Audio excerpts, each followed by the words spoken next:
So you guys are fairly tired. It's been a tough day after that ambush. So the walls of Werden are a welcoming sight as you approach. The promise of a warm bed and warm food is enough to take the edge off of it. So it's getting on for evening time, and you're approaching the gates close to the tavern you've previously frequented, the Hoof and the Horseshoe. You can hear that there's still a little bit going on in the streets, but it's approaching the end of the trading day. Most of the merchants will be packing up their stalls. People will be looking to maybe head and get a drink or a meal or something before heading out back to the villages. So it's a little bit busy as you enter. What's on the agenda?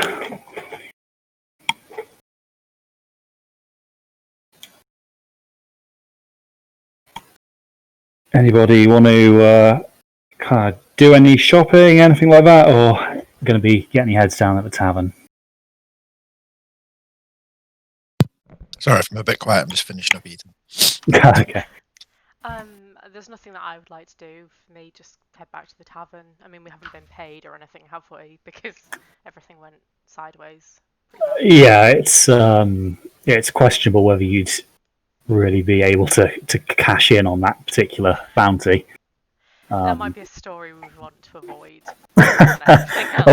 Yeah, it's probably not the best idea to go in with the truth, the whole truth, and nothing but the truth. Oh, okay. There was one thing I wanted. So I made a note at the end of the last session because I forgot to bring it up. But so way back when we got captured, we found a letter on the desk in the dungeon that was written by, I want to say that Quintilius or something. It was either to Alistair or it was to Wolfus, giving some instructions on something or other.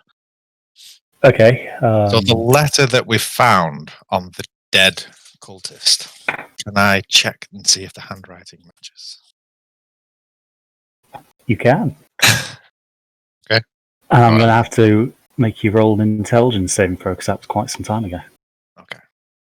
Well, I mean, we still have that letter. Probably Torik's got it tucked away somewhere, I imagine. Oh, sure, that's true. I suppose. I guess he would have put it in his scroll case. Sorry, I wouldn't think I could remember the handwriting by memory. Yeah. No, well, it's Fear not, Titus has perfect memory. So yeah, perfect. Okay, so I won't even make you roll for it then. So you kind of bring this up, and after Torik produces the letter, you kind of put them side by side, and you can see that there are certain kind of flourishes at the end of certain characters, but seem to match on the two different bits of correspondence you now possess. Okay. So it's still this same mystery man who's behind everything. Who is he? Who does he work for? What does he want? Still don't have answers to any of these questions. I mean, we know who he is, don't we? Yeah, we do roughly. But I was thinking that way back when we did the flashback.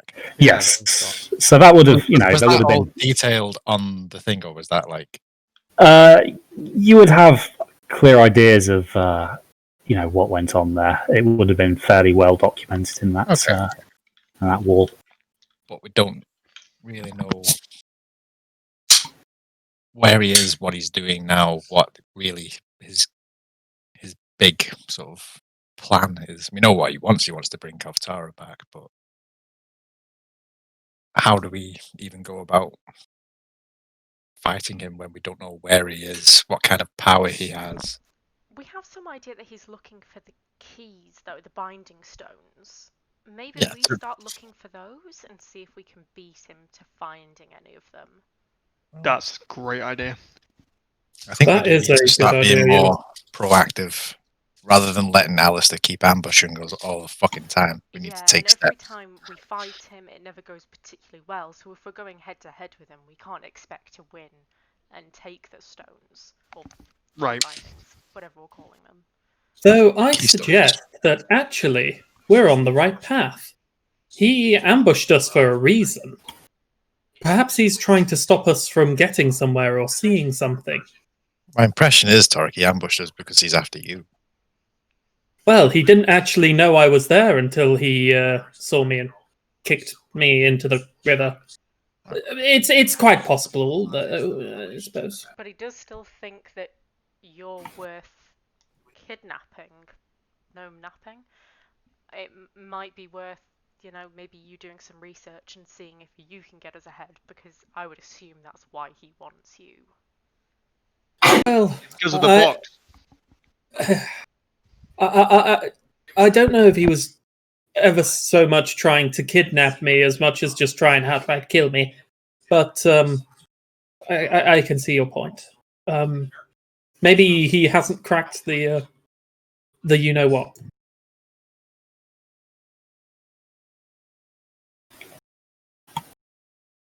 So as you lot are sat down in the tavern speculating this, Trish, you feel a kind of a tap on your shoulder.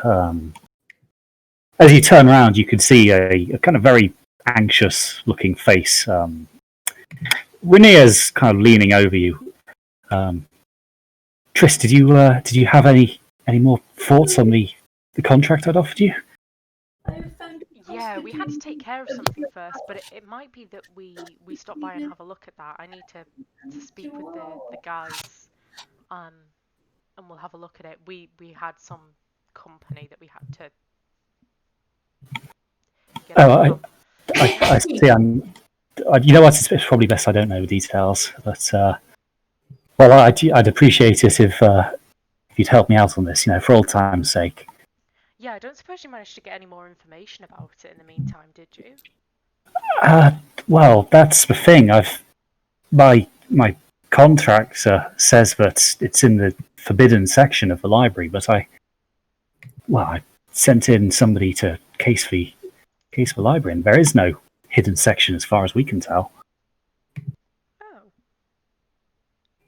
We've tried asking the librarian for scholarly accent. We've even slipped them a little bit of a bribe, but they maintain that everything is open to the public. Interesting. Triss is going to look round at the other guys, particularly Torek, knowing that, he's a fan of books as well. Do you fancy it, guys, seeing as though the last job turned out so spectacularly? Well, if it's open to the public, we should maybe take a look first before we commit to a full-on heist. Have a look around, see what we can see for ourselves. See if we can figure out where we're supposed to be going. We could ask around some of our own contacts also. Not a bad idea. You kind of see a visible look of relief on Rainier's face as you kind of say that you'll at least look into it. Oh, thanks, Triss. You're a godsend. I'll tell you that much. Does she look overly relieved that we're thinking about taking this? Like, more than I would have expected? Roll me an insight. Okay. I like it when GMs say that.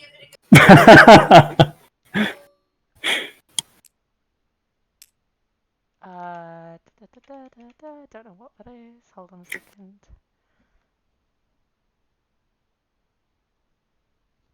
Didn't have the right things open. Insight. My brain's just gone blank. 16 plus 8. Okay, so that's going to be. You're all 18 anyway, so that's going to be enough. So you knew Rainier as quite a calm and collected individual, whereas the woman standing in front of you is clearly quite flustered. Okay. Are you okay? You seem concerned about this. Is someone putting some pressure on you about it? Well, I've. To tell you the truth, I'm in over my head. I've got a hell of a gambling debt that I need to settle, and the people I owe money to, they're not the kind of people you want to be in big with. I mean, the coin being offered for this contract, that'd be enough to clear my name and to buy passage far away from here. Okay. In Draconic, I'm just gonna say to Triss, we might have a better chance to take out whoever's bullying her for it. Triss is gonna look at him a bit blankly. It's not one of the languages that she speaks. She's gonna tune into Radio I Torek, thought it was though, one of the ones realising that you. that he wants to say something. So nicely. Torek kind of growls and snarls a bit at you guys, quite menacingly. And Rulin just speaks back to him in Draconic. Torek, what on earth are you doing? What? Triss doesn't speak Draconic. In Draconic, I go, oh. I will just be like in Draconic. Oh, is this a thing we're doing now? Love how anyone else sat in this tavern is just looking at these people going.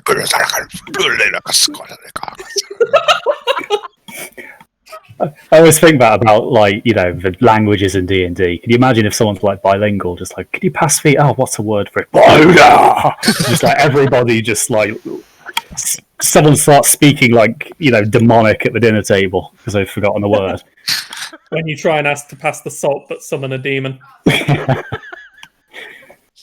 Anyway, so moving on from our literary adventures. So yeah, you tap into Radio Torek. What's happening, Torek? Sorry, I didn't get what you said there. Sorry, I thought that was one of the ones you could speak. Anyway, we might have a better chance taking out whoever's bullying her, frankly. It's up to you. Maybe it's worth investigating both things. Yes, that should be a good idea. Maybe we can make away with the book and kick their butts. I do like that plan. Anyway, let's say we'll take it and we'll do some digging. Okay, so yeah, she looks relieved that you are at least considering looking into this. And see if it means a lot to her. And she kind of happily turns and kind of leaves the tavern and quickly disappears into the streets.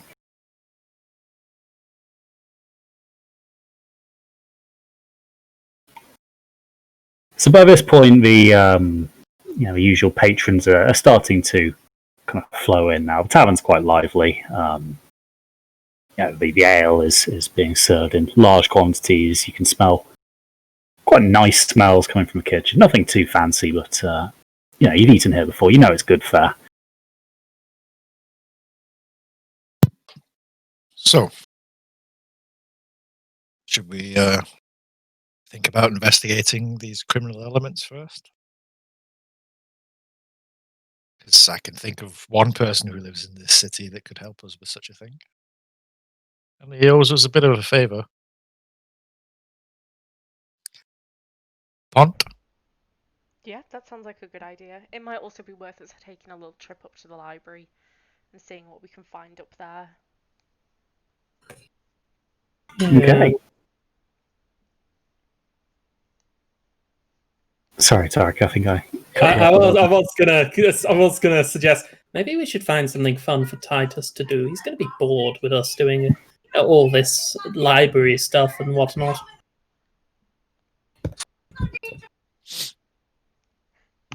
Titus will be fine. He doesn't. You know how he loves books. Oh no! Wait. If you get bored, I can send you out to pick up some alchemy supplies for me. How does that sound? Some of what the supplies? I'll give you a piece of paper. You just give it to the nice man, okay? A list. For fuck's sake.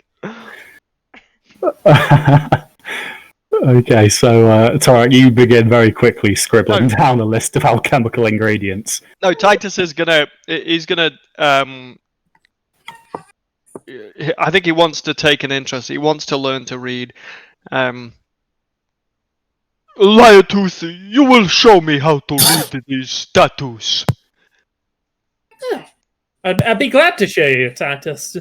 Although this isn't going to end up like that time I tried to teach you how to count, is it? How to what? Exactly. To be fair to Titus, he did pick up at least a little bit of that chemistry lesson you gave to him. So you're not without hope that one day you may impart something at least close to lasting knowledge to him. I'm just waiting for that moment where, Titus is faced with an obstacle. He's like, "Oh, I need a reactive alkali to solve this puzzle." Just flashes of genius. Yeah. He's gonna flash of genius. Just the chemical savant that is Titus. Titrations were actually named after him. Yeah. Oh, Tarek, I looked at your formula. I must say you were quite off the mark. That's the goal. Alrighty. Right, yeah, I'd happily sit down and just be like showing Titus like how to use my pen and stuff like that. Though I hope he doesn't break it. Okay, so those are options, but probably going to be wanting to think about that in the morning. So unless you've got anything you particularly want to do, we can just fast forward till then. No, I'm going to fast forward. Yeah. Yep. Cool. So each of you subtract 2 gold for your room and board, and then reconvene at breakfast time. So same old. Really, it's city life. You guys have spent quite a lot of time in cities as of late, so you're getting used to the louder and busier environments. So you guys leave a tavern. Probably looking about not long after 8 o'clock in the morning. So, what is going to be the plan here? Are you going to split up? Are you going to go to one place, then the next? What are we thinking? Stick together, I reckon. That's my sort of always my vote. Yeah, that's probably a sensible option. Most likely.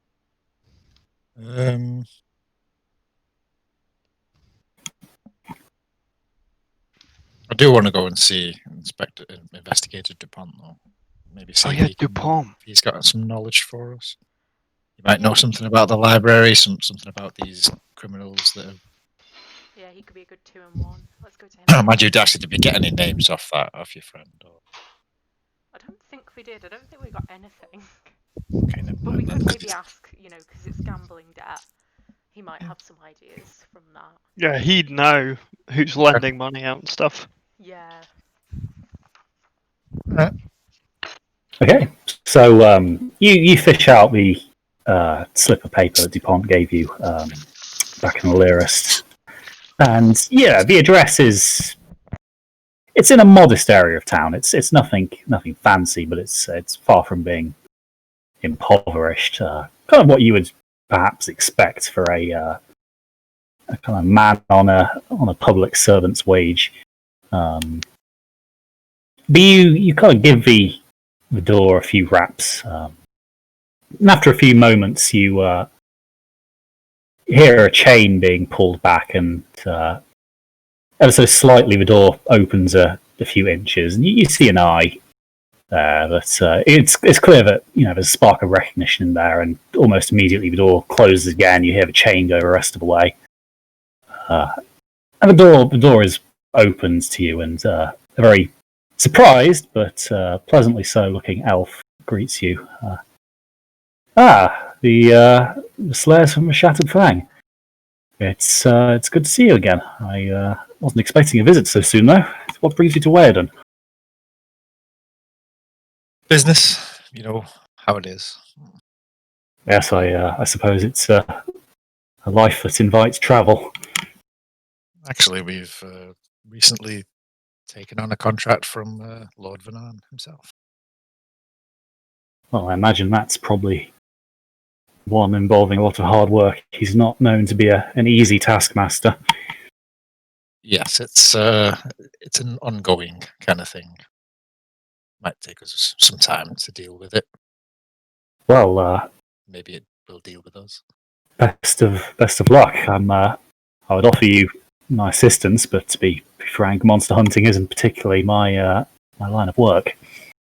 No, criminal investigation is. He kind of nods a little apprehensively. He's put you on that kind of work. Interesting. Anyway, what can I do for you?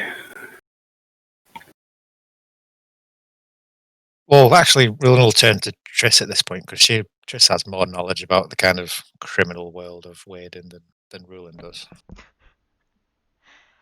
We have a couple of things to ask about, hopefully unrelated. The first of which is, it's kind of a broad one.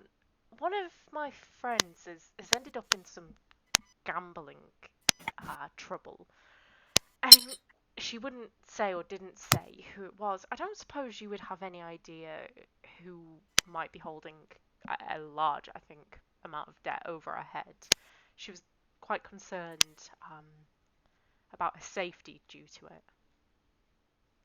You see his hands shoot up to his mouth, and you hear, let me think. Well, I'm afraid there are going to be quite a few options to look into there. Gambling is a key source of funding for most of these organizations. You've probably got maybe 4, 5 big outfits that I can think of, and who knows how many smaller operations. Perhaps we have to leave that one for another day then. See if we can get some more information from her directly. If you could give me a name, I could probably look into it, but I'm afraid it's a big city and there are a lot of bad people, and they all like to get their fingers in these particular pies. As I'm sure your friends can attest, they're quite lucrative once they get their claws into someone. Yeah, it does seem that way. Triss will give her Rainier's name and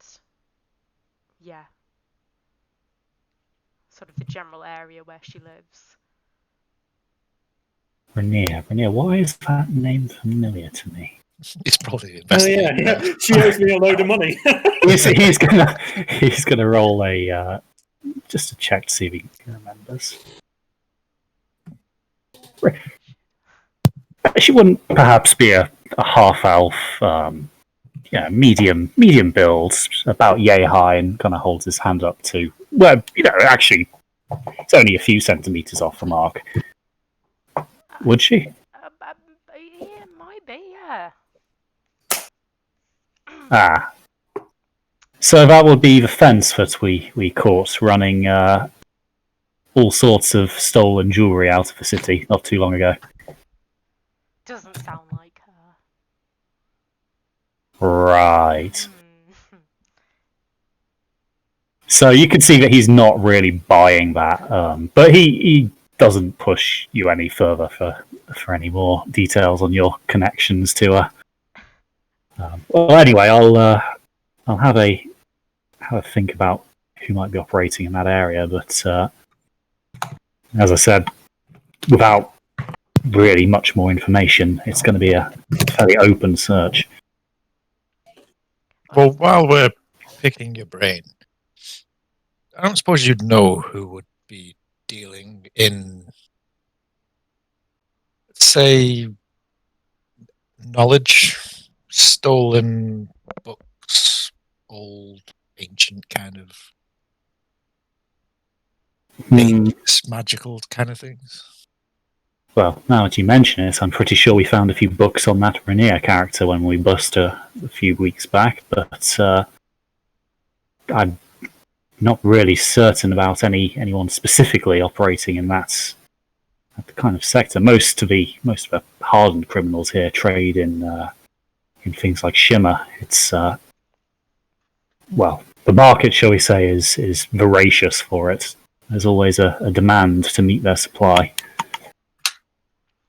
Is there anyone that Triss could think of from her time in Woden who might? So Triss, back in the bad old days, you would kind of be operating on a very similar line of work to how this current request from Rhaenyra is functioning. She would act as pretty much the middle woman here between you and shall we say, an interested party. You would be given a title or a kind of a location or an owner. You would then acquire said book, and Rhaenyra would take it off your hands in exchange for your share of a cut. It was just the way the business was operated. The kind of deniability involved, as you can imagine, some of these people willing to pay large sums of money for a book are not keen to be, known to be fraternizing with your level of the social strata. Okie dokie. So As such, you wouldn't really know many of the buyers. You would be more familiar with the actual process of moving these books out of their previous homes and into the hands of a suitable fence.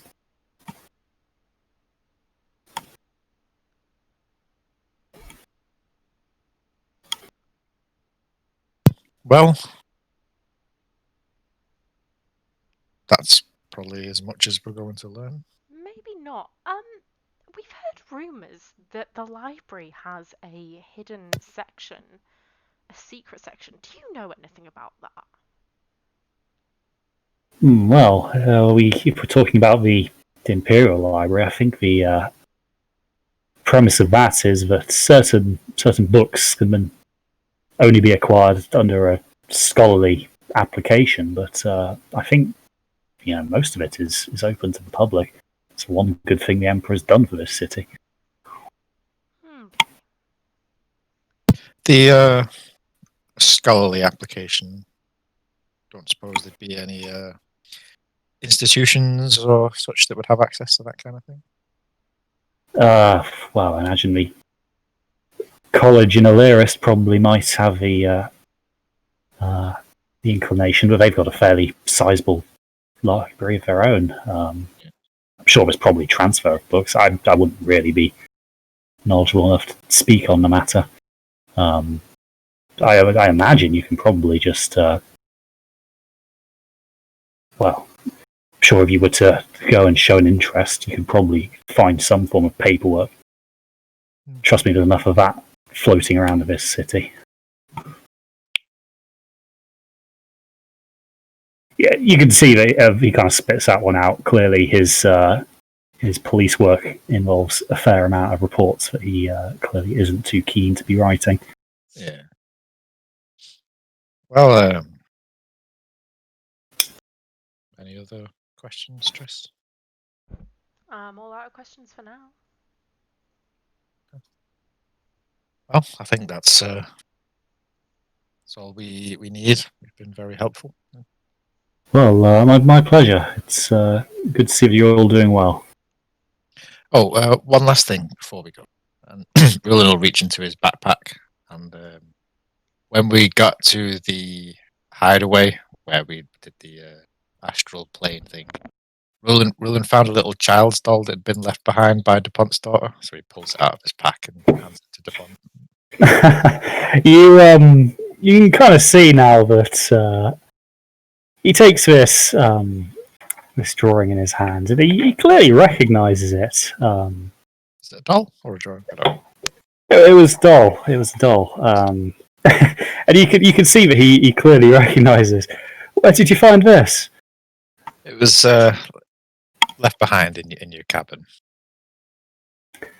Oh, that's marvellous news. Vermeer is going to be delighted to see that you've got a doll back. She was heartbroken the first week or so after we moved, but that's let me. He kind of digs out a couple of gold pieces and hands you a pouch. It's about 15 gold pieces for your trouble.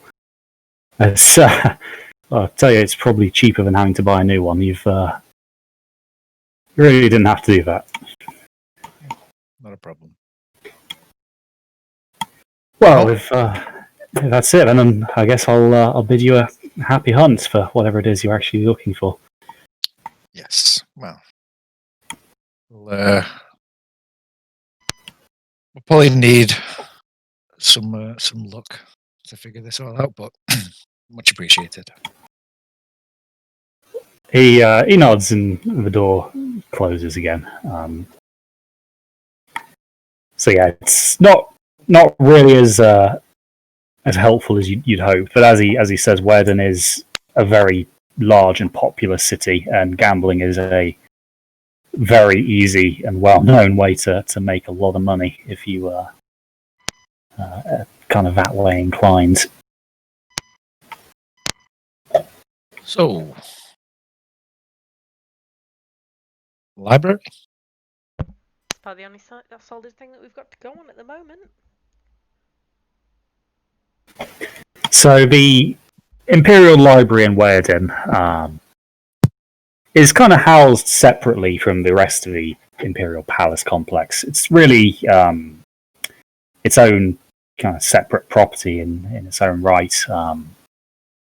For a long time, it had been, the private study of the imperial family and various high-ups, but in a display of kind of uncommon magnanimity,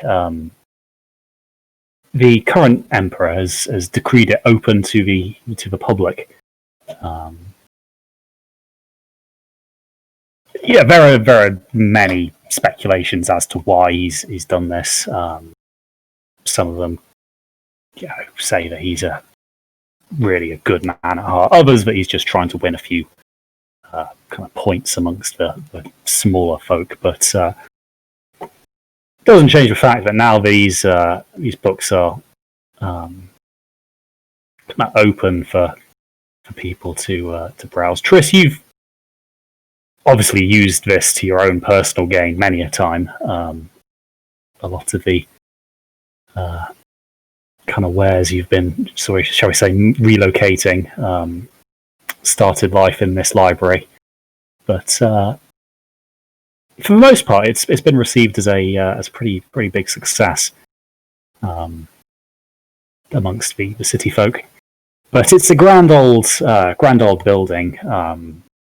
Clearly designed to be impressive back when it's private, and to really hammer home the wealth of the Ilafari, really, and the kind of peak of their architectural prowess. So your eyes are immediately drawn to large friezes atop the roof and the suitably sizable marble pillars supporting said roof. Stinks of money gone into this, but as you climb the stairs up to the library, you can see that there are quite a few people inside. Some of them are reading, some of them are looking through bookshelves, but what you'd expect from a library. There's a respectful air of silence, and have a roll me a perception.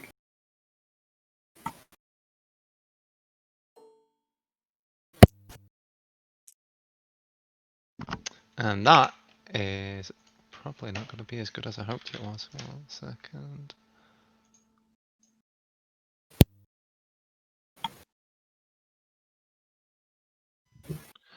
Perception, that's +1. So that was a 9, wasn't it? Yeah, 9. So you kind of waltz past what appears to be a notice board outside, but nothing really takes your eye as you go in. So the rest of you kind of stroll into the library, and you can see that these bookshelves stretch quite high into the air, and there are the sliding ladders that are commonly used across the realm to access the top bookshelves propped against them. Titus is really loud. Goes, "Hey, there are so many books." You immediately just hear several from like different corners of the room. It seems that the occupants don't really appreciate your observations here. This library is full of snakes. Snakes! Everyone behind me! I'm gonna like tug on Titus's leg clothing to get him to bend down. I'm gonna go. Silence is customary among book folk Why is it customary? because it's easier to decipher these tattoos in silence. Oh, so are we sneaking? I suppose you could say that. Yes. He's just going to chuckle the whole time. So, Titus, as you see a prime opportunity to test your stealth and your wits and cunning, and look for a suitable hiding place, you see a kind of few drawings on kind of the wall next to the door you've just come in. One of them looks a little bit like Triss, but you can't read the strange little squiggles next to it all. Hey.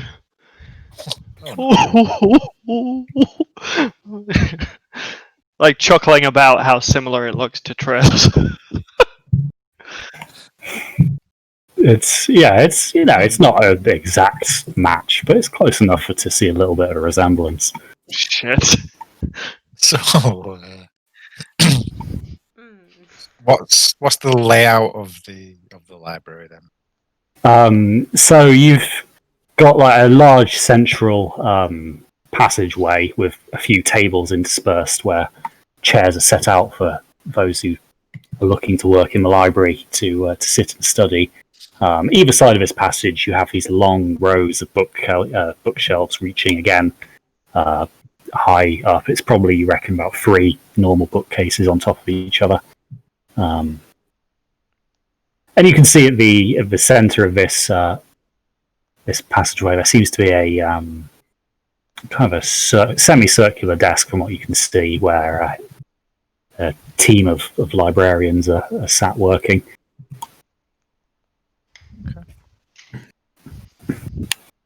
So this book that we're meant to steal, I know I've asked this question before as well, but we never really got any clarification on what it is and what it looks like. Or... The description you were given is that you would know it when you saw it, and it would be very hard to mistake. So as looking around the library, does it appear that there are any sections that are, I don't know, that contain anything special? So you could see that there is clearly a system here, and as you take a gentle stroll down the first few rows and cast your eyes down the cases, you can see that most of these are, traditionally bound leather hardback books.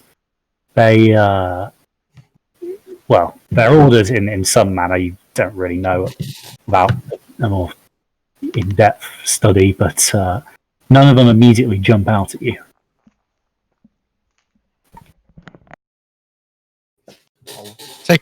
I'll take a wander over to the desk. So as you approach, one of the librarians looks up, kind of in a hushed voice. "Can I help you?" Yes.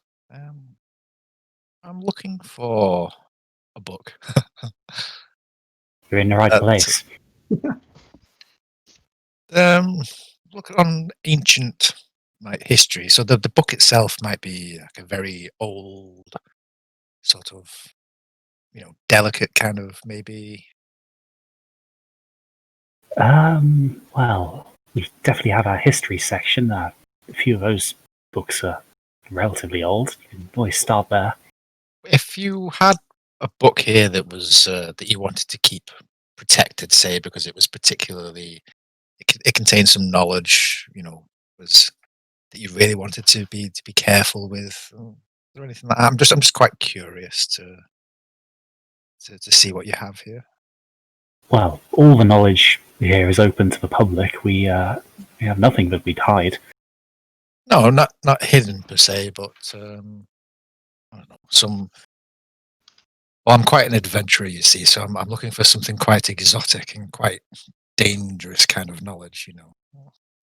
Well, I can point you, and she kind of gestures behind her and a little bit to the right. The fiction section is just up ahead there. You know, I've heard a rumor about this library that there's a hidden secret section with books that no one's allowed to know about. Well, then I can assure you, you've been misinformed. It's by imperial decree, it's all available for public eyes now. If you'd asked me that 60 years ago, then yes, you would have been right. But well, look around you. You can see the common folk are welcome to come and go as they please. So there was a hidden section at some point? Well, yes, of course, the entire library. Uh-huh.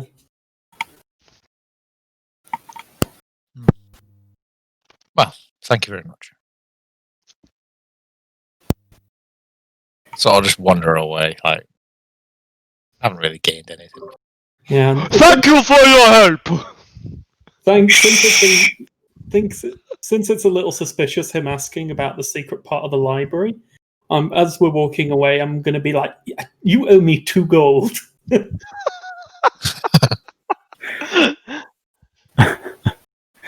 So, like, it's the impression that it was for a bet. I'm just going to pretend that I don't know Tarek. Like, who are you? Leave me alone. So yeah, you've got my friendship. you've got a couple of sections of the library pointed out to you, namely the history and the fiction section. But it's a big place. There's probably quite a few different subdivisions of books in here. Well, we've got time to burn. I'll just start wandering around. Mm-hmm. Can I get myself behind a stack somewhere fairly hidden and try and do a bit of subtle detect magic? I mean, Titus is right there if you want a stack to hide behind. Portable cover, yeah. So Tris, you kind of find somewhere out of the way and cast detect magic. And you don't really get any hits from the library. It seems that the books here are mundane in nature. Nothing immediately appears on your radar. When we came up to the library, I'm assuming it's kind of like a big grand entrance. Did it look like there might be any other routes in or out? So, as you say, you've kind of come in the big public entrance. There are a couple of doors on the side, which you assume are for staff entry. But yeah, the big ones at the front are the usual entrance and exit.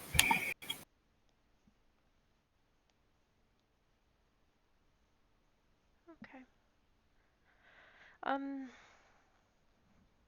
Yeah, really need you wandering around. Probably stick with him. See if there's anything that crops up. Mm-hmm.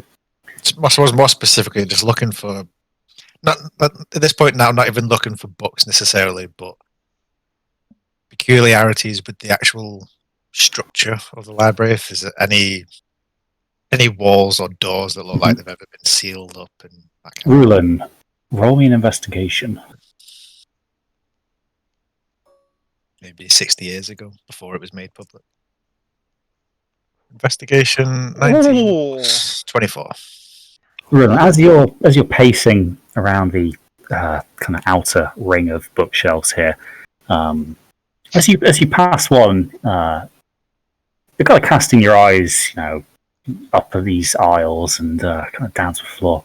And as you walk past this one bookshelf, you kind of can just make out on the tiles just an almost imperceptible but a definitely present little arc, as if it's been scratched into the floor in a kind of an arc.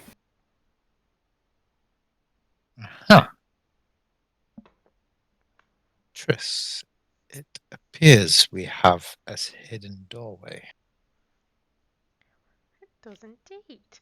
Roland, come and stand with me here and let's have a look at some of the books on this shelf.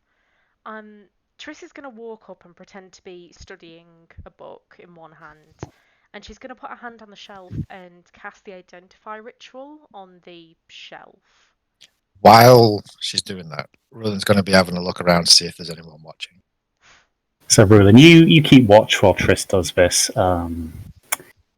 Triss, you can see that Roland's onto something here. As you put your hand against the bookshelf, you can feel it almost imperceptible, but there's a breeze, a little bit of a breeze coming from behind some of these books. Oh, sick. And it doesn't take you too long before you find one book that appears to be out of place. You're staring at a bookshelf that is filled with comedies, yet you find one that is, a very famously written tragedy. And on a quick tug, you hear a soft click as some hidden mechanism activates. And on hinges that appear to be surprisingly well oiled, this bookshelf starts to open in the arc that matches the one that Roland found on the floor. I will stick my foot down to stop it from opening any further and just signal to Triss to go and gather up the others and tell them that we found. I don't want to just leave it hanging open while we run around trying to find everyone. Let's get everyone herded up. I'm assuming we're all still fairly close together. Yeah, Titus was bluffing reading, but he had the book upside down. Yeah, it's every now and then just going, oh, interesting. He finds a picture. Choice, Titus.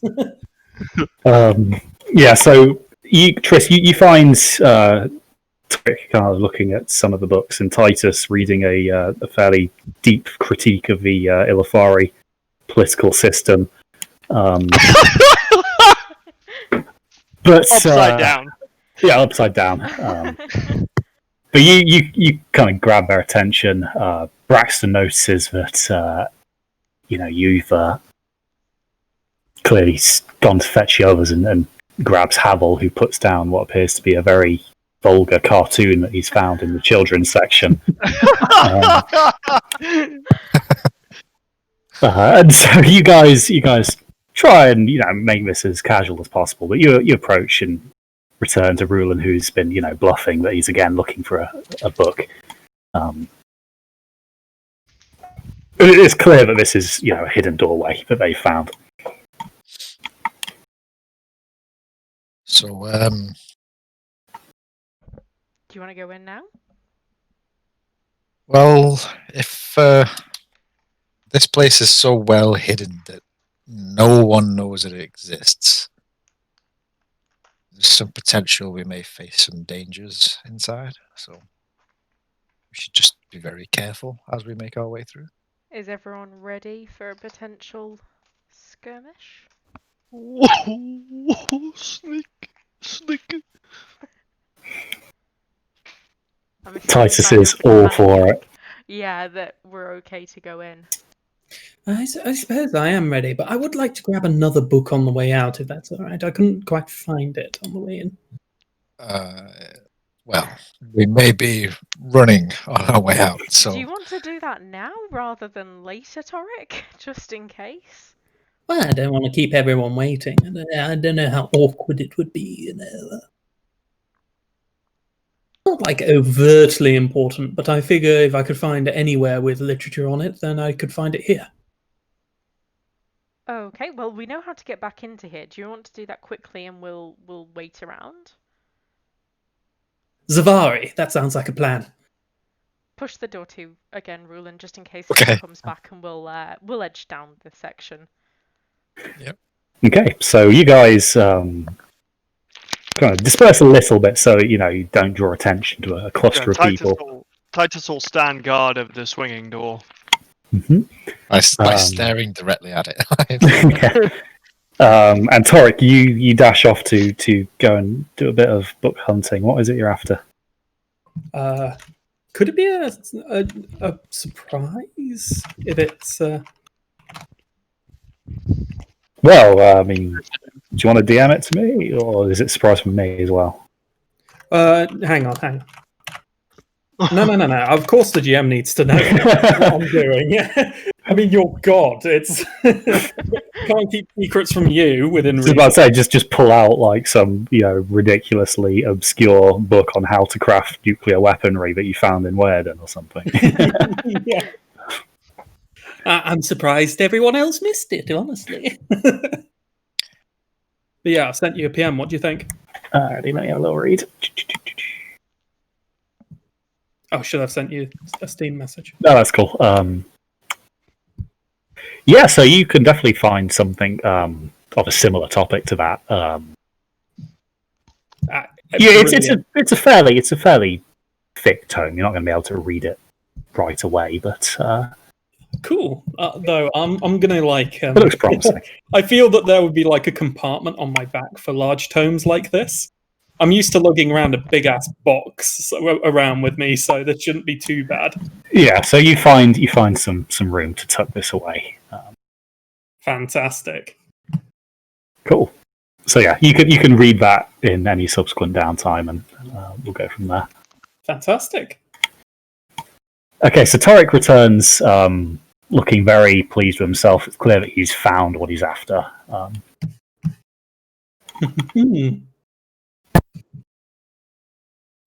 right, then. What have we got here? Yes. Click the book again. Mm-hmm. So Titus swings the door open, and again, it's for a bookcase reasonably light to do. You can see that the hinges have been oiled enough to make it, pretty silent as well. Actually, is there a button or switch on the inside that looks like it would open it from the inside? So you can see that the bookcase from the rear, you can still see the books, and you can move the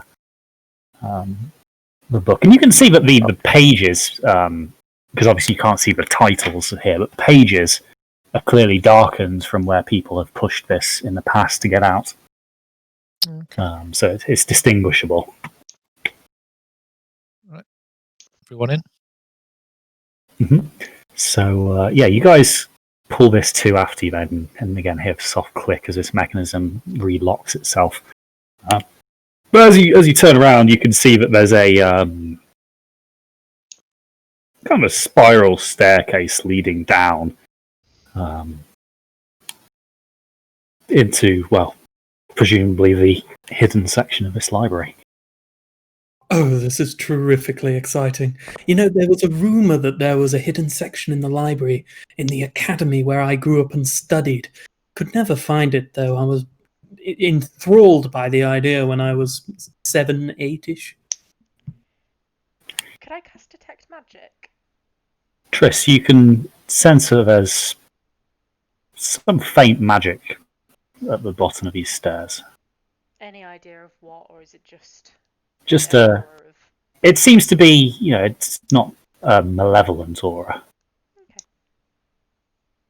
But Torek, kind of guided by his reminiscence of his boyhood obsession, bounds down these stairs, and you eagerly follow him.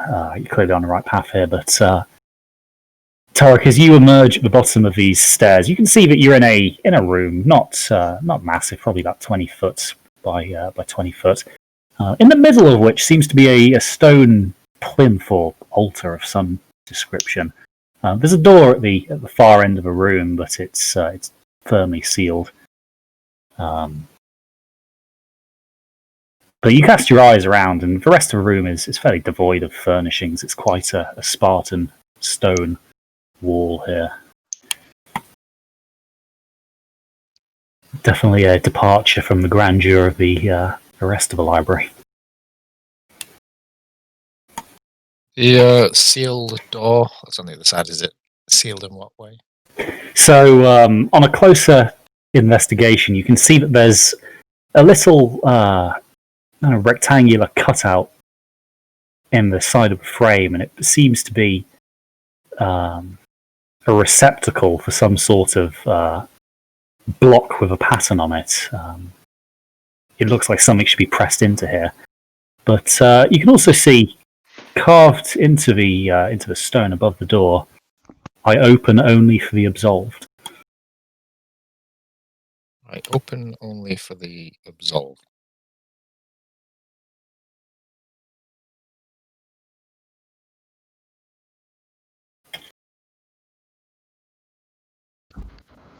So, which ones of us have committed no crimes? Or been Oh, a absolved. puzzle room. Well, it may not literally mean absolved. Although there is, I suppose I probably shouldn't be the candidate for that.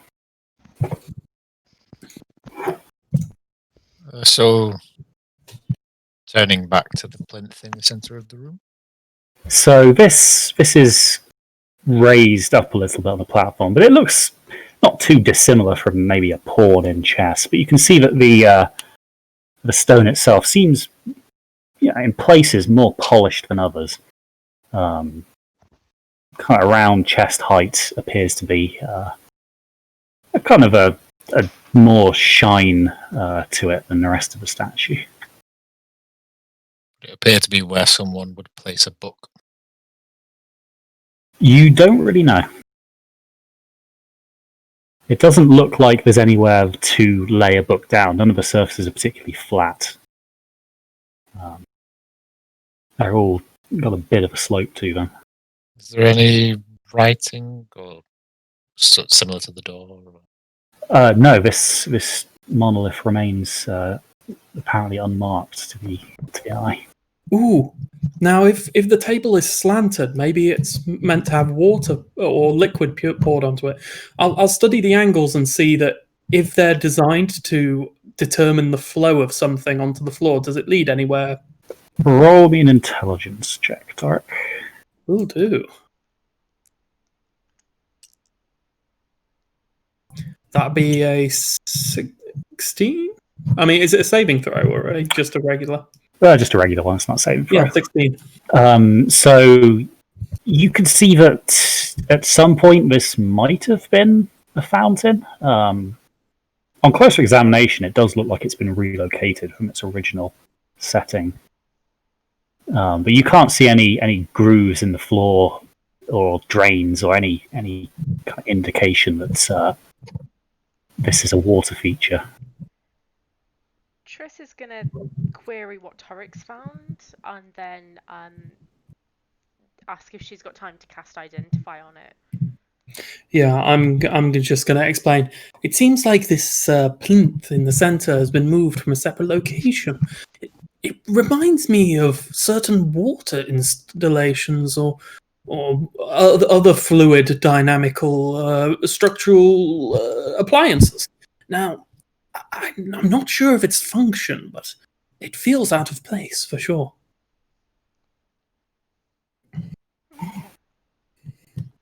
Does anyone mind if I take a little bit of time to see if we can identify what it is? Yeah. Okay. Triss is going Okay, to so do a thing on the so Triss, as you move up to this object and place your hand on it to cast the identification ritual, before you have time to react, two spectral chains wrap themselves around your wrist, binding your hand to the statue. The rest of you jump back as a faint blue glow forms a circle around this pillar. And Triss, in your head, in fact, no, I'm going to message you directly what you hear in your head. What? I leap out of the circle. Do the chains hang away from Triss's wrists? No, it looks like they're very tight. There's only a few links on each, kind of pulling her wrist into contact with this stone. So there's nowhere Titus could grab or cut the chain. Well, from what you can see, Titus, these chains don't really look corporeal. He doesn't know what that word means. It doesn't look like there's any material to grab onto. Right. no touchy, all magic-y. Right. Ghost chains.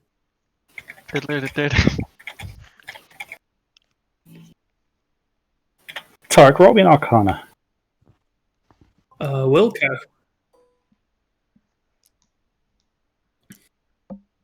That'll be a 12, actually.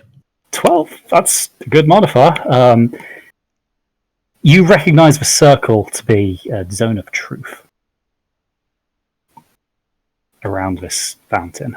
Oh, this is beautiful. A zone of truth. She's forced to tell the truth no matter what. Oh. Is she going to be presented with questions now? Triss is gonna take a good look at the door and the inscription above it. And she's gonna, in her head, she's gonna try and tune in to maybe the statue itself and see if she can kind of communicate with it like that. Okay, so Triss, you are going to take D4 psychic damage as you get some major interference as you try and use your powers. So, you get a little bit of a jolt. Nothing major, but... I feel that Triss's mind is used to interference like this. It's not quite the... 1 damage. It's not quite the constant scream that is Radio Havel. But it seems that this, whatever it is, the aura it's emitting is having some feedback effects. Hey Triss, what's your name? Triss Nightbreeze. I have stolen books. She's just gonna shout it at the statue. She's not enjoying the experience. So Triss, the chains around your wrist loosen a little. Damn it to hell. Oh, she's going.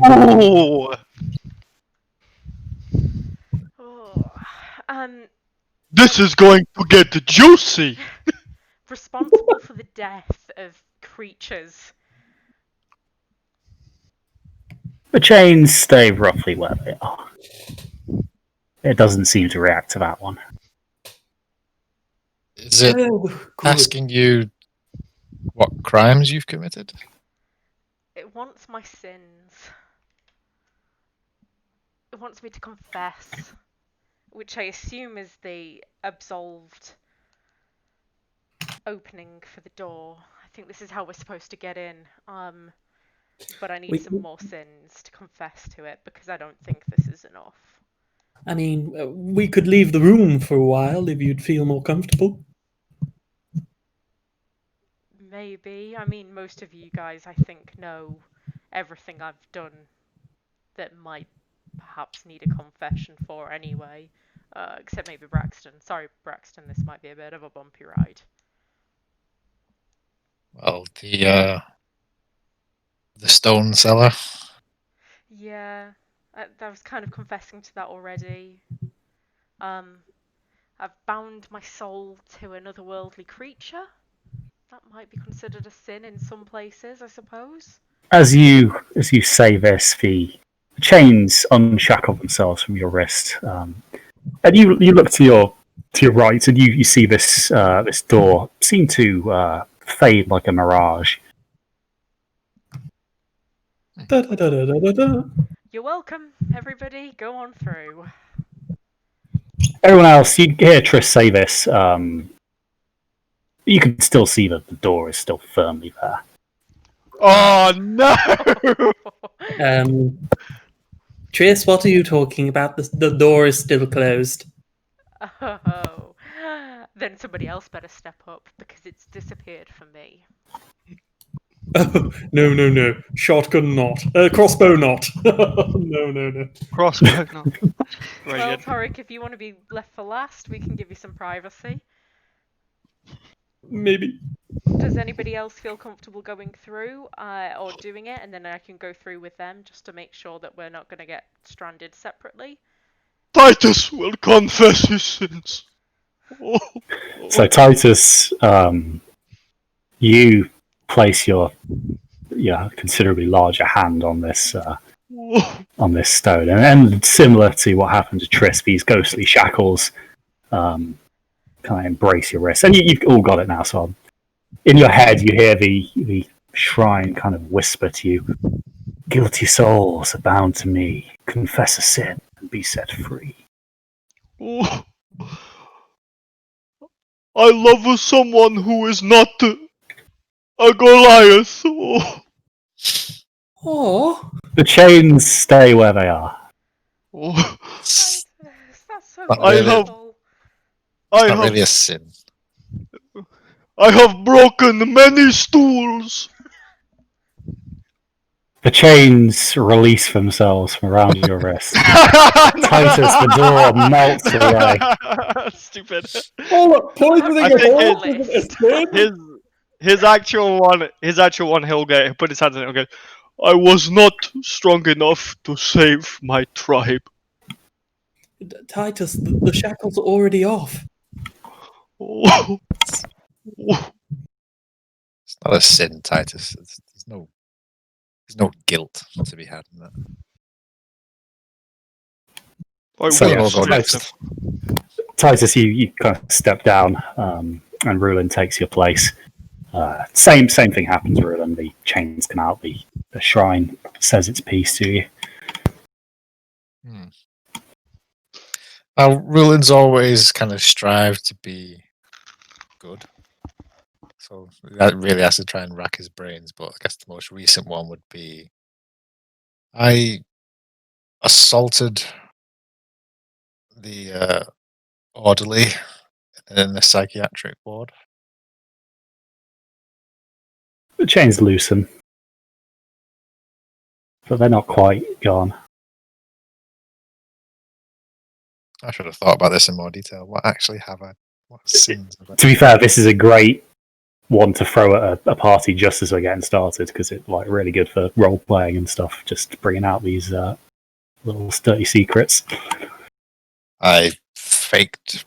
Well, no, I didn't fake my death, but I ran away from home and left a lot of innocent people to suffer because of me. The shackles now do release your wrist. You've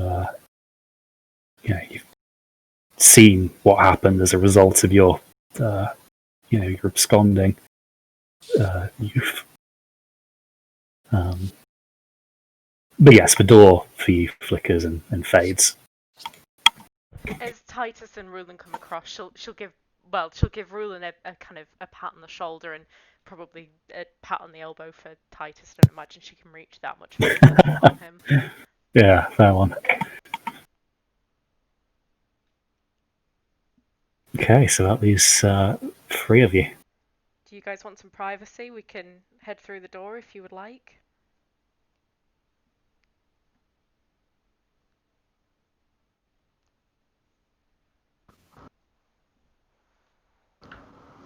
Titus is staring at Liartooth. Just wait. Well, go ahead, Liartooth. Step up to the plinth. Well, what are you got to call him when he's in a zone of truth? Because he can't be Liartooth anymore. In the zone of truth, he will weaken.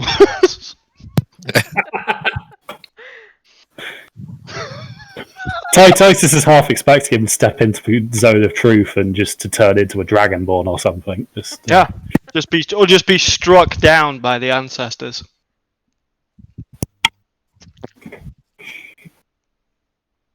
Havel, Braxton, how do you feel about confessing and coming through with us?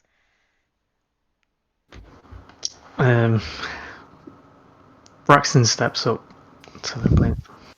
So, Braxton, you've seen what has happened to the others, and sure enough, the same happens to you when you lay your mailed fist on the stone.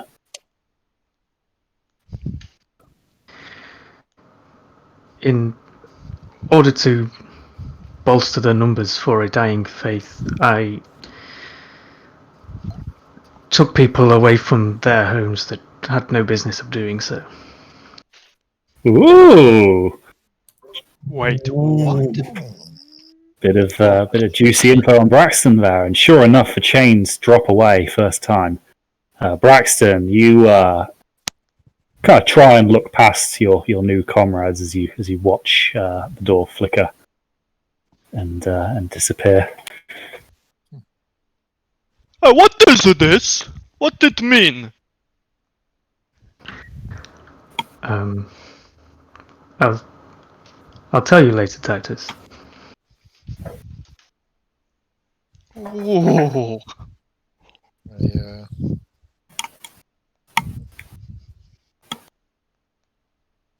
Conscription tooth. So the Conscription Commissar tooth. Havel, do you want us to leave you and Torek? No. You have all approached this with dignity in front of everyone. I, for one, will go in front. Havel, what do you think? Oh yeah, you go first, mate. Are you sure? Yeah, go on. Okay, I put my hands on the plinth. On your tiptoes, you smack your hands at the kind of very bottom of this smoother bit of stone, and you kind of work out that this is probably the result of many hands touching this plinth over time, gradually smoothing it out. But the chains are quite tight for you; they're kind of pulling upwards a little bit, but they're well and truly holding you in place here. Okay, nobody ask me any questions. Okay, just gotta confess enough sin to get through. I can do this. Did you eat my sandwich the other day? Did I eat a sandwich the other day? Did you eat his sandwich the other day, Torek? I took a bite. How many bites? One big bite. You get an electric shock as the zone of truth rejects your answer. Okay, You're going to take 1 psychic damage from that, Torek. You filthy liar tooth. oh god, the zone of truth just zaps you. That's fucking incredible.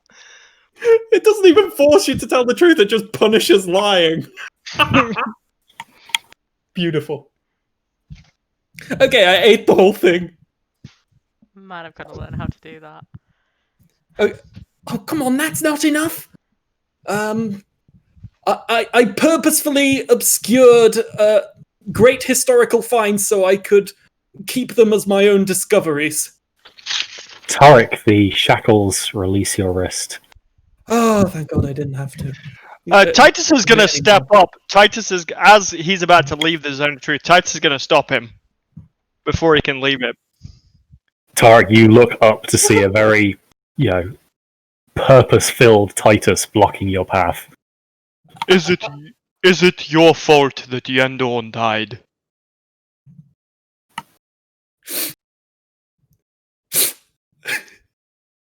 It could be. It really could be. Tarek, you get zapped for 5 psychic damage for lying. Ooh. Oh! So, it's not my fault. It's not my fault! I'm gonna hug Titus's shin. Titus is gonna hug him back. Yeah, you kind of lean down, kind of get him off your leg and give him a proper Goliath hug. I am sorry. I just miss him so much. Okay, it's okay. We all miss him. Well, we're still in the zone of truth. Maybe you should call me by my real name. I am Cornelius Ferrimore Torek Jubiliah.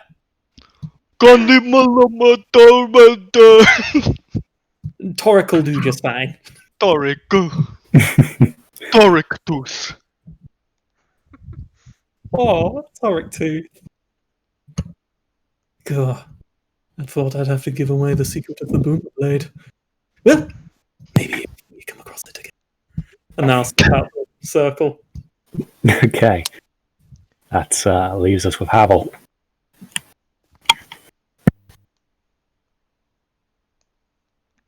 you coming with us, Havel, or are you gonna stay on this side of the door?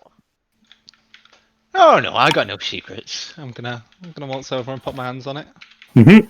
The chains bite tight into your wrist. I'm gonna stare at the statue in the spot. Now, who really defines what a sin is? Because if we're going off what I truly regret or remorse, there is absolutely nothing I believe I've done wrong. Havel, you take 2 psychic damage there. So he doesn't truly believe there's nothing he's done wrong? Ooh. Maybe he's just angering the zone of truth. It's really quite hard to tell. He does that so easily. Dude, I'm amazed we didn't TPK in this zone of truth, honestly. Well, if I rolled anything other than a 1, you might. It's alright, I'm just getting it out of the way early in the session, it's good. In order to try and spur Havel on, we'll say, Havel, while we were examining the mural in that temple, did you rob the corpses of your old friends? Now, Rob would imply that someone was alive and it was a possession of someone's at that point. I'm trying to help you here. Havel, the zone of truth does not like lawyer-style technicalities, so you're going to take another 6 damage there. Oh my god, the zone of truth is gonna kill him if he's not careful. I was gonna say, Havel's so fucked. Havel, didn't you blow up a boat? You could start there. Oh, I suppose that was partly me. I don't suppose the door's opening Is anymore. there some kind of list on what you're classing as sins here, or? The stone remains eerily silent.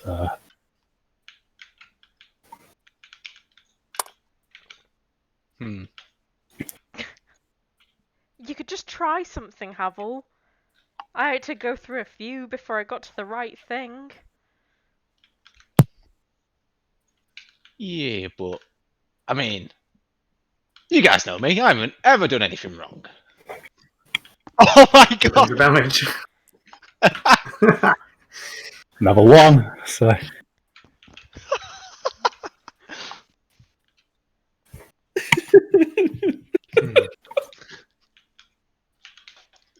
This is honestly one of the best characters to have to do this zone of truth thing. This is so funny. Yeah, this is like forcing the character out of him. Well, the thing is it not the truth if he genuinely thinks he's never done anything wrong? Is that not the case? Or maybe he's just in Well, denial. he definitely and does the knows exactly. Yeah, it's just denial. Repressed guilt, perhaps. And also, you know, who says it's about his perception of sins? Oh yeah, that's a point. I mean, that is why I asked for a list. Yeah, it's not exactly forthcoming with its specifications. You might want to just try a couple of things rather than pissing it off. Let's start from the top. Have you ever stolen anything?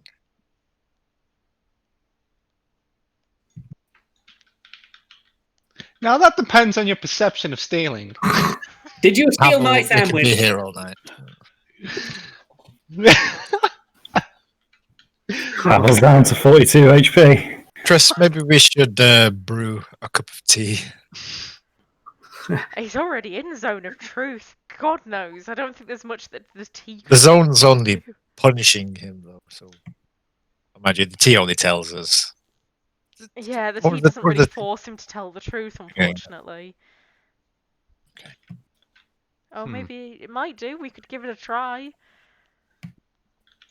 Triss is gonna start fumbling around for a teapot and see. Mhm. I mean, I suppose I've killed a few people. The shackles, they loosen ever so slightly, but you can't quite wriggle your hand through. Triss is gonna use produce flame to brew the tea. Mhm.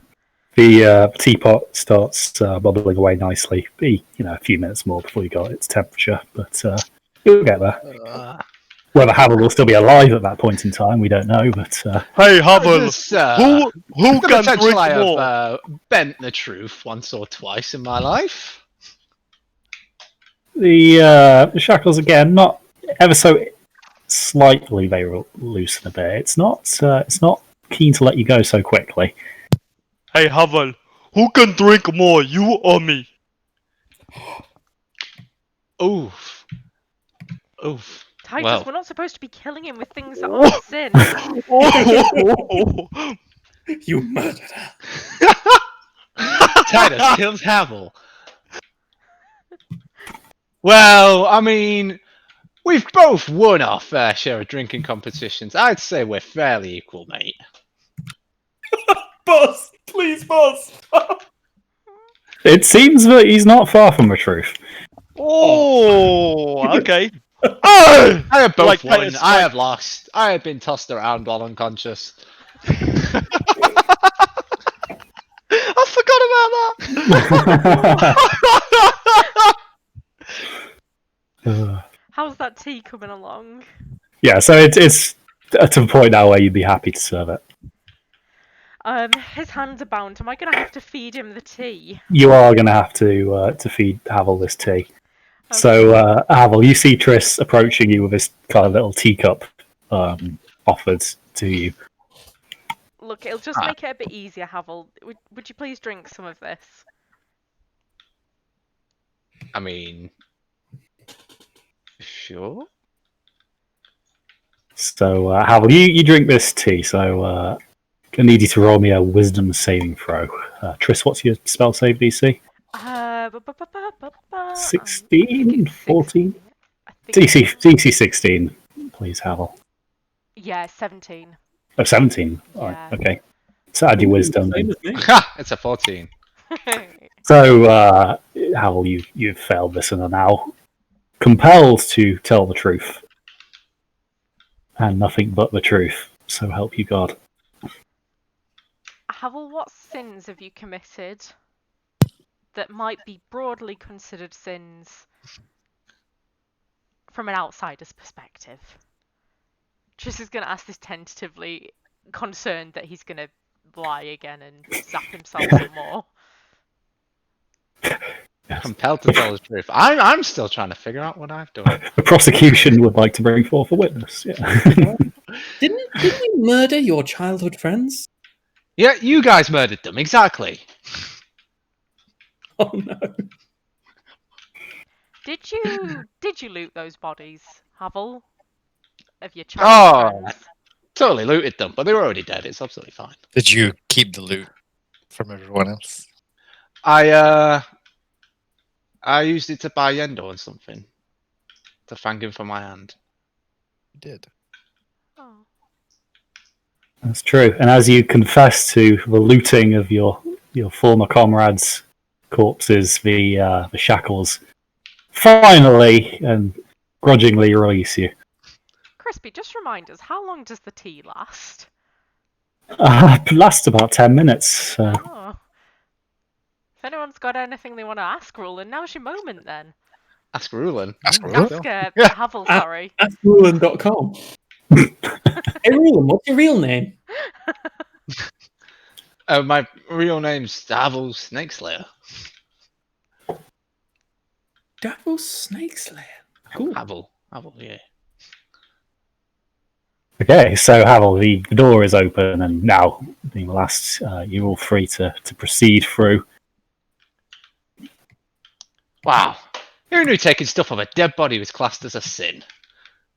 Good thing that's the only thing I've done wrong. Keeping it from everyone else, I think. Havel, as you say that, you're not quite clear of the zone of truth, so you're going to get one last parting zap. To be fair, I don't know where he's coming from. Archaeology is just essentially robbing the dead, so. I mean, for science, at least. I think it more so it's because he did it behind everyone's back and then didn't share any of the loot with anyone.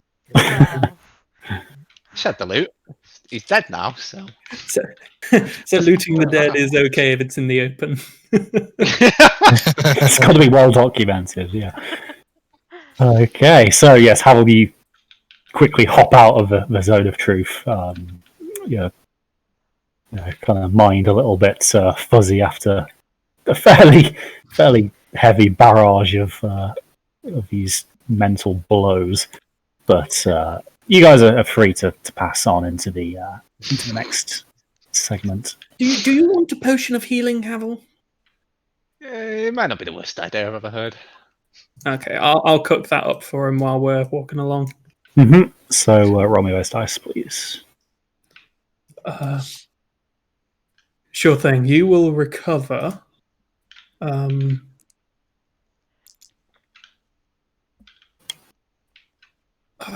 health, and you will also get 11 temporary hit points. Oh, damn, how long does that last for?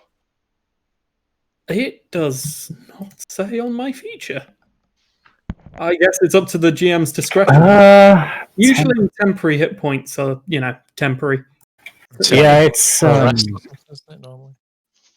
it's a tricky one, really. I don't think if it doesn't say in there. Let me have a look. I think the general consensus is 8 hours, so that appears to be the stock answer to that. Ooh. Cool. So what was it? 11 temporary hit points, which coincidentally brings Havel back up to his full health. You need to take those into account as well. So no harm done. Okay, so as you guys continue down this corridor, you can see that towards the end there appear to be 2 statues in front of a closed and locked door. One of them is clearly a humanoid figure of some sort. However, that's not the one that immediately catches your eye. In front of him is a significantly larger statue. It appears to be some sort of almost like it's got the shape of a worm, but the thing is raised up on its back. You can see there's a stone mane billowing off its back, and it's got a head crested by what appears to be some frills. It's baring its fangs at this other statue, but you can see that the teeth inside appears to be a granite of some sort, but long, vicious things. But these 2 statues are just in front of the door. As you get close, you can see this door bears a similar cutout in the frame to the door you've previously come through. But you can also see that it's got a keyhole, a more conventional sort. Is there anything written on the door frame? No, this one is, plain by the looks of it. You can see there are a couple of bones strewn around the room. Looks like they've been there for some time. What kind of creatures can we tell? You would guess humanoids of some description. Kind of attested to by a few scraps of clothing and cast-off arms and armor. So the humanoid statue. Examine that a bit closer. So as you take a closer look, you can see that this humanoid is kind of almost reeling back away from this other statue. As you look in a kind of closer fashion, you can see that one of his hands is holding up a metal shield, kind of covering his torso. He's also in his other hand holding what appears to be a key. However, this key is surrounded by the stone of his fist. It looks like it's been lodged in there. Are there any shiny parts on this statue? So you can see that the shield is metallic, and whilst dusty, it looks like at one point it may well have been shiny. No well-worn patches of stone or anything then? No, it doesn't look like it. Okay.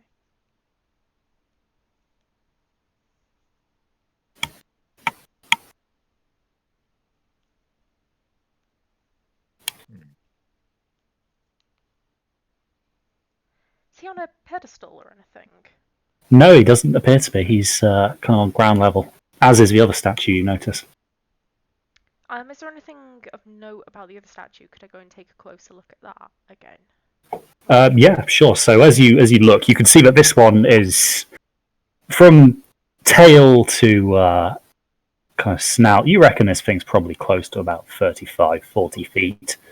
It's kind of coiled up though, so it's taking up a little less space than that. But you can see that the kind of the underside, whilst scaled, seems to have what appear to be eyes as well. All of it, again, in the same granite material.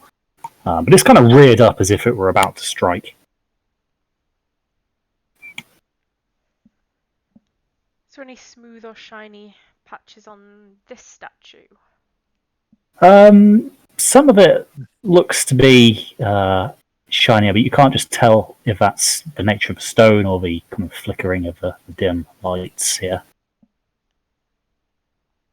I'm just going to poke and prod around at the stone a little bit.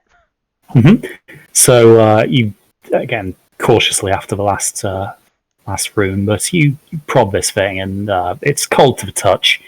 It doesn't give at all. It is the same sensations if you just kind of prodded a cliff. The door with the keyhole in it. What kind of size is the keyhole? Fairly generic for what you would expect a standard key to look like. One of the old-fashioned keys, though. So, kind of ones with the long, thin bodies, and then the circular bit at the end to hold and twist. But not huge. But the hole, you reckon, is maybe an inch from top to bottom. Does it match the key in the statue's hand, sort of size-wise? Size-wise, yes, it looks like it would be a very similar size.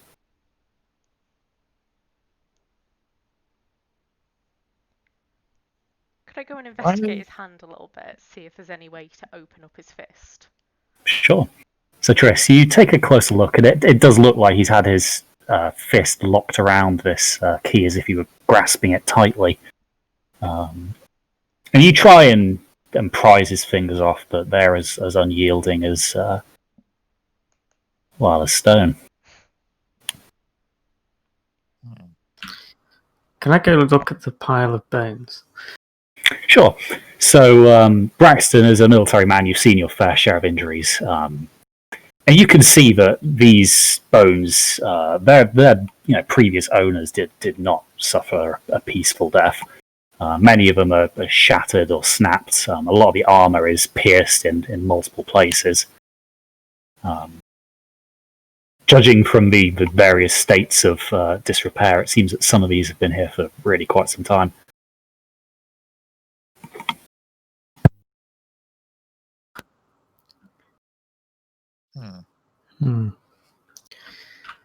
I get the feeling we need to avert the gaze of the worm statue. And when the defending statue can relax and drop his shield, he may also open his hand. Is there any way to take the shield off the statue?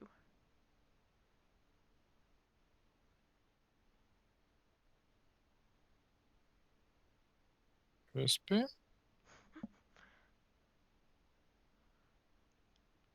Oh, no. Sorry, was I muted there? Yeah. Okay, so what I was saying is, wow, this is intense. the shield looks to be attached via a leather kind of holding strap. So, Triss, you reckon you could probably cut that off? It doesn't look like it's going to be too hard to get through. Okay, I'll take the thingy jig off. Okay, so what are you going to do with the shield? So what I'm going to do is sort of walk between the two statues and put the shield up in front of the eyes of the sneaky boy. So, Triss, you take the shield, and as you kind of raise it up to the kind of the eye level of this creature in front of you, the rest of you watch on in surprise as the kind of statue of the man almost seems to shimmer a little bit, and as if he was shaking off a cold frost, you see this stone start to flake. Little by little, he shakes himself free of this, and you can see the flesh underneath. Before too long, he's conscious again. What the? Where am I? What's happened? Who are you? Okay. Just stay calm. Triss, no matter what happens, don't move that shield away from the creature's eyes. Got you. And nobody look it in the eyes. If it breaks contact with its own reflection, it will return to normal. I think that's what happened. It caught a glimpse of its own reflection in the mirror of the shield and turned itself to stone. I think you might be right, but it looks like this is a temporary state. But now that we're going to have to leave this room at some stage, and it will look at itself again. I suppose we can see if we can hang the shield in front of it somehow, or prop it up. I don't know. We'll cross that bridge in a second. Just don't move for now. So whilst you're doing that, this guy's clearly taken the time to assess his situation, and as he looks and sees this thing, you see a kind of look across his face. You assume is the memory is coming flooding back. Jesus, they said there was danger down here. I thought they meant the old spike trap or something, but I didn't think. No, this isn't for me. I'm not cut out for this adventuring. Here, and he kind of tosses the key to you, Rulin. I'm done. I'm out. And he kind of quickly starts, running back the way you guys previously came. What was he looking for down here? Maybe he has some useful information. Gonna have to catch him. Yeah, so he's still only recently regained the uses of his limbs, so he's not moving particularly fast. If you did want to catch him.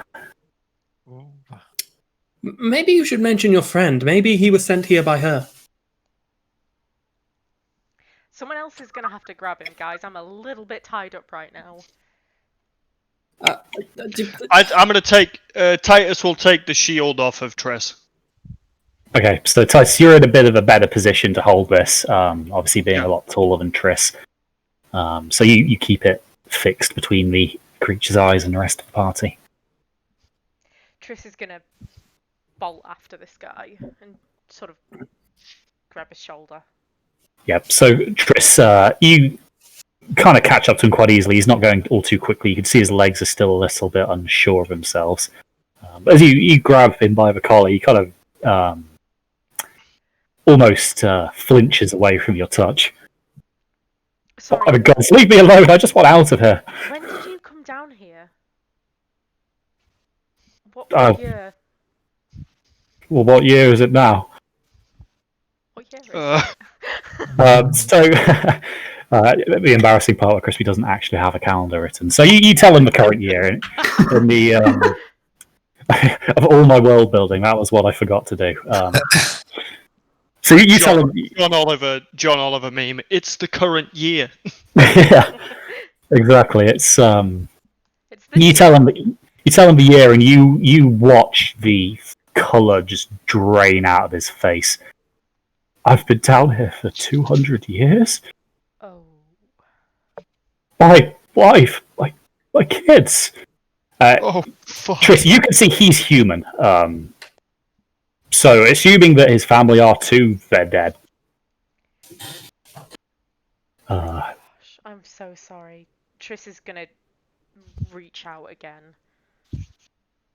He kind of just looks blankly for a minute before kind of just dropping to his knees and just sobbing. Oh, no! Oh, you should have left me. Or just let that damn thing kill me. Oh, what am I going to do? Well, there's still a world up there. probably a little different from how you remember it. He, Why were you down here in the first place? What were you coming down for? well, the Emperor's private vaults. They were always rumoured to be hidden away somewhere. But, well, I came looking for riches and lost everything that was valuable to me. Jesus. He kind of goes back into a fit of just kind of hysterical wailing. Triss is just going to continue to pat him on the shoulder. Meanwhile, Rulin, you've kind of had a chance to look at this key. It doesn't take a genius to work out this is meant for the door ahead of you. Yes. So, Tarek, could you give me a hand with something? Rulin explains he wants to try and use some rope to strap the shield around the creature's head, keeping it in place so that we can eventually let go. And Torik's going to be like playing with some bones. He's going to be like, "Huh? What? I wasn't paying attention." It's completely indifferent to the emotional scenes playing out in front of him. Where did you come from? Yeah. So wasn't there a second statue in this room? no, just the large creature and this. I was mean that would be Torik's reaction to the whole thing. Okay. I could have sworn there was another statue in here. But yeah, between the three of you, you guys managed to rig up a couple of lengths of rope tying each end of the shield's strap to the crest atop this thing's head. And when Titus, you gingerly release your grip, the shield drops, half a centimeter, but hangs where you'd otherwise left it. Okay. Cool. So now that it's no threat, I can give you an actual visual of what you've just bypassed. Oh. Nice. Yes, we avoided another one. Oh. Well done. Always keen to reward good thinking, so not a problem.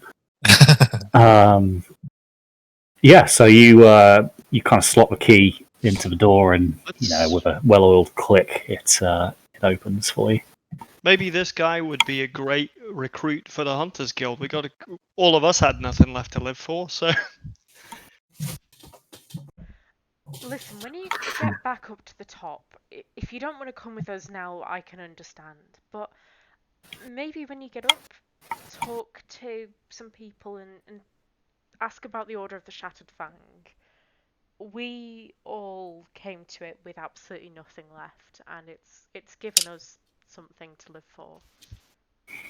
He kind of looks up at you between bloodshot eyes. The Order of the Shattered Fang. I'll remember that. What's your name? Rulin will pull out the pouch that Pont gave him and add a few extras to it. Give him a pouch of 25 gold. And just say, if you need to find yourself lodging for a few nights and some supplies. He counts it. 25 whole gold pieces. I could live like a king. You haven't the heart to tell him that inflation has been a bit of a bitch these last 200 years. But he looks like he's going to take your advice to heart, Triss. What was his name? Yeah, so I was about to say before you go, what's your name, Squire? My name? He kind of stands. Yes, I should introduce myself properly to people who saved me. He takes a kind of short bow. Rulin, you recognise it as a fairly antiquated form of etiquette, but clearly at one point was the norm. Please, I'm Argif Axelhelm. Pleasure to make your acquaintance, and it seems that you've done me a great favour here. Even if, it was a bit late in coming.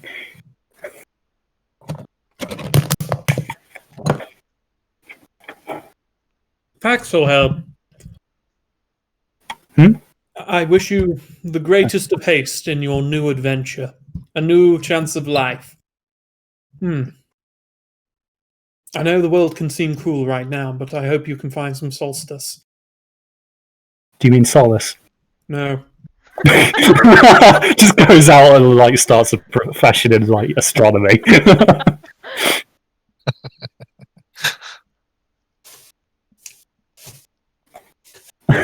Okay, so he nods, a little confused, but seems to understand the heart was in the right place there. Yeah. Good. People should leave Torek being confused. Confused and frightened, yeah. Okay, so he kind of stands up, Triss, and steadies himself, but he pockets this coin purse and starts climbing the stairs. And he proceeds to exit, you assume, the library. He's going to have a bit of a surprise when he gets up into the library. We perhaps should have prepped him a little bit more. It's probably too much. He's going to have to learn very quickly the world's not quite the way that he left it. At least we gave him a heads up, I suppose. So that matter resolved, you kind of turn to face this now open door, and Rulin, you can see straight away that another spiral staircase awaits, going even further into the depths of the earth. Okay. Well, Triss, maybe you'd like to cast your magic and see if there's any surprises waiting for us. Yeah, sure. Let's do a little detect magic. So Triss, there is, in the direction of the staircase, definitely magic. Any idea of malevolent, benevolent? It doesn't seem to be vicious magic from the aura you're receiving. Okay. Nothing immediately to be concerned about, provided that Havel continues to tell the truth. Triss is going to head down the stairs. Okay. So Triss leads the way, and the rest of you follow. So Triss, you kind of grab onto the outer walls, a bit of a guide, and start going down. It seems these stairs wind pretty deep from the looks of it. You kind of keep going for what seems to be about a few minutes. This might be a bit of a daft question, but what's the lighting like down The here? lighting down here, there are torches, it seems, interspersed along the walls at regular intervals. Skyrim style. They've managed to stay lit for thousands of years. Cool. Shit, you questioned the DM, we're fucked now. Crispy's like, question my lighting, will you? Well, I just realised that Triss would probably be able to see, but I think there's a couple of people in the party who perhaps can't see in the dark, so we might have had some concerns with people. Titus does not have night vision. Dark vision. To be honest, we're mostly elves, so I mean, Havel, you don't have dark vision, do you? No, but the place is lit anyway. So. Yeah, no, it's fine. Anyway, carry on. Okay, so you kind of continue down this staircase for a few more minutes. You kind of cast your eyes down the length of the staircase. You can't quite see the bottom. How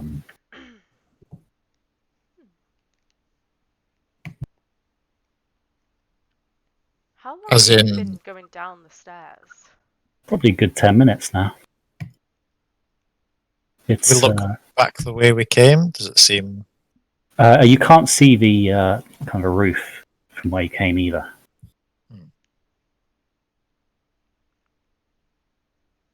Huh. I think I have a torch. Do you think it'd be a good idea? When I cast detect magic, now we're on the stairs. Do I get a different kind of reading? No, you get the same reading. There's no kind of malicious or harmful magic at work here. There is definitely some magic, but it's not inherently evil. I'll take out one of the ball bearings from the pouch and throw it down the stairs. Okay, so Rulin, you drop this down the kind of center of his spiral. You listen out for a kind of sound of this reverberating off the sides or off the floor, and you listen for, well, you reckon it to be about a minute and a half, but you still haven't heard anything.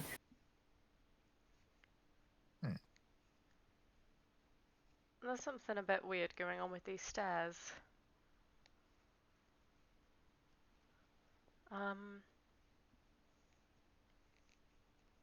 Triss is going to cast Identify on the stairs while they're stood there.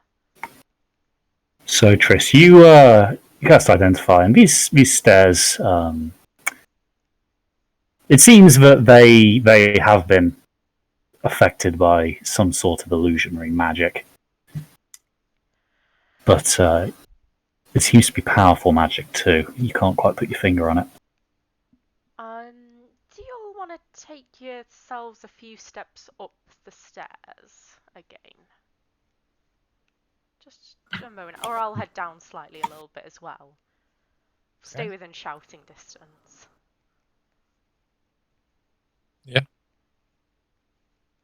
I'm gonna move away from them a little bit and get some eyeball on the stairs. Okay, so you guys spread out a little bit and stay within shouting distance. Triss, you reckon kind of the gap between you is, several dozen stories worth by the time you're kind of at the limits here. And it doesn't seem like you're any closer to the floor, and the rest of you, it doesn't seem like you're closer to where you started either.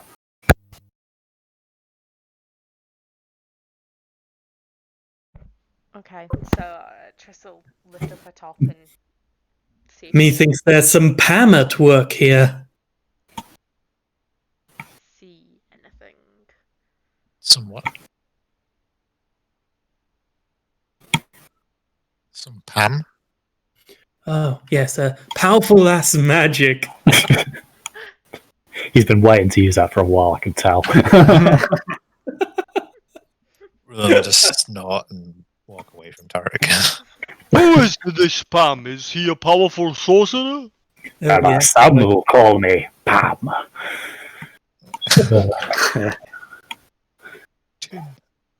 But yeah, Triss, that seems to indicate that these stairs they do go on for a while. Does the eyeball show anything different from what I was? Roll me an investigation, please.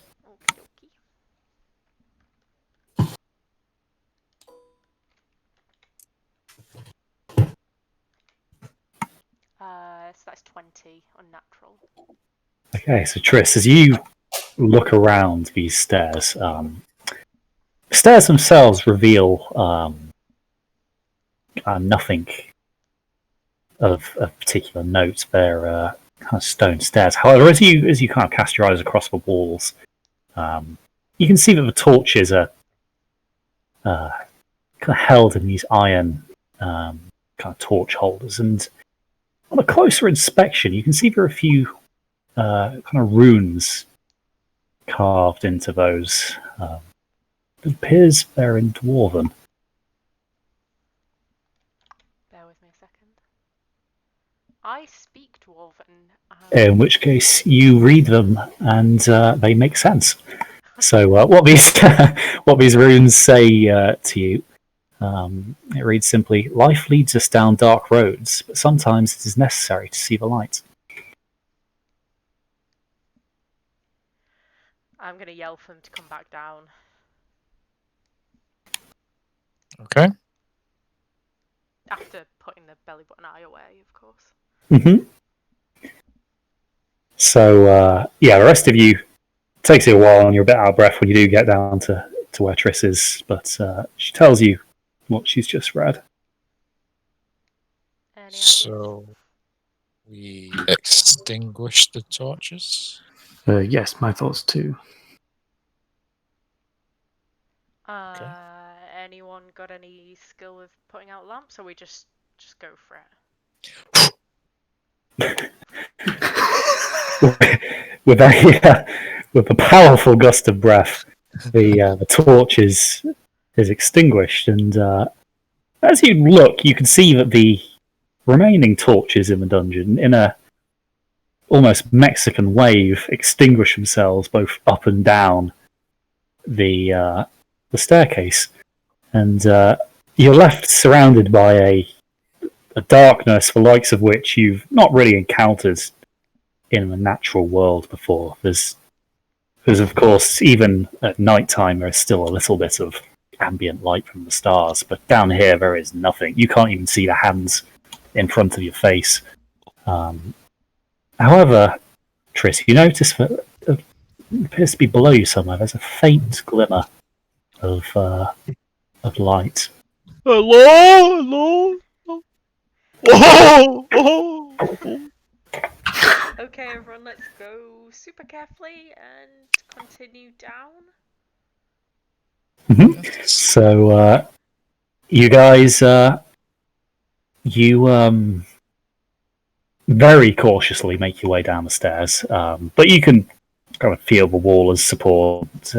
Take it carefully, and you go down a few more loops, but you eventually reach what appears to be the base of these stairs, and sure enough, this light materializes as an opened door, leading into an empty room. But as you come in, you can see that this room is bare, all except for the door at the other end, which again has this by now familiar cutout shape in the frame next to it. But also a metal hook embedded in the wall next to it, on which rests a key ring containing a singular key. That seems too easy. What, is there a keyhole on the door? There is. The rest of the room's empty. Yep, so you've only got the door you came in, and the door ahead of you. The rest of the room is just sheer stone. I'm gonna cast Detect Magic. Triss, there is magic. Any idea what flavour? Illusionary. Oh, okay, don't go any further forward. I mean, I'm pretty good at illusion magic. Maybe I can decipher what's going on. Tarek, by all means, go ahead. Yeah, so maybe I will. Little fact: do you know that gnomes are naturally attuned to illusion magic? I proceed. Okay, so Tarek, roll me an Arcana. Sure. Is this a roll against magic? So this is you trying to narrow down Triss's kind of assumption that this is illusion magic. Ah, right, okay. 19? So you kind of get a feel for a room. Sorry, your gnomish instincts are kicking in here, and you're immediately greeted by the fact that Triss is indeed right, but probably not to the extent that she really thinks. This is incredibly powerful illusion magic, coupled with a little twinge of something else that you're not entirely sure what it is. Well, you're correct, but I'm afraid you're only about, I'd say, 84% correct. There is illusion magic, powerful illusion magic, but there's something else. I can't quite put my finger on it. That's Not really. when Roland dropped that what was it, ball bearing or something down there? Yeah. Is that by our feet now? We're at the bottom of the stairs. So yeah, amongst the darkness, you didn't really notice it at first, but on a closer inspection, Braxton, you do find this ball bearing. Great. Just throw that into the middle of the room, see what happens. Mm-hmm. So while the others are discussing the finer points of the magic, you kind of roll this thing across the floor into the middle of the room. It kind of bounces along. The stone flagstones have joining cracks in it, but slow it a little bit. But it comes to a nice rest in the other half of the room, couple of feet away from the door. It hasn't fallen, and it doesn't seem to have had anything malicious happen to it. Take another 2 or 3 ball bearings from the pouch because I grabbed quite a hefty handful. And just throw them in different directions, one to the left-hand wall, one to the right-hand wall, so on and so forth. So you kind of scatter a few of these ball bearings, and similar to the one Braxton launched, they seem to roll along the flagstones quite happily. Do you think we could do a small sketch of the room so I can picture it? Yes, we can. Will I get a pen? It's just a box. It would have been so great if you just left it at that. There we go. Ah, yes, illusion magic. Oh.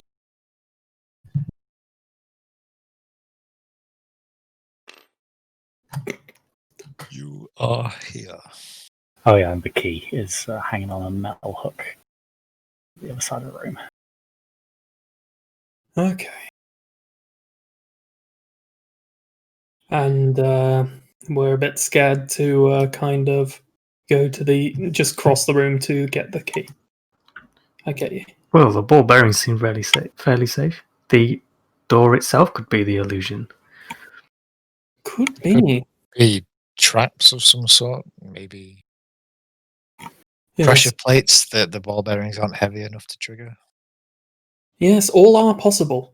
I say we proceed, or the lightest of us proceed, with a light step. We could probably pass safely. Well volunteered, Torek. Oh, balls. Oh, okay. Well, guess I am the natural candidate. Everybody wait here, and Before you go, and Ruin will pull out the remaining of his rope and tie some around Torek's waist and then keep hold of the other in case we need to yank him back. Mm-hmm. you're just going to pull him like a trout. Well, we've been Wouldn't be the fishing with you first, before and it worked quite well. Right. And just get ready to hit the floor if you hear a click. So, Torek, you kind of tie this rope around yourself, make sure it's nice and tight, and carefully head out. So, your first few steps are fairly tentative. The stone underneath your feet seems to hold, and you kind of keep this up to get about 2/3 of the way across the room. Make me a dexterity saving throw. Cool.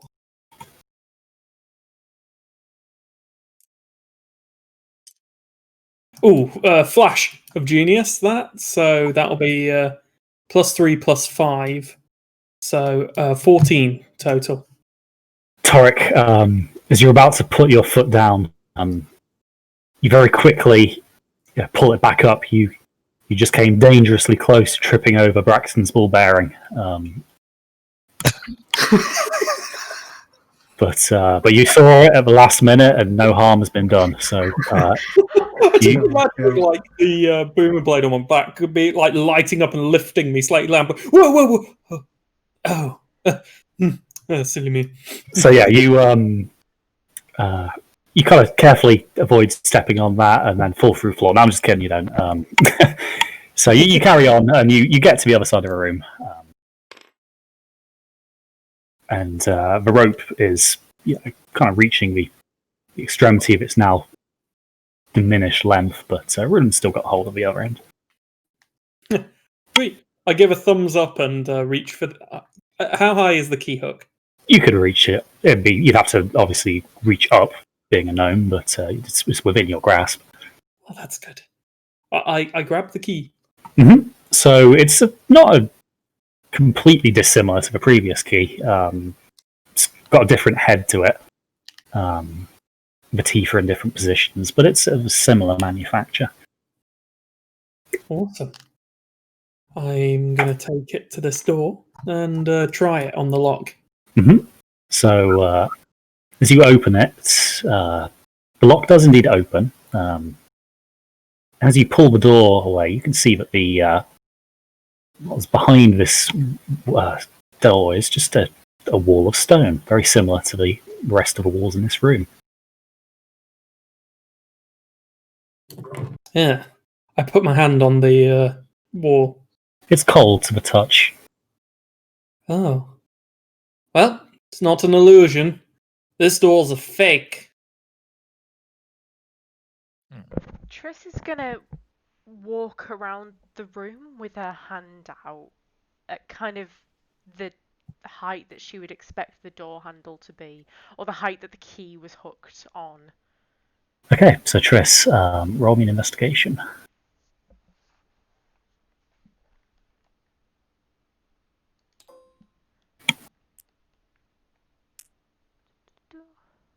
Da-da-da. Investigation is +8. So yeah, you take your time and kind of carefully run your hands along the walls, and you can feel that the stone is by no means uniform or indeed even smoothed, but you can't really feel any kind of long continuous indentations that would be kind of indicative of there being an opening as such.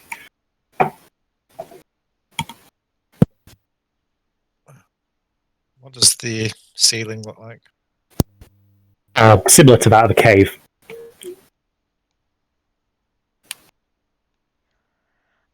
When we rolled the ball bearings across the floor, did they seem to go over anything that would have been a different surface to what we could see them rolling on?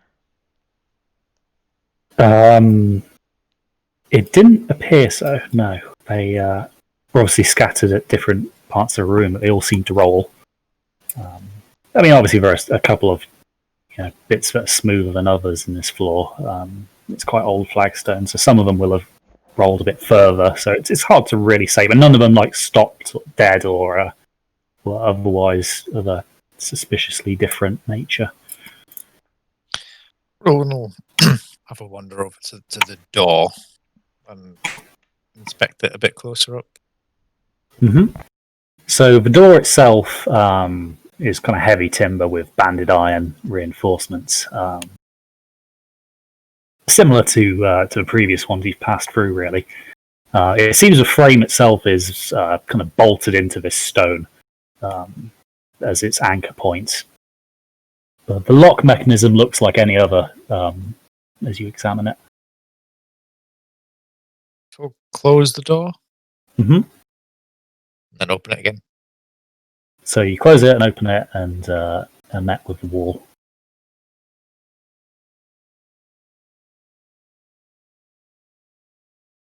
What about the hook? So the hook is an iron construction, a very simple thing. Looks like kind of a coat hook. There's a little bit of scroll work on the end of it, but these are the kind of things that a blacksmith would knock out in a matter of a minute or so. Quite plain, simple, but clearly built for its purpose and not much more. Ooh, And the key ring? I've got an idea. I'm going to walk back over, key in hand, and I'm going to try the key on this other door. Okay, so the door's open at the moment and unlocked. Cool. Let's close it. Do we have the original key for this one? It was open when you came in. I'm going to put the key in it, lock it, and then unlock it. So Torek, you close this door, lock it with again the soft click. You unlock it again with another identical click. As you open it, you are greeted with the sight of a large staircase leading down. At the bottom, you can see the flicker of lights in a tiled floor. Ooh. Think I found it, friends. So we got a downward staircase with a light at the bottom. Out of curiosity, what happens if you close the door, lock it, and unlock it again?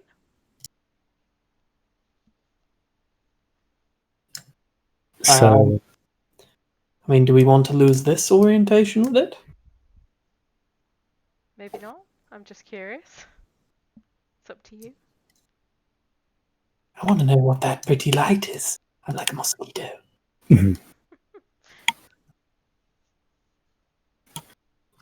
what's it going to be, Tarek? You're the key holder. The key bearer. Ah. I'm much too short to be a keeper of keys. Okay, I think Torek, being presented with the idea of an experiment, would give up to the idea and do Triss's suggestion. So you close it, lock it again, unlock it, and as you open it, it reveals the staircase you've just come down, leading back up, spiraling away. Cool. Repeat. And you're back to the downwards leading staircase. Good to know.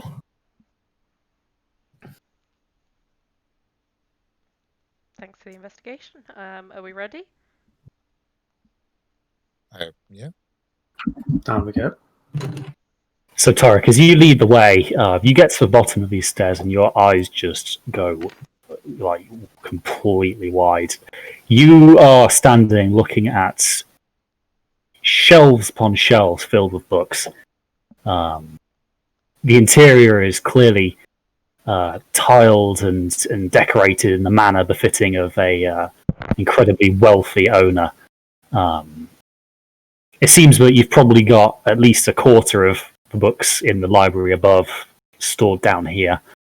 There are candelabra from the ceilings, and the whole place seems to be quite well lit. But yes, the wealth is clearly on display here. Kind of bookcases are gilded gold. There are kind of armor stands clearly displaying these ornate, almost ceremonial kind of armor pieces. The room is filled with these long oak tables, clearly intent for the study of the books within.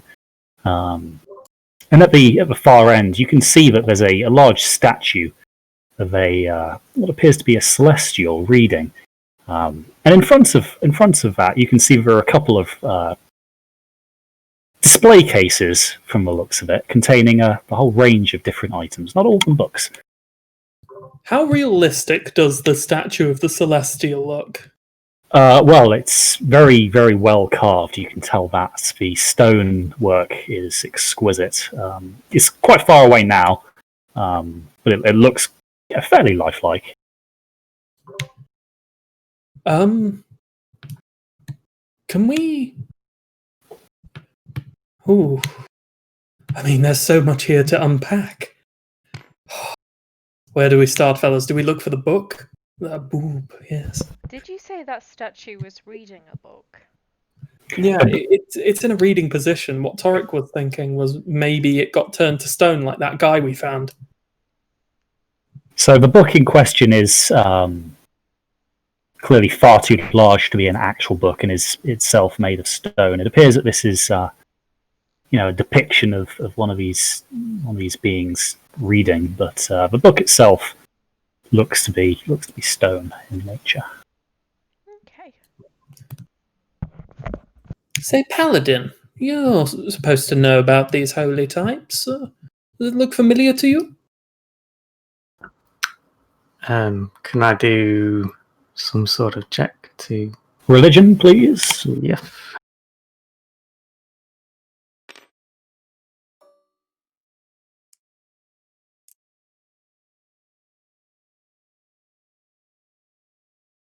One sec.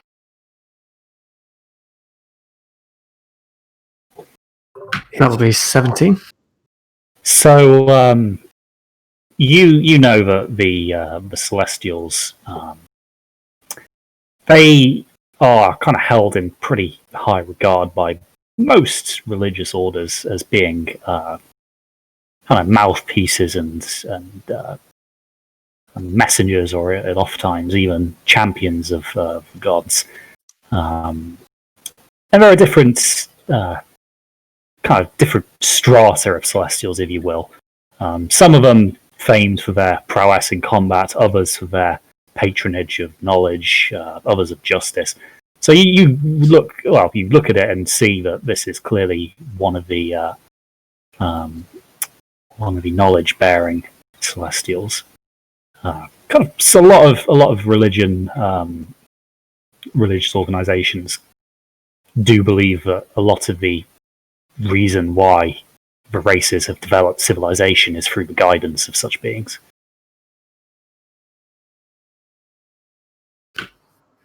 So it wouldn't be uncommon to see something like this in a library as a kind of tribute to that. Yeah.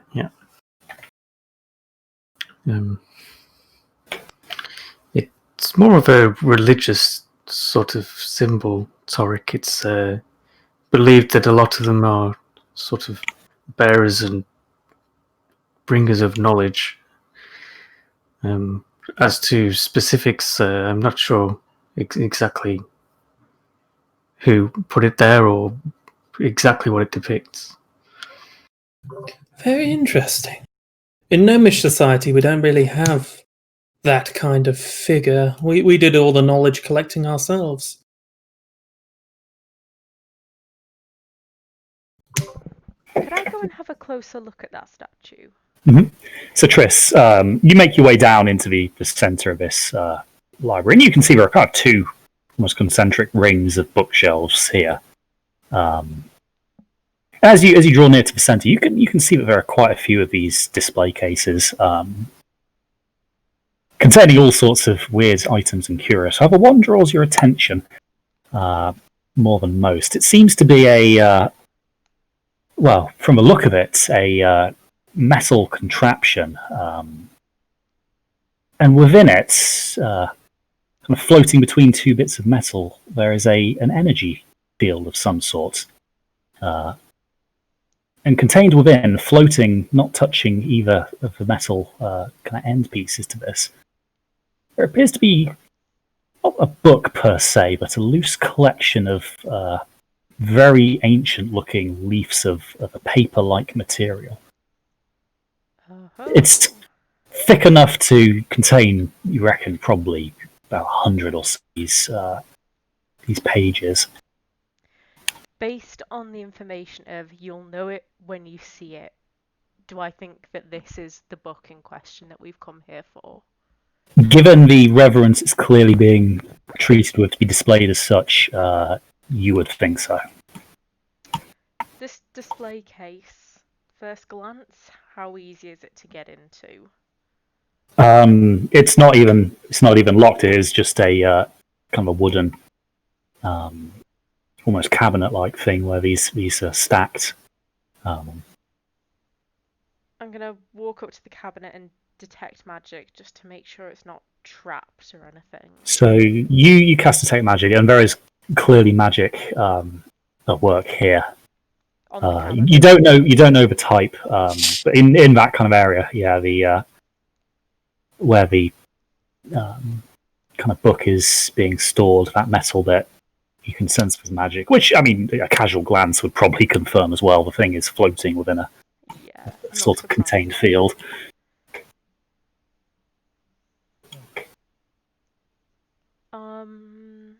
I'm gonna shout to whoever's nearest.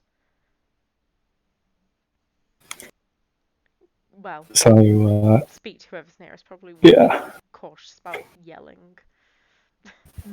Ruling all wonder over. Mm-hmm. That's certainly interesting. Looking at the floating book. This is what we're here for, but I'm cautious about just taking it out. Somehow I don't think it'll be as easy as that. Well, does the display case have like a door to it, like a hinge or anything? No, it is literally just basically a couple of shelves arranged in a kind of series of steps. You get the impression that whoever's put stuff in here thinks that the security measures you had to get through to reach here were sufficient enough. Okay, well, keep an eye on me. Triss is going to reach out and pick it up. Mm-hmm. So, Triss, you pick this thing up, and it's quite heavy. The kind of metal moves, and you notice the book stays relatively to the metal in the same position as you lift it carefully. It doesn't touch the kind of the sides of this. Did you say there was benches for people to read? Yes, there's a couple of tables with a few chairs where you could sit down and have a study. Okay, I'm just going to walk across and carefully put it down. Sure, so you plonk this thing down, and again, the book inside doesn't seem to move. It seems to be in a stasis of sorts.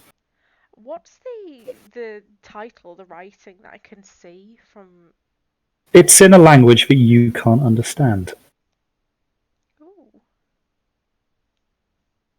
Do I have any inkling what language it could be? It looks similar to some stuff you've seen on Torik's ruins before. Where's Torik at? I'm gonna try and grab his attention. I imagine has been probably distracted back by this. Yeah, there's a big library here. Torik! Yeah. Oh, well. Would you come over here? I think this might be something that we need you to read. And I found the book. Okay. Torik's gonna take a book that he was looking at from the shelves, put a bookmark in it, and then go off to see what Triss wants. So, Torik, you take a look at what Triss is pointing to, and whilst you can definitely see there are definitely elements of Tildration there, it seems to be a bit of a proto-language. There's also a surprising, couple of characters that could almost be described as very early Elven. Oh my! Could it be we're looking at a Wait.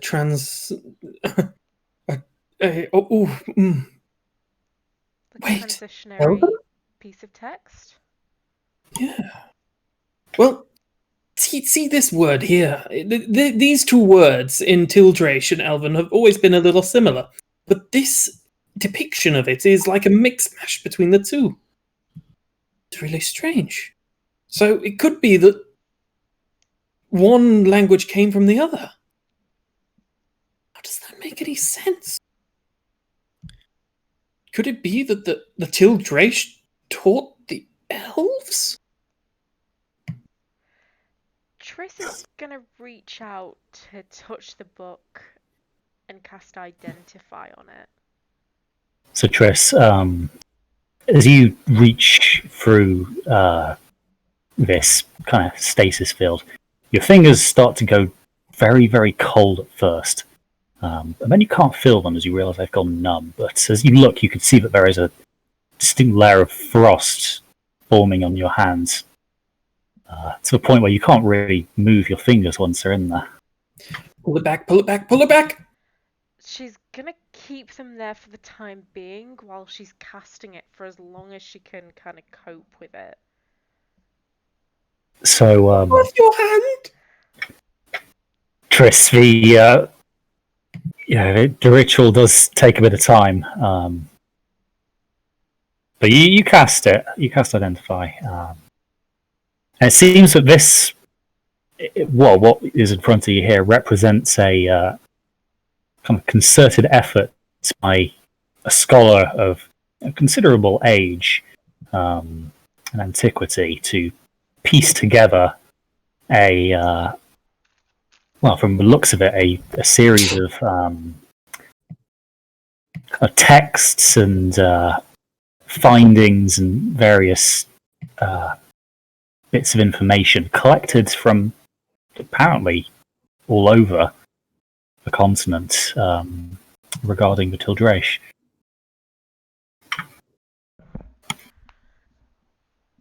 I'll let Torik know. And as you take your hands out now, you can see that your fingertips have kind of started to turn black. There's early signs of frostbite setting in here. Okay.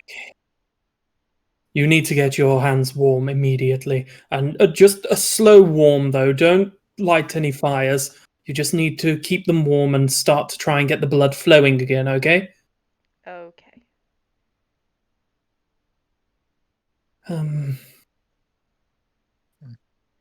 Maybe try gently tucking them into your armpits.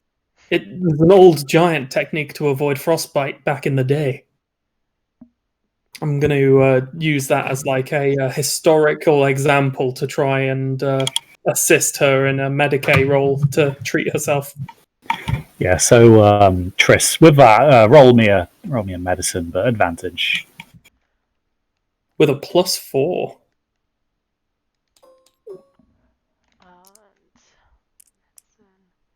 +4, so that's +8. So, I got 20. Okay. So it doesn't matter. Yeah, so using Torik's kind of previous experience, you try this well-known giant remedy, and in doing so, you avoid the potentially harmful effects of a very rapid reheat. It takes a couple of minutes, but you can start to regain a bit of feeling in your hands, and while Torik's kind of tinkering around with this, you start to flex them a little bit, and it seems that there's probably not going to be lasting damage as a result of this. It's good to see you're recovering quite well. You have Titus's ancestors to thank for that one. Oh, thanks, Titus. Sorry, Havel, I couldn't join the one-hand club. So, Torik, while Tris is doing that, you try and piece together this language, and it takes you about 10 minutes, but you manage to decipher the title. And it's quite a simple thing, really, but the nuance is quite hard to pick up in this new form of language. But it simply reads the downfall of the ancestors.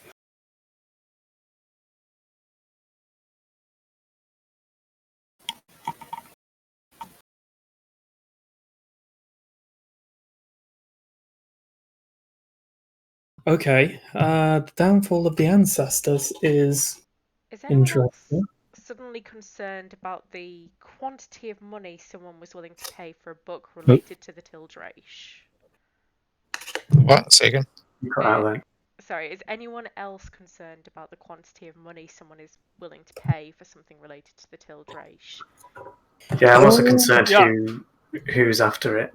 Yeah, I think that's probably something we need to figure out. Yeah, I think that I might have an inkling. Mm-hmm. Yes, 5 gold says it's Alibu. Yeah. Don't say his full Someone name in in there case as Down well. on his own for this.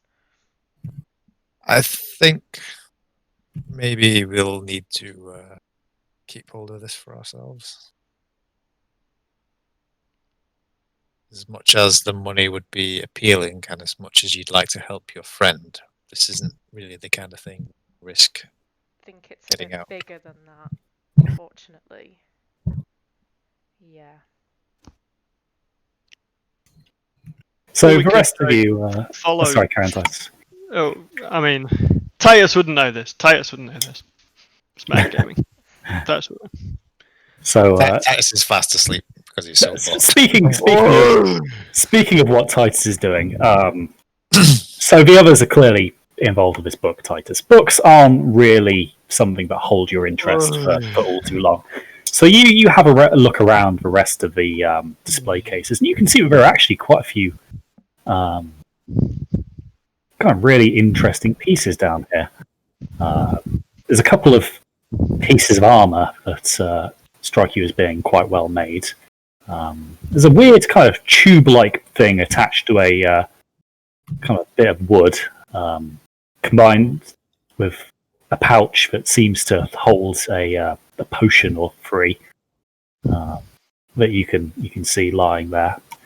It also seems to be a very well-made silk cloak. It seems to be almost billowing as if there were a breeze blowing. As well as a small yet very well-crafted golden ring in this display piece, which appears to be quite a small ring. But next to it is a slightly larger amulet that appears to have a series of gears ticking away in its heart. Hey, look at the knees! That's the noise he makes when he's found something interesting. Did you find some books you like? The forbidden Everybody picture stares books. at Braxton in shock. Like, Just laughs. Oh, forbidden picture books. It's just like this is just all just hentai down here. That's what you stumble across. Just found Phil Gray's Pornhub. This is just the incognito library. Yeah, He pretty found much. a book about a secret romance of a Goliath and an elf. Oh, That's pictures. oh God. They are wrestling, look! Some shades of grey. Many shades of grey, I surely. think, yeah. Oh, 50 yeah. would be many shades of grey, oh my God. Let's say. Oh, damn it. I'm ready for the meme on that one. So yeah, you kind of find a few of these things that are a little curious, but seem to be fairly old in nature, but taking your interest.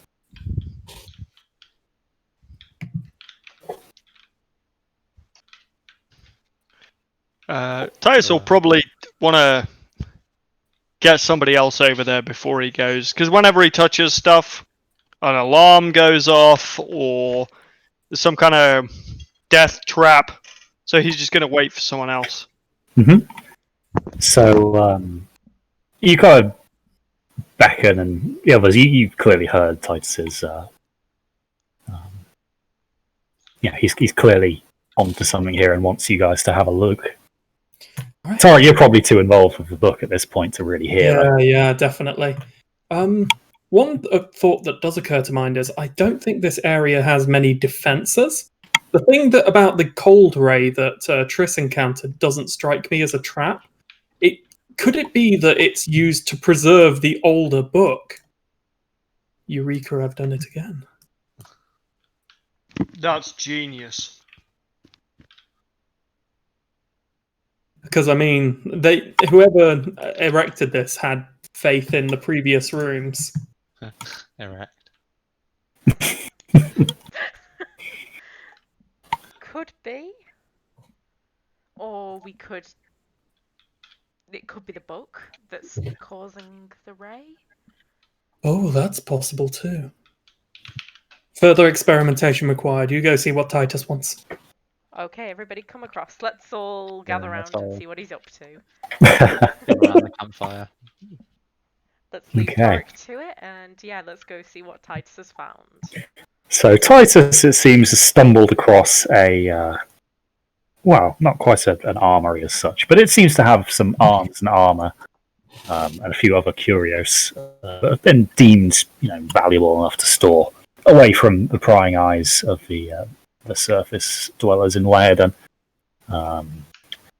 So I'm just assuming the identifier is going to come next. On Yeah, every let's- single item. Just, yeah, say we're gonna do that because it saves a bit of time with us all guessing. Unless Mhm. anybody wants to guess, by all means. Won't want to take Nah, away I'm the right. fun.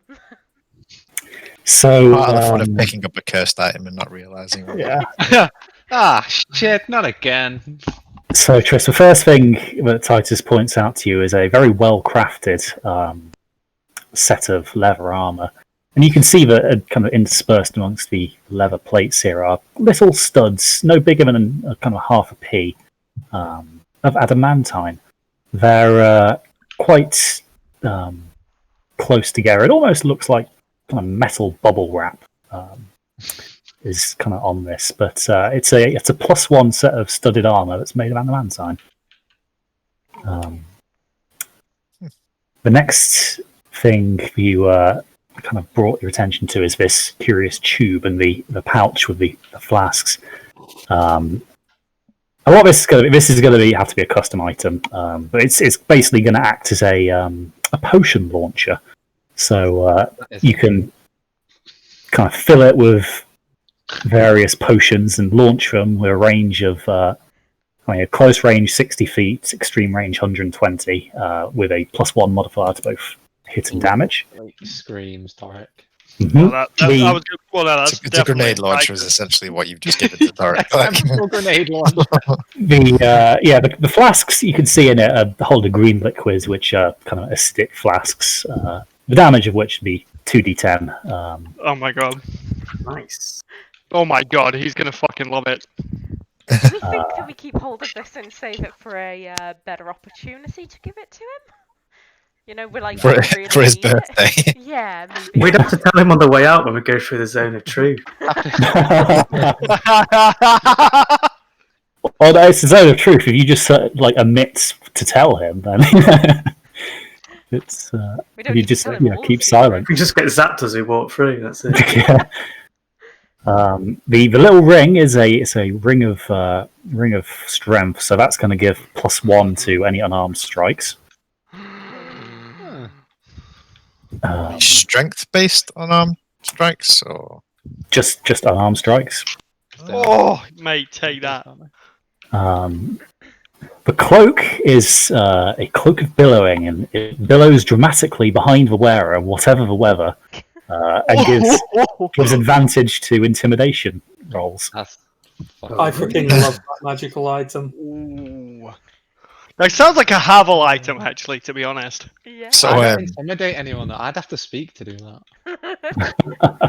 Just curious as well. The ring that gives +1 damage to one arm is basically just a big sovereign that like really hurts when you hit someone with it.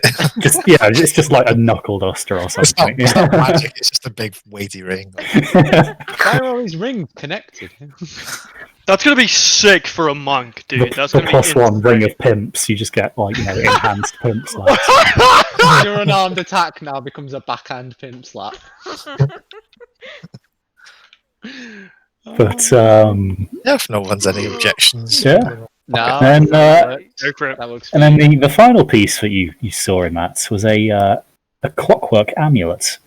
It seems to be mechanical in nature, but once per day, when you make an attack roll, you can forego rolling the d20 and just take a 10.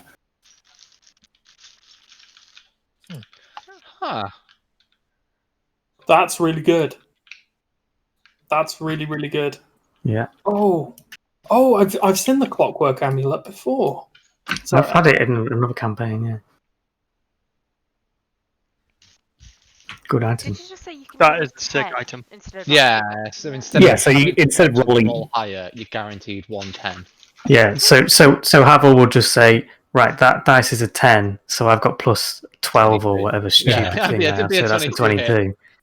So the other thing I should probably add for those of you who haven't played before, adamantine, the effect that has on armor is it means that any hit that hits you that's critical is just turned into normal hits. Oh. So it Oh. negates crits. That's the benefit of adamantine. Yep, adamantine is bitchin'.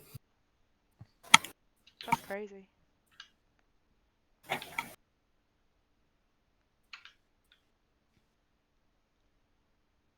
So don't say I never give you anything.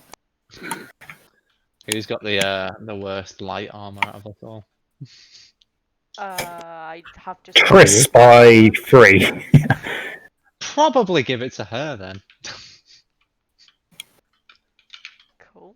If everyone's cool. sure, I don't mind. Well, Rulin doesn't wear any, does he? Nope. Neither does Tyus? No. Nope. Yeah, I just got my light armor, which puts me on +8. Oh, 18 AC anyway. Okay. So you'd have to fight out with Toric? What the fuck does Toric wear? Potions. Yeah, well, Toric's getting a potion gun, so yeah. Yeah, what does? Yeah, I was gonna say, Tarek, give it Triss. Okay, so Triss, that'll be 13 men plus your dex modifier, so I think that brings you up to 16, doesn't it? Holy moly! Look at these heights. Not bad. I don't know who's going to get the cloak of billowing, but Titus needs to be wearing it when he saves Yenva. To be fair, they're all interchangeable anyway. Intimidate her into going out with him. Like me now. I'm over here. Just adding the ring to my equipment as well. Just to clarify, it's +1 to damage. And to hits +1. with unarmed Oh, strikes. and It's just a general flat +1. Oh my god, that's so sick. Cool. With the fucking 50 hits per turn that you do. So now get +10 to hit and 1d6 +6. Nice. Oh, Just for an honor. Nice. Just for Oof. And then you can spend your Kai It's actually the exact same as my ranged attacks. dude, just don't get in a fist fight with him. Like, fuck people up.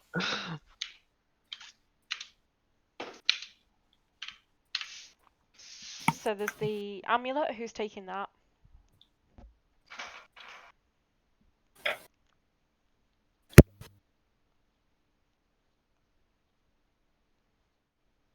Well, if no one's going to go for it, I'll. Havel or yeah.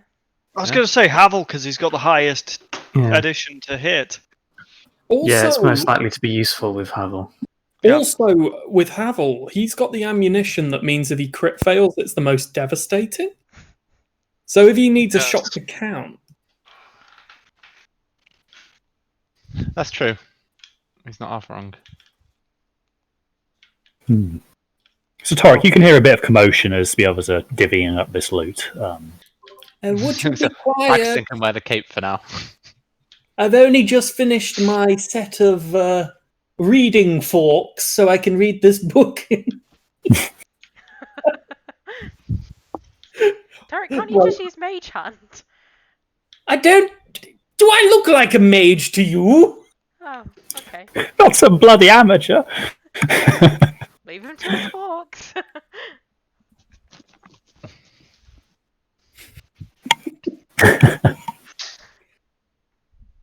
Just imagining Torek, like, while they're gone, is just trying loads of different things to try and turn the page, like trying blowing on it really hard for a safe distance. He's got like 2 metal prongs now. He's just like trying to turn over a page, like, yeah. Tris is going to wander back and see if he needs some help with Mage Hand to turn the pages. So, Torek, you try as you might, but you can't shift this this book in the field. It seems to resist your somewhat hastily crafted reading forks. Do you lick the thumb of the mage hand and then start thumbing through the pages? 100%. Yeah. Even better, Tris is going to lift the hand up to Torek so he can lick the thumb before she controls it. I'm not licking it, it's an ancient tome, you shouldn't. Give me some friction here. So, Tris, you try and turn this page, but the mage hand can't actually penetrate this field of magic at all. It's even less use than Torek's reading forks. Ah, damn. Ooh. So the reading forks weren't entirely useless then? Probably not. You might be better going back to them. I will certainly keep them for future experiments. Although I'd make sure that the handles are insulated. Yes. God, is there anything I can use that would be really clever right now? To be fair, can I just try and... How big is the book? Can I just try and lift it out quickly? So, the book is fairly average in size, probably just a shade bigger than A4. Okay. Tris, could I have your necklace? I'm going to try and lift the book out of the field. Of course. I put on the necklace and I try and lift the book out of the preservation field. With what? Your hands? Or the reading forks?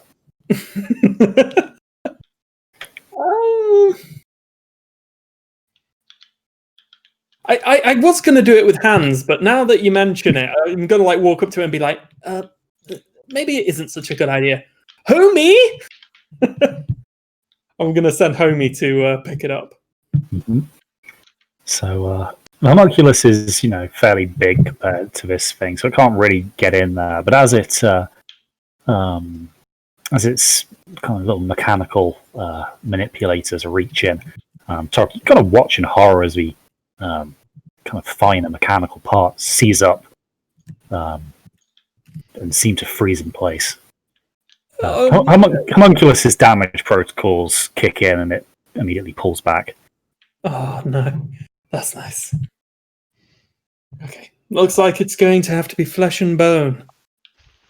I think Titus is pretty resilient to cold.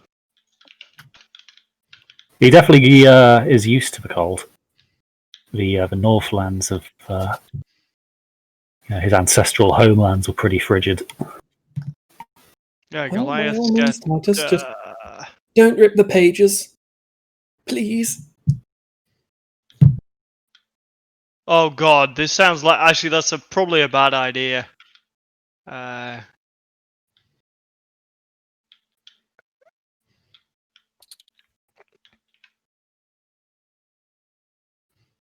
it'll be fine. Just roll some dice. Oh man, I do have resistance to cold damage. You don't mountain-born, you don't suffer penalties for being in high altitudes and have resistance to cold damage. Yeah, Titus will reach in and grab the whole book and try and move it out of the field. So, Titus, you kind of get a firm grip on this. You kind of plunge your hand straight in, and you're used to the cold, but this is for you even colder than you're used to. You don't seem to have as adverse a reaction as Triss did, but you kind of grit your teeth and get a firm grip of this book and give it a tug. But it doesn't go anywhere. It seems to stay fixed in its position within this field. So roll me a strength check.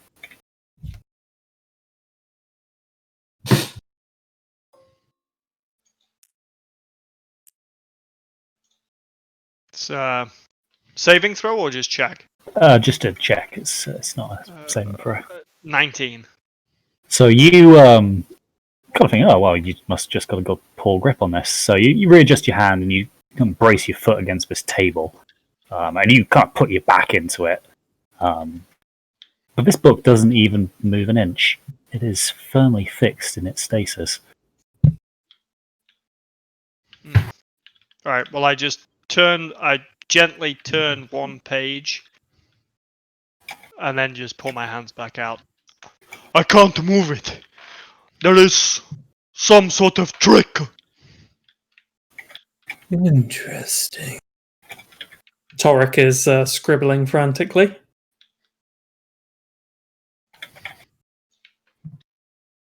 Which is guy speak for I can't think of anything at the moment.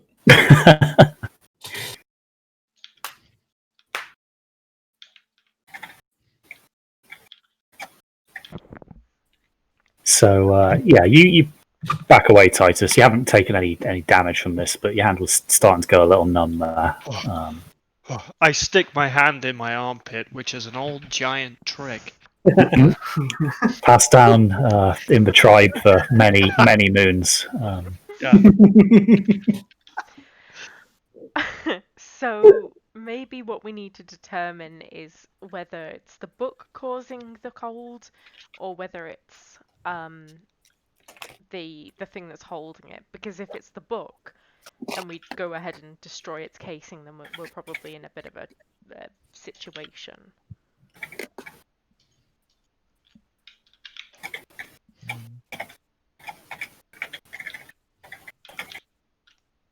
Sorry, say again, Triss. I think I cut out there a bit.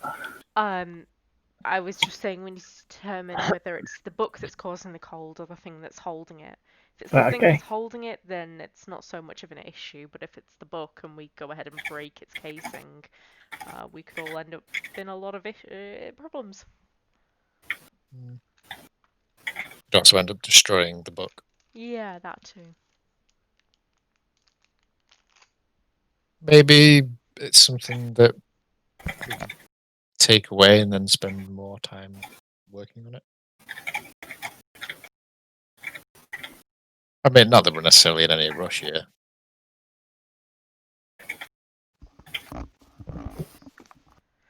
That's true. How easy will it be to transport, Torek?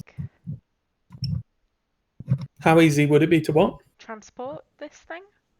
It's fairly sizable. The book itself is obviously quite large, but then the kind of the two metal containers for it probably bring it about the size of a small propane can. Plus, it's fixed. Didn't we say it's fixed? No, the metal containment field is mobile, but the book is fixed relative to the two Got it, sides of the got it. container. Okay, got it. But the whole assembly can be moved. Oh, I see. Right. Maybe I would say a medium-sized object. It's doable, but you know. It would be very hard to hide. It's quite bulky. Of course, naturally. Well, they did say to us that no part of the library was not open to the public, so... They may question it if we try and walk out with this thing, though. Yeah, we're making a withdrawal. What about your bag, Torek? Oh, good thinking. Maybe I could stretch it enough. I mean, it might be a bit too big. I try and put it in the bag of holding. The bag of holding, I'm afraid, does not quite open far enough to allow this thing in. It's quite chunky.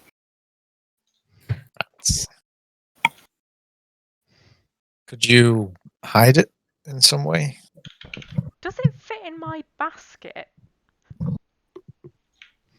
I keep on forgetting that you lug that thing around. Oh, yeah. The basket? Wait, basket? Yeah, the basket that we got from that market that doesn't, that nothing drops out of. So, No memory of Tris, it will go in your basket. I mean, you could see it's in the basket, but it definitely goes in. Okay. We could maybe just work on covering it up, because it's not going to fall out. It's maybe a little cumbersome, but we've dealt with worse. If no one wants to wear the cloak, we can stuff that in there. Oh, genius! Oh The my billowing cloak on the top of it. god. Just gonna dramatically blow in the wind as we run out. Yeah, of yeah, library. yeah.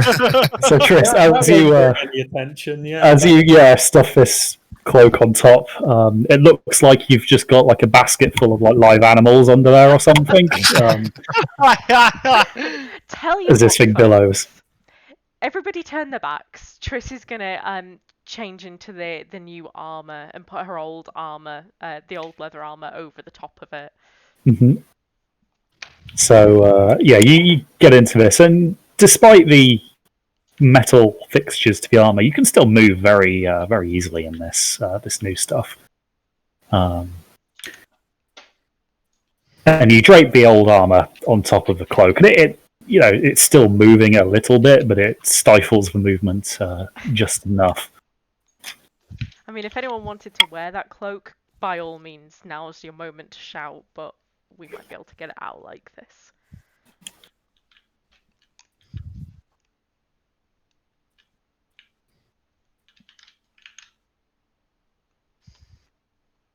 The one time I don't prepare a spell of invisibility, I'm sorry, everyone. Is it pretty heavy? No, not particularly. It's actually, for its size, remarkably light. Okay, well maybe we should. Are we sort of ready to head out then? Because the cloak's on top of that. Rulon took the ring. Havel took the amulet. Triss has now got the awesome armor. I don't think Torek quite took the launcher yet. He hasn't, no. Well, Wait, what about the what now? don't worry about this. Okay.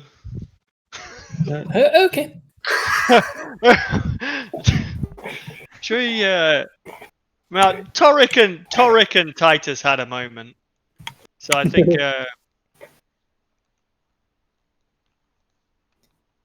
Are you the one carrying it right now? I don't think he would be. I don't think Titus would be. No.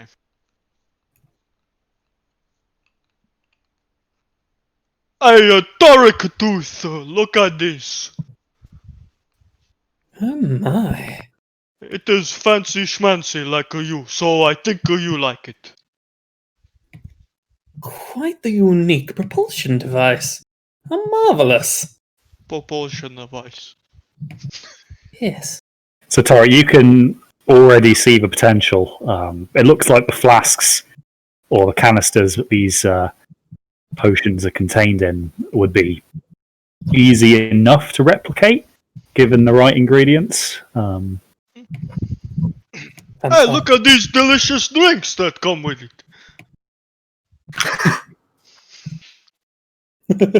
Do not drink those.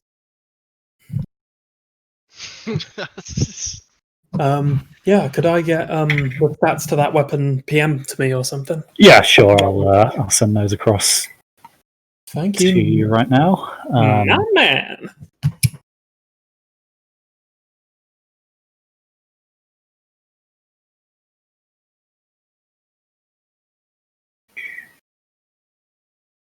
There you are. Okay. Okay, so you hand Torek this, which looks comically large in his hands, but he seems chuffed to bits with it. It's not too big for me, is it?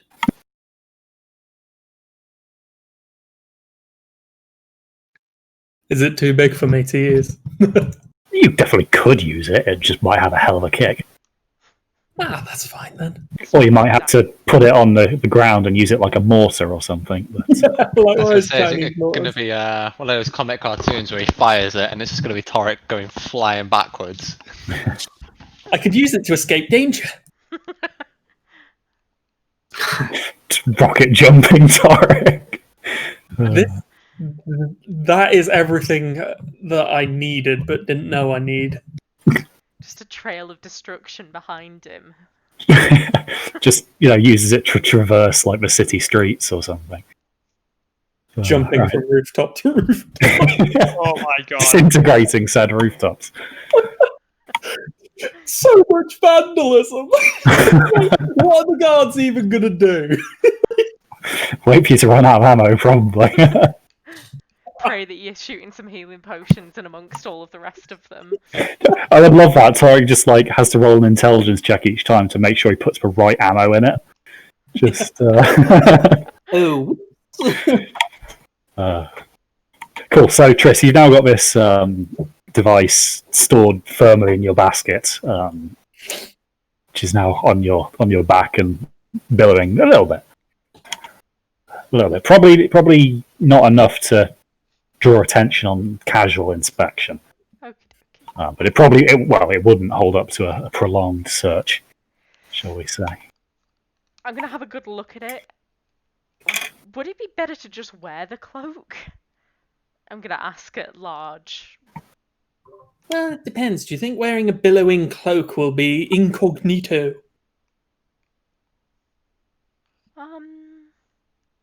Given that when we came down here we didn't have the billowing cloak, perhaps not. I'd rather not draw too much attention to ourselves. Yeah, it's good thinking. Should we have another look around the library to see if there's any interesting books? I feel like, this is going to be our one chance. Just like a quick scout about while we decide what to do. Define interesting. What kind of area or topics would Torek be after? Let's go for ancient magics, like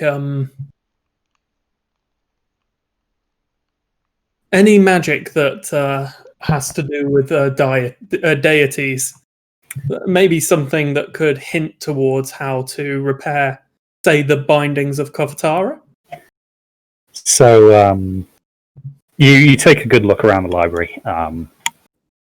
It seems that most of the books here are of a private and personal nature. A lot of them are memoirs of previous emperors, personal diaries and the like. So a lot of them are tax kind of documentation here and generally sensitive financial information. There are quite a few books that seem to relate to the lineages of various households, and interestingly enough, things that you might otherwise not have known about some of these noble houses. But a lot of these houses seem to have passed and gone in the course of time. Some of these books clearly date back, quite a long time. You find a few books on kind of mage and witchcraft.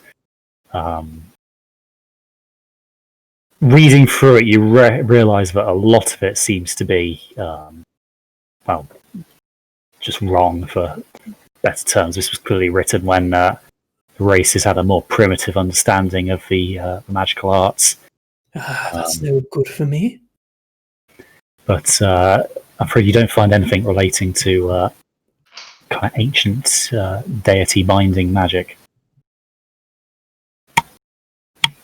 That's fine. It was a long shot, but I figured that Plan C should also be accounted for.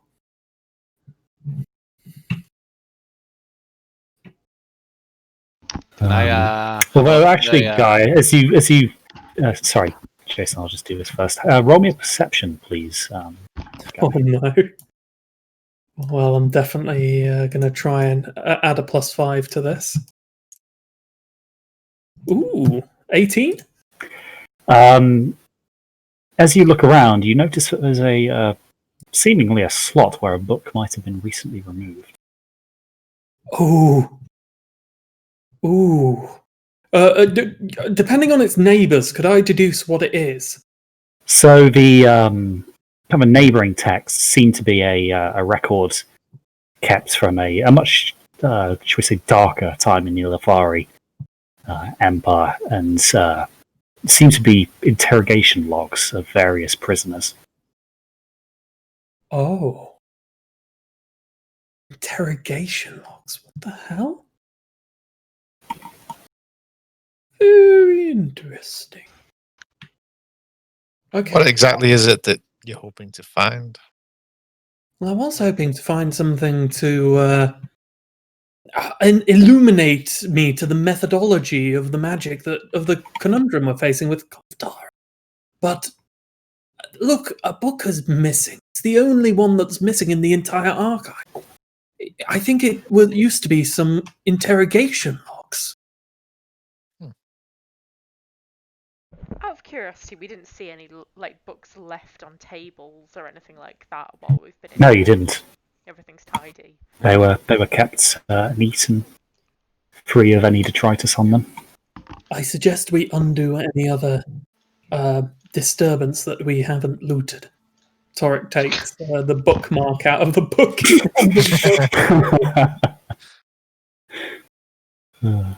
Okay, yeah, so you pocket your bookmark. But I will jot down in my notebook what bit I was up to, just in case. So are we all near Torek at this point? Well, Torek's probably not too close to most of you. He will have gone off to explore the kind of other areas of this library. Yeah, it's a sizable place, really.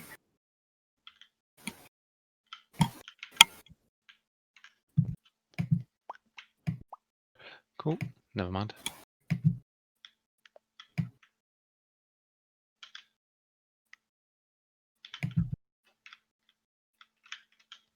Okay, so Tarek, you don't quite find what you're looking for. I'm afraid in that.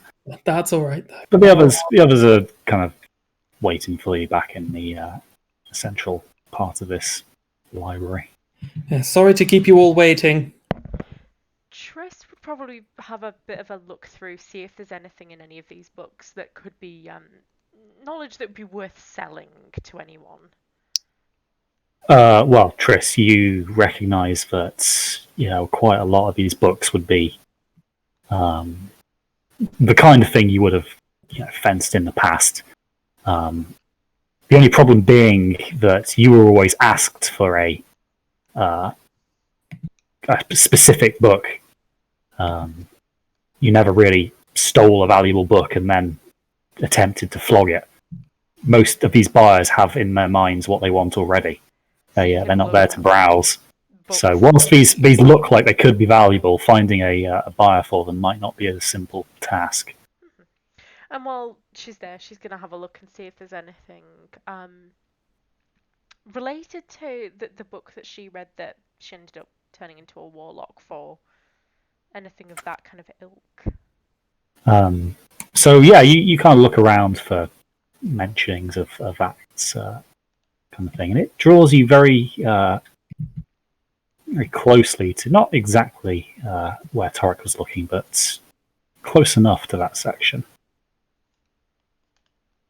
So a little away from the interrogation logs, but you find a few things of basically a record of these cult beliefs over the centuries, various cults that have been unearthed and their beliefs recorded.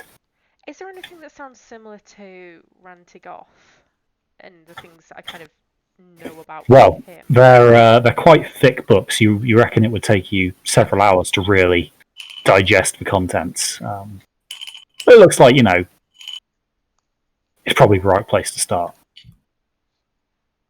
Okay. I guess I'll have a quick skim through while we're there. If there's anything that looks appropriate, I'll maybe pocket it or Okay. ask it. So yeah, you'll put that in your pack, Tris. Okay, and then mosey on back, see if anything else jumps out at me as I go. Mhm. Fairly satisfied. Okay. Oh, Tris, have you considered showing the book we've just nabbed to your tummy eye? I did, yeah. I didn't want to do it in here though while we're all so closely packed. I didn't want anyone to get a zapping. Or any more zapping. Havel. That's okay.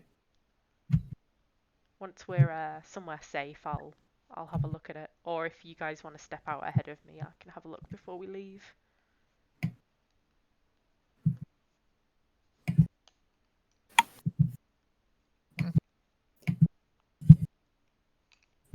Anyone stepping out ahead so Tris can have a look? Yeah, I'll just follow the crowd. Yep. How much were we going to get paid for this book? 15,000, sorry. Gold pieces. 15 gold, yeah. 15 gold. Oh, 15 gold. Yeah. That is Payday. more than some. Do we attempt to double cross them with a different book? We could certainly attempt that. From you the get They along. know Probably what- get more for it, or just keep it for ourselves. because- We could follow her and then, like a bad drug deal, you know what I mean? Follow along. And then show us the money. And then wait until they show up. We could find a way to get the book out of the containment field and then replace it with another book and then give them the containment field. Maybe. Maybe we should take a decoy book from here. So then we're taking something that's from the secret library. And then if we can figure out a way to shuffle them around, we can do that. Hmm. I mean, Well, 'cause you can they- only read the first page of this one in the containment field, can't we? They never even specified the book. They just said you'll know when you'll see it. So we could just say, well, I thought I knew. Sorry, but yeah.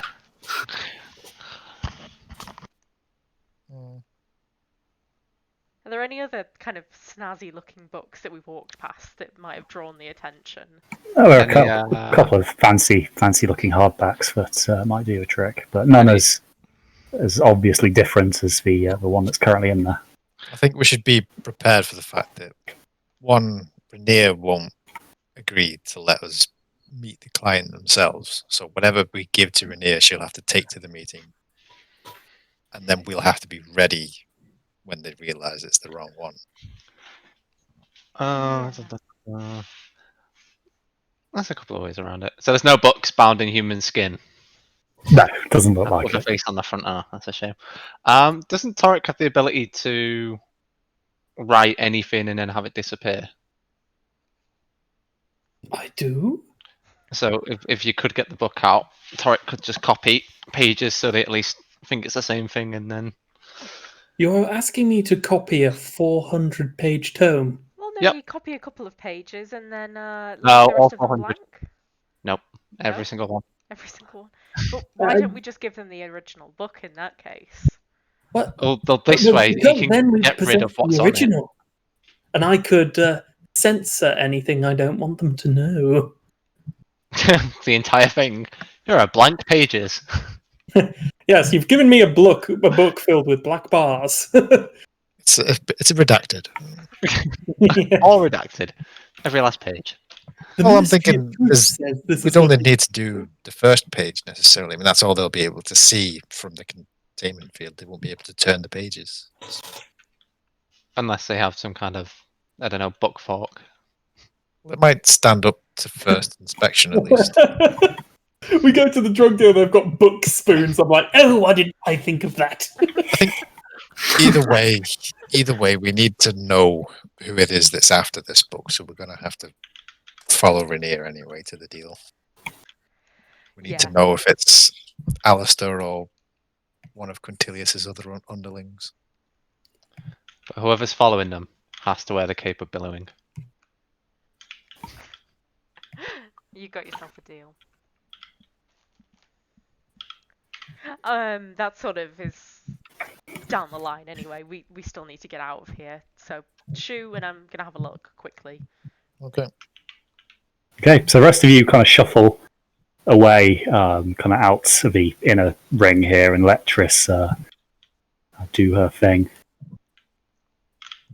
So Triss, as you kind of release this eye from kind of within your armor, you hear a shrill alarm go off. It seems that something has detected this this entity within the library. The rest of you watch as the various suits of armor creak and draw their weapons. So everybody roll the initiative.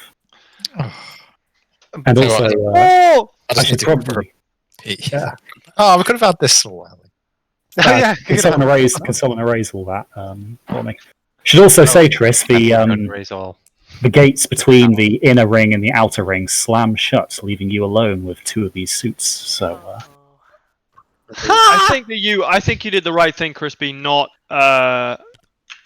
revealing it right away, because otherwise we would have known that. Yeah, to be fair, if he brought a board out, I would have been like, ha. Oh, there's gonna be a fight.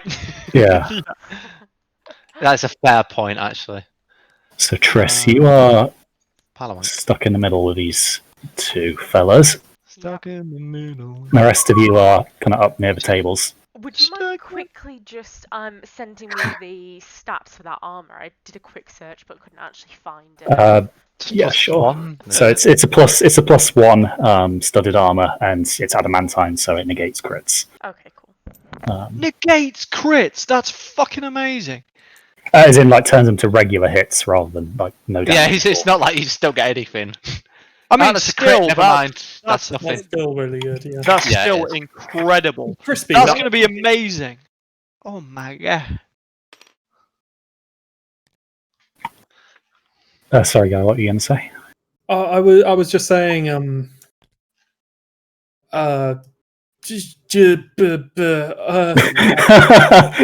get there. because I was like looking through books and stuff. Oh wait, did I regroup with everyone?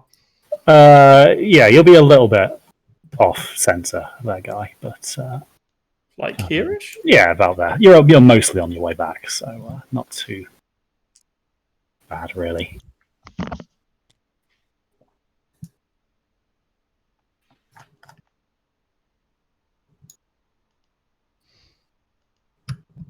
Right, well, Cal's gone to Lou. I might just quickly do the same.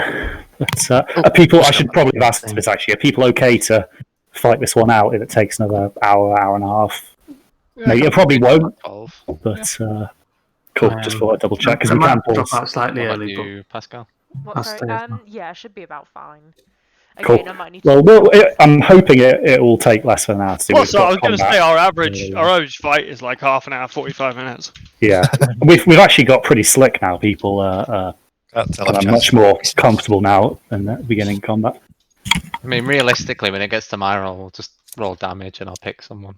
Bro, same. It's like, what else am I gonna? I'm just gonna start rolling, and then we'll figure it out. But first of all, you're going to climb a bookshelf. We can all see that coming. No, because bookshelves can be pushed over. Oh my god, that's what you need. You need some kind of magical item that can spawn. Spawn a tree. A magical seed. No matter where you put it, you spawn a tree. That would actually be a sick magic item, to be honest. Abel, what did you do with the 15,000 we were paid with? Magic beans, you guys.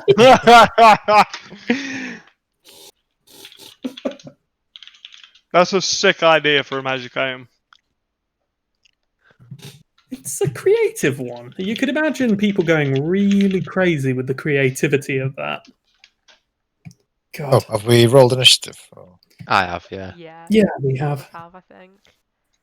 We're just taking it easy, no worries.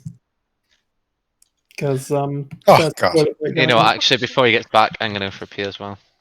I will do the same. Everybody pee! Group pee time.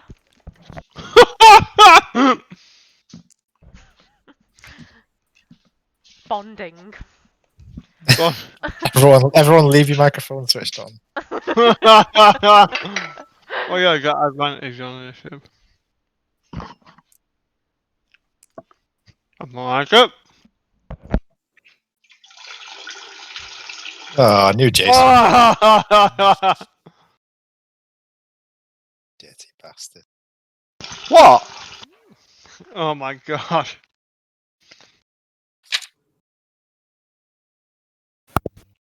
And I'm back.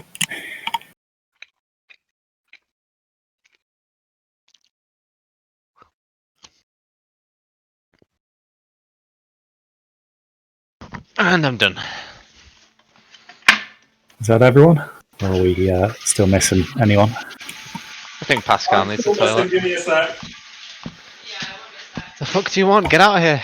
Where are you? What? I don't know where she is. How big's your house? 4 floors.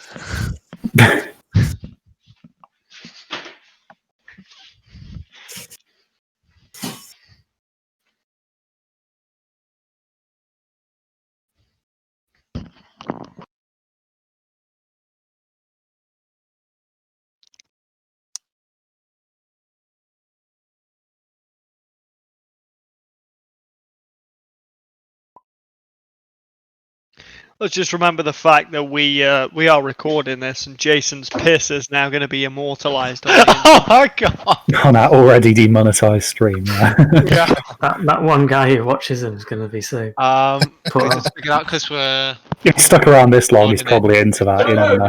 You got Yeah, it that's wrong. point. He goes for a piss as well when we call a piss break. Piss break, he just does a waz. Yeah. Doesn't even pause the video. Oh, of course, no, you wouldn't want to get out of sync, would you? I hope you don't piss in the sink. Only when I can't be bothered lifting the toilet seat. Or when I'm downstairs and you're in the kitchen. That's horrible. That's No, what's horrible is when you need a poo and you're in the kitchen. Oh. Dude, come on. Just get a potato masher and. Oh, mate. There's an image I didn't want to see or hear in my mind ever. But here we are. Oh my god. Then when you wake up and you Acknowledge that you don't. don't live with him. Don't expect to either hear a sentence or say a sentence when you wake up. That just happened. Alright. Okay, well, it looks like... Sorry, that guy in wherever you are who's been watching. Yeah. So, Titus, you kind of hear the sound of these steel grates slamming closed and turn to see kind of Triss now locked in this inner ring of bookshelves with these two now animated suits of armor. Have you realised that's not immediately your kind of most pressing issue? You have trouble of your own to contend with. That may be true, but in the spirit of never leave a man behind. Yes, I need these guys on the board. On a quick glance, does this gate look like it's? Are there any opening things or any? Think of it like a portcullis kind of design, the kind of cross-welded steel bars. It looks fairly sturdy. Fairly sturdy, At a right? glance, yeah. I'm a fucking unit, so Titus is just gonna run to it, grab it by the bottom, and yell to Triss, "Triss, over here!" And just like try and lift it up enough for her to get through underneath. Roll me an athletics, please.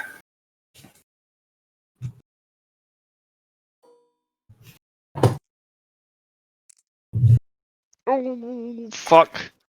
That is 11. So you grab onto this both hands and you lift with your knees and not your back, so that's a good start.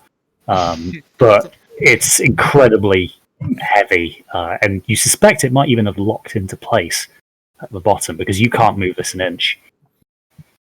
Fuck. Okay. Can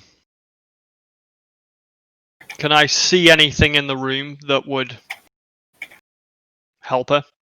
Yes, you can. But you don't know what it is because Titus isn't that bright. He is stupid. Okay. In that case, I'm going to pull out my shield and my little axe, get back up on this table, and hey, you dumb tin cans, over here! Okay, so the table's going to roll a Constitution. No, I'm just fucking with you. It's solid. God damn it. So you leap up onto this table, shields kind of flashing as you go, and issue this bellowing challenge to these suits of armor. You can't really see if they register it. Their visor slits are kind of dark, and they give no open sign of reacting. So that was movement, action, and bonus action, I guess. Which means Tarek.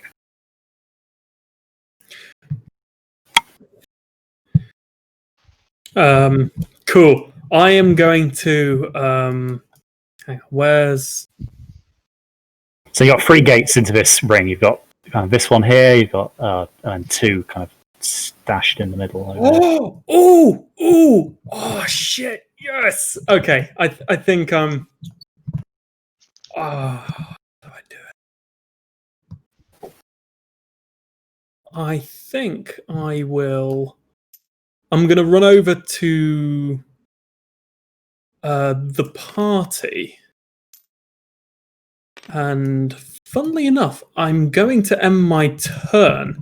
But with Homie's turn, I'm going to move him over to these to the gate here, and I'm going to use my bonus action to prepare a spell with him for when Triss touches him.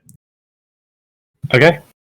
Yeah, and I'm going to go, Triss, touch the drone! Okay. Very cool.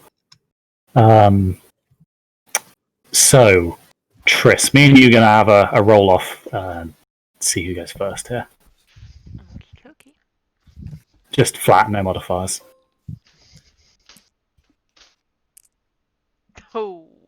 Okay, so 3 and 4. So the rest of you, you kind of see these suits of what you thought was ceremonial armor step down from their racks.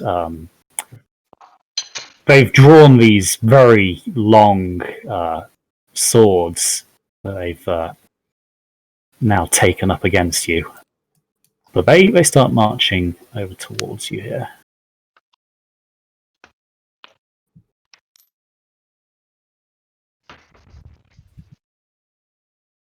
So one's going to make his attacks against Braxton, the other against Havel. So Braxton will attack you first. I'll roll them together. So a miss and a crit. In fact, what's your AC? 19, isn't it? I think so, yeah. In which case that is 1 hit and a crit. So is that So What's that going to be? Got at least a +10 then. Which is nice to know. This +12. Braxton, you take a big blow from here. This really hurts. That's 37 piercing damage. As this thing just plunges this longsword into your chest there. The armor buckles, your chainmail just about holds, but you could tell that's gone and done some damage there.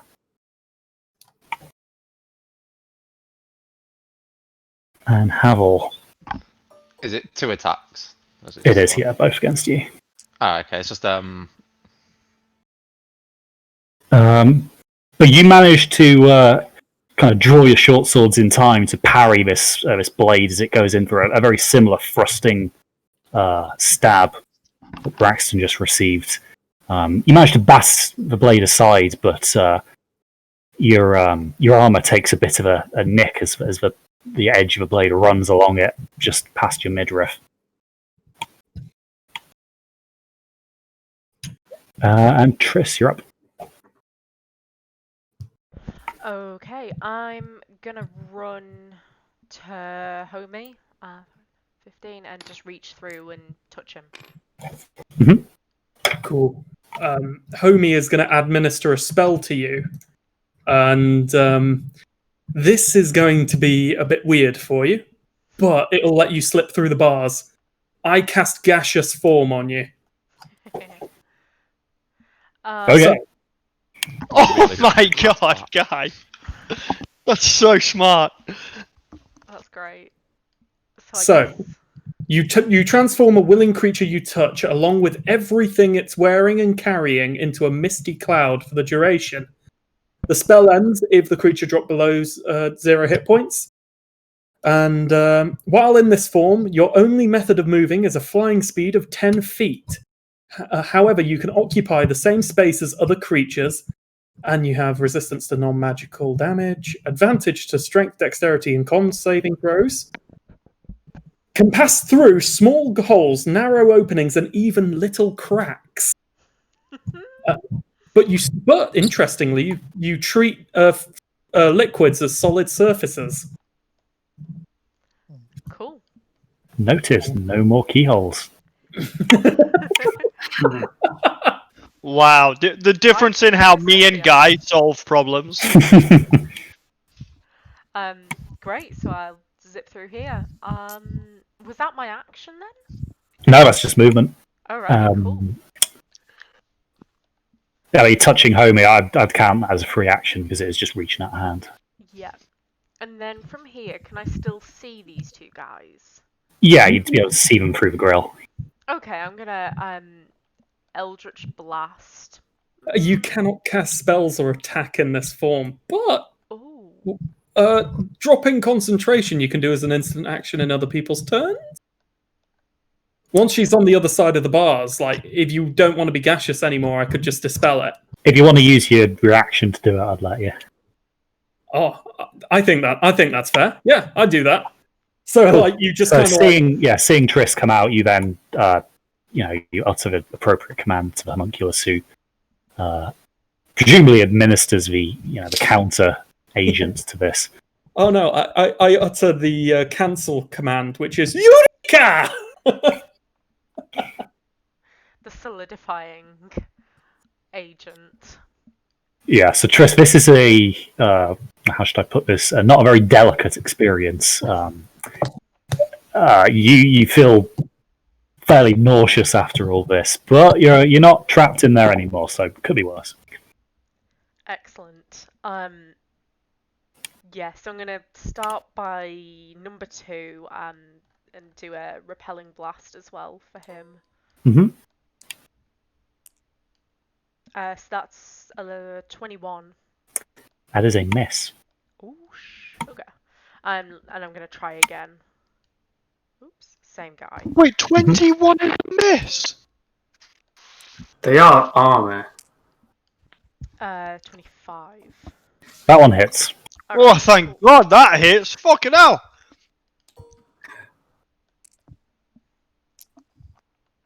1d10 plus 5. Yes, that's 8 damage. 8 damage. And Okay. he's pushed back 10 feet. Let me just double check that. Where is it? Sorry, it's just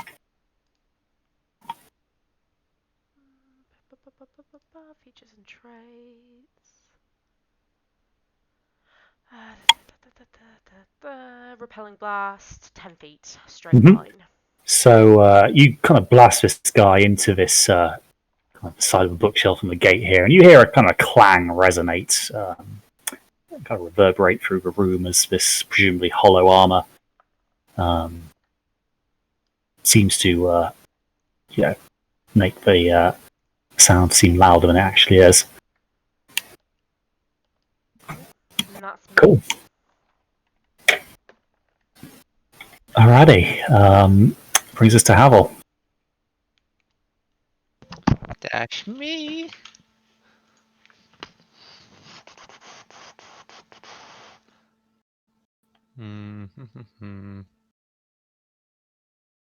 So how deep is your love? Now, how high are these balconies? You'd reckon probably 10 feet.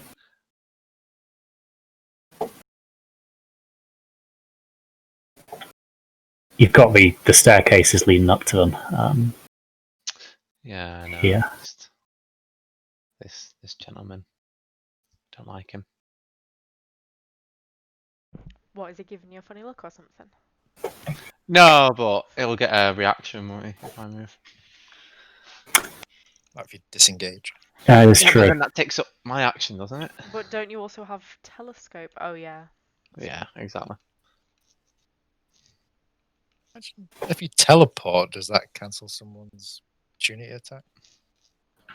You, well, I don't think he'd get to swing at you because you'd just disappear, wouldn't you? It'd be kind of hard to predict that someone's going to Swinging leave it, the mate. space that they were previously I guess- stood in like that. It's still an action to use the telescope, maybe though. Bonus action, telescope. Bonus action. Oh, there you go. Yeah.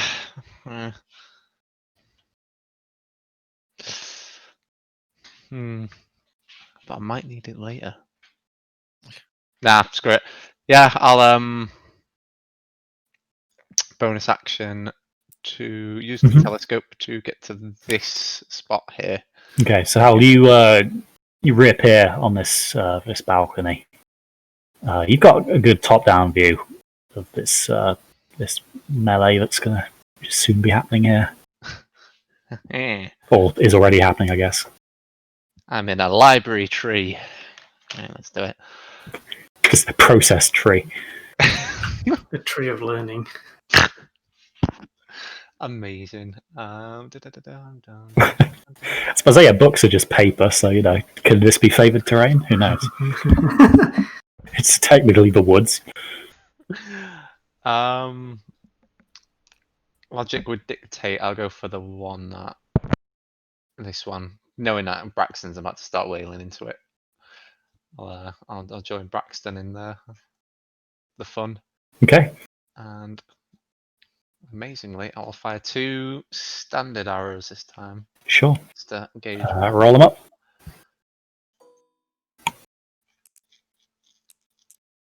Ha! 23? So you try and lean over this balustrade and you kind of fire these arrows top down, but you kind of see these, at the angle you are, the pauldrons that he's wearing are curved enough that the arrows, the effective thickness of the armor is much higher, and they just glance off, embedding themselves in the tiles. So 23 missed. Okay. That's devastating. Okay, I'll just cry myself to sleep. I'm done. Well done. Okay. Homunculus is already acted. I thought we said, Guy, that these have it has the same initiative tracker as you do. Sorry, that's Oh, okay, that's from a previous one. Yeah. In which case, Braxton, you'll turn to react to that vicious onslaught. Well, I guess there's not much else to do but give it a good old whack. Twice. Mm-hmm. That's pretty much my strategy.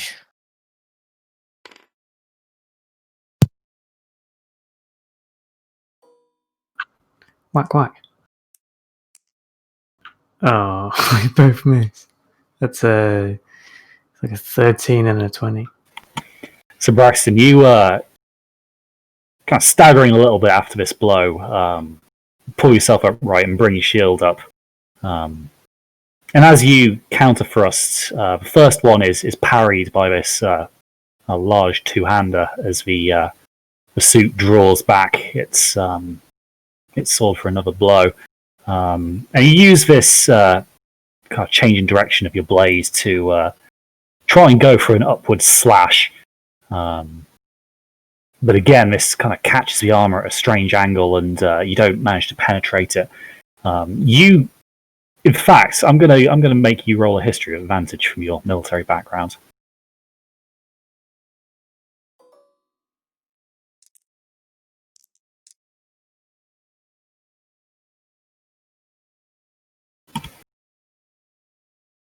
Nine. 9. You don't really know the crest that's on it, but the armor style is usually reserved for the kind of elite units of various Ilafari regiments. Okay. Well, I didn't do much. I'm going to bonus action Shield of Faith on myself. Okay. So plus 2 AC. And then that's my turn. Sure. So this familiar now light embraces Braxton, and you can see he's got his shields between him and his aggressor as he readies himself. So these two are going to march into the fray. It's quite a slow and deliberate pace these guys set. They're not fast by any means, but they're clearly determined. Number 5, he's going to take one swing at Titus and one at Torek, so we'll do Torek first, because he's closer. Bring it on, motherfucker. 19, he brings it on. Yeah. Yep, he gets me.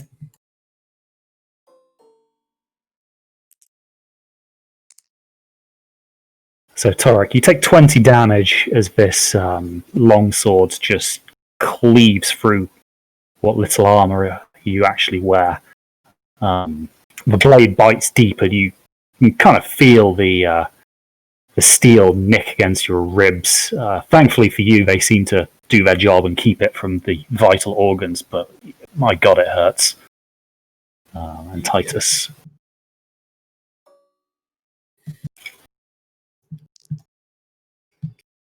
It's against a hit, so kind of in the same action, he just cleaves through Torek and into you. So that's going to be 18, so 9 damage with your resistances.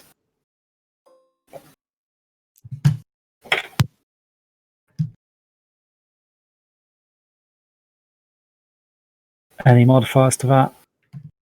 For your stone skin, I'm assuming? Oh, yep. Sorry, yep. Sorry, I was muted that Ah, entire right, time. okay. Oh my god, I was like trying to. That's no damage. No damage, okay, so you've used that.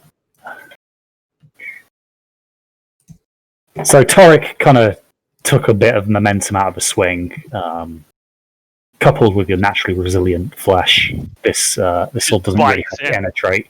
Doesn't have the energy to really do any harm. It's not a pleasant experience, but anyhow. It's okay. And the next one is going to take swings again at Rulin and Torek, because Torek has got himself kind of caught in the crossfire here. So we'll do Rulin first. Joy. No, Rulin, make a spear attack against this target. Okay.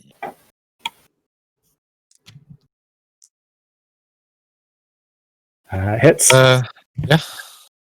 25, yeah.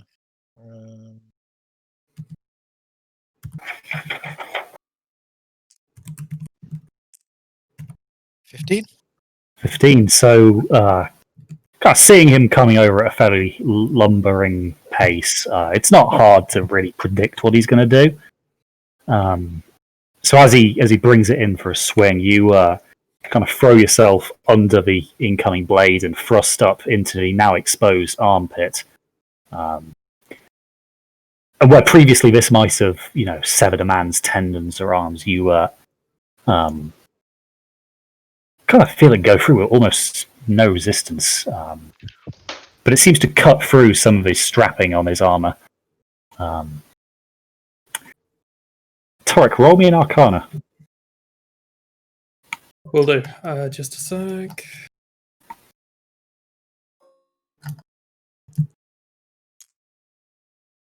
Oh no. 15?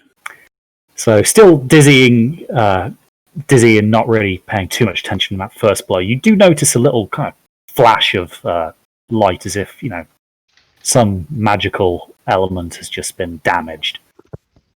A mechanical magical element, you notice, but you're not sure what, because you've got more pressing issues, like the attack that is just about to come in. Oh no. This one, however, offset by Ruland's attack, the blade actually kind of drops a little bit in its trajectory, and you jump this thing like a skipping rope just in time as this thing goes under you. You're quite glad to still be in possession of your knees after that goes past. Alrighty. And then that brings us on to Ruland's turn. Okay. Following up on his opponent's kind of clumsiness, make a spear attack against that same one, number 6. Yep.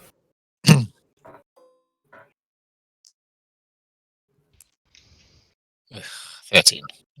This time the armor holds. You kind of manage to hit it just on the gauntlet, which seems to be quite thick, enough to glance the spear tip anyway.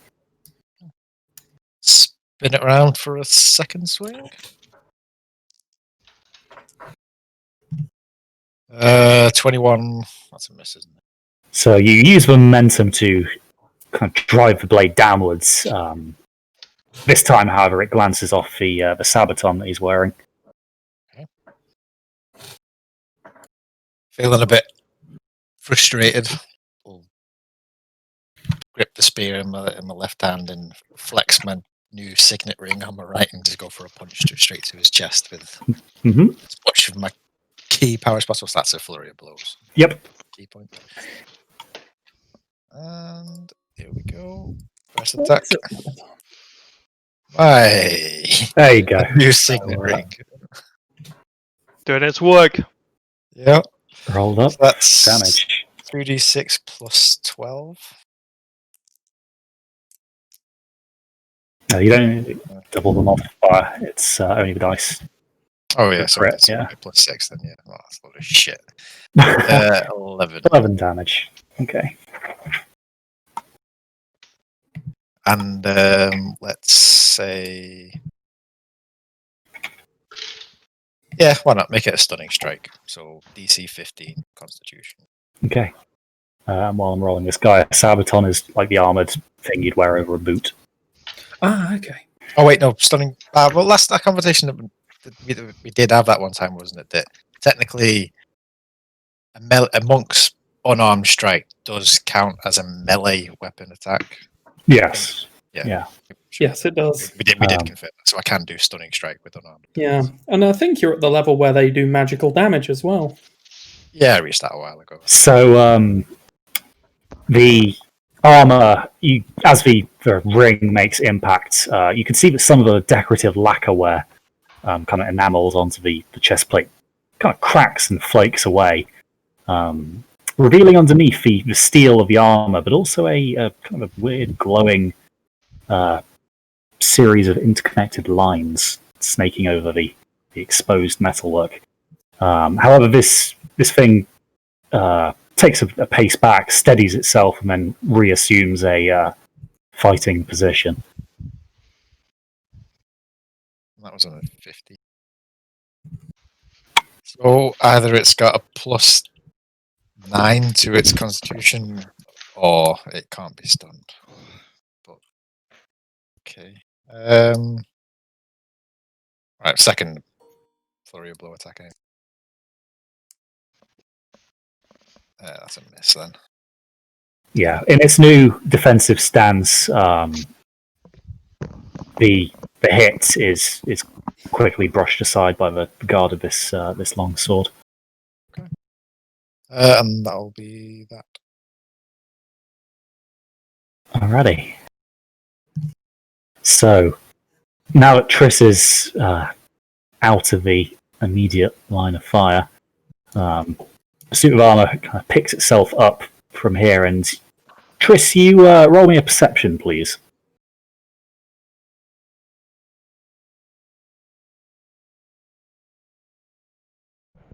I was muted.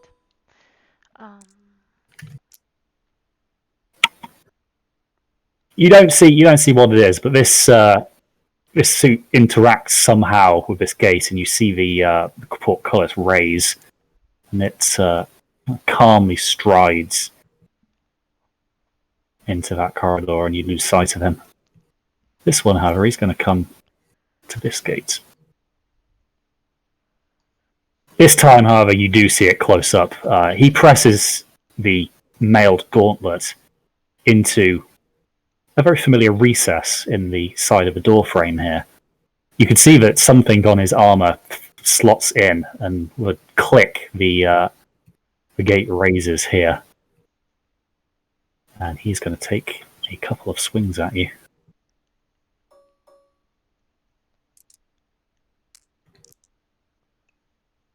And he's only going to get the one hit there.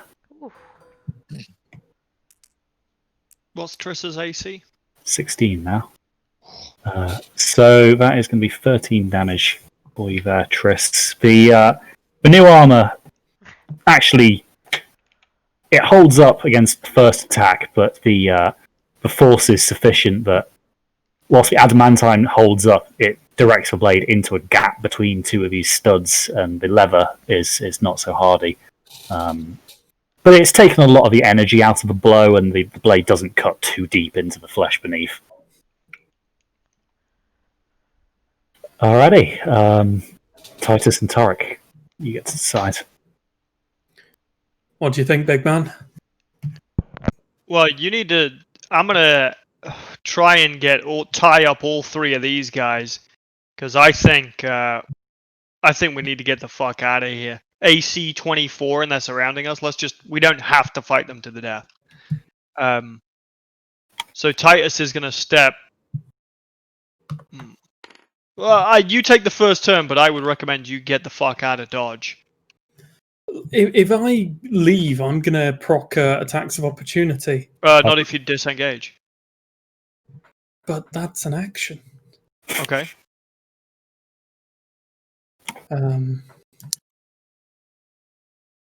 What's wrong with that? Okay. I've got an idea on what to do on my turn. I'll move. You could also blink, because then they don't get an attack of opportunity. Now the blink. I can only blink to areas that I've already been in. You came in through that door. Through these. Oh no, been in that turn. Oh, that turn, right, okay. Oh, okay. So it's more of a rewind blink than a Right, okay. than a It's like proactive Tracer. one. So you can run up, hit someone, and then blink back to where you started. Yes, exactly. That's Yeah, meant to be that's, the point. that's cool, but you're somewhat limiting, I guess. Yeah. I'm sorry I didn't read the small text on that first time. Thing is, though, that could be. I could see that working to Torek's character really well, though, in like certain ways. Running up to hit someone, and then I'm not going to tell you that in combat in case you then use said idea, but damn. If I could get just a little space, I could try out that new potion launcher. But if I fire it in combat, I'm going to have Just get out. Just go. Get out of here. I'm going to use my bonus action to shoot a healing word into Braxton. okay. So Braxton, you heal 1d4 plus 10. 14. Neat. Okay, so Braxton, again, you feel this by now familiar prick of the needle go in. And the pain recedes a little bit. You can kind of feel the bleeding get a bit lighter as well. It's not obviously enough to patch you back up fully, but should keep you a little further from death's door. Cool. I'm then going to step in between these two, and I'm going to target number 5 with a shocking grasp. Okay. Ooh, if they're in heavy armor, I cast shocking grasp with advantage. Does this count? Yeah, they're in heavy armor. Thank goodness, because that would be a mess. Oh. So that would be a 21, wouldn't it? So again, you try and reach this thing, but as you place your palm against it, you actually touch again on this lacquerware that seems to be coating the armor. It doesn't seem to be a very good conductor. Damn. All right. God, do I risk the Do I You risk? should have just disengaged. What are you doing? Well, disengaging is for pussies, man. Yeah, let's get the fuck out of here. Yeah, and people against 24 AC suits of armor. Yeah, 24 AC. What the fuck are you thinking? Go. It's fine. It's fine. No, it's not. It's not Yeah, fine. it is. Here, I'll absorb their reactions so you guys can run by. Oh my, yeah. What a good tank.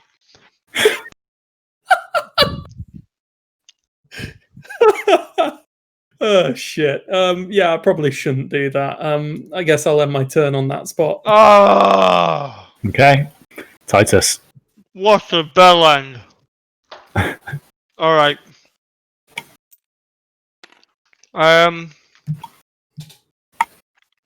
Bonus action rage, but of course. Well, I don't know why I even ask you anymore for what you're going to do on your turn. It's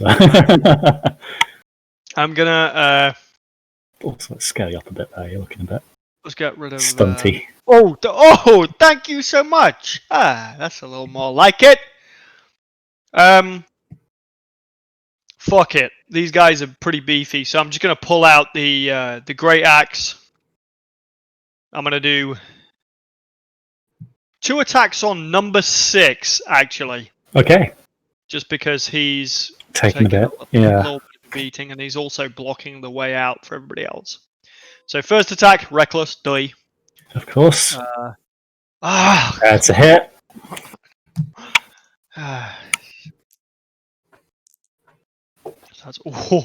11 plus 8, so 19 damage.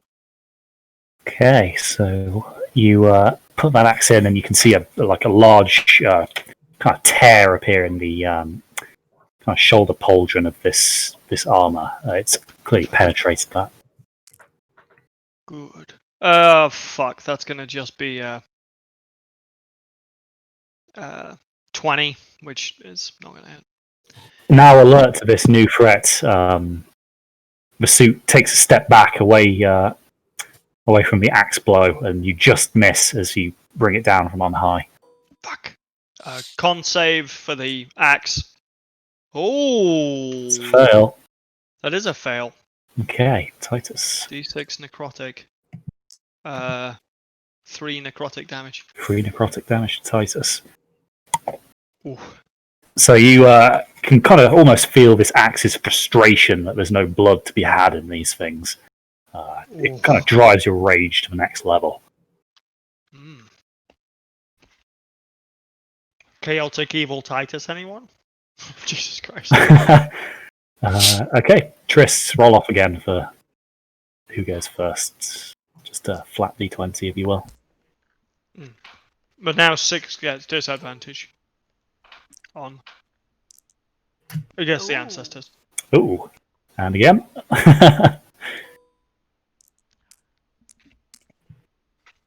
Damn it. Not quite. So, 3 and 4, they're kind of where this one is going to be, very busy with Braxton. It's clearly recognises you as a threat, being clad in very similar armor. So he's going to make one attack at you. Braxton.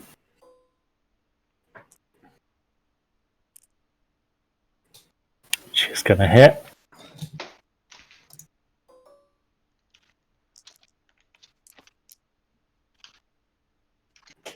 I'm so sorry, Rich. You've just been such a punching bag now, but you've brought a paladin into play.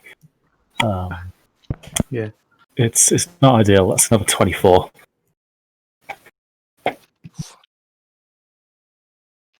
Shit, what does that put him on? 38. Oh wow, your health pool is massive. But his second attack, he's going to, as that goes through and buys a bit of room as you stagger from a blow, he's actually going to turn up to look at Havel, and he's going to pull a dagger from his boot, and he's going to hurl that at Braxton there. Not Braxton, sorry, Havel, who's sat up in the rafters. That 3 was the Constitution saving throw, so I'm not playing anymore. Havel, you managed to pull back just in time, and this knife kind of hits the banister with such force, the blade actually travels up through it, and you're ending up staring at this pointed blade that, had there been no cover here, I could have done you some harm. The other one here, he's actually going to move to engage Titus. So he's going to roll 2 attacks against you there, recklessly, of course. Yes. That's a hit. That one isn't. So let's work that out. Fuck. 2d12 damage. So it's only going to be 8 after your resistances. 2d12 damage. Is that on a normal hit? Yeah. We have to get the fuck out of here. So 8 damage. 8 damage once your resistances are taken into account. As you are focusing on number 6 and the kind of the bloodlust is rising, you fail to see this blade swing down, kind of hits you across the back of your left calf, and this one goes in where the other failed to. You kind of feel this sharp pain, and you've suffered injuries before, and you're competent enough to stay on your feet from this blow that was clearly intended to cripple. But yeah, it seems you've got more company now. Fuck. Everyone, get out of here! Triss, you're up. Okay, I'm gonna hit number 1. I'm gonna cast Dissonant Whispers, which is a... You're cutting out a little bit there. You might have to go again on that. Sorry, can you hear me? There we go. Yeah. I'm gonna cast Dissonant Whispers on number 1, which is a Wisdom 17 saving throw. Wisdom 17 saving throw.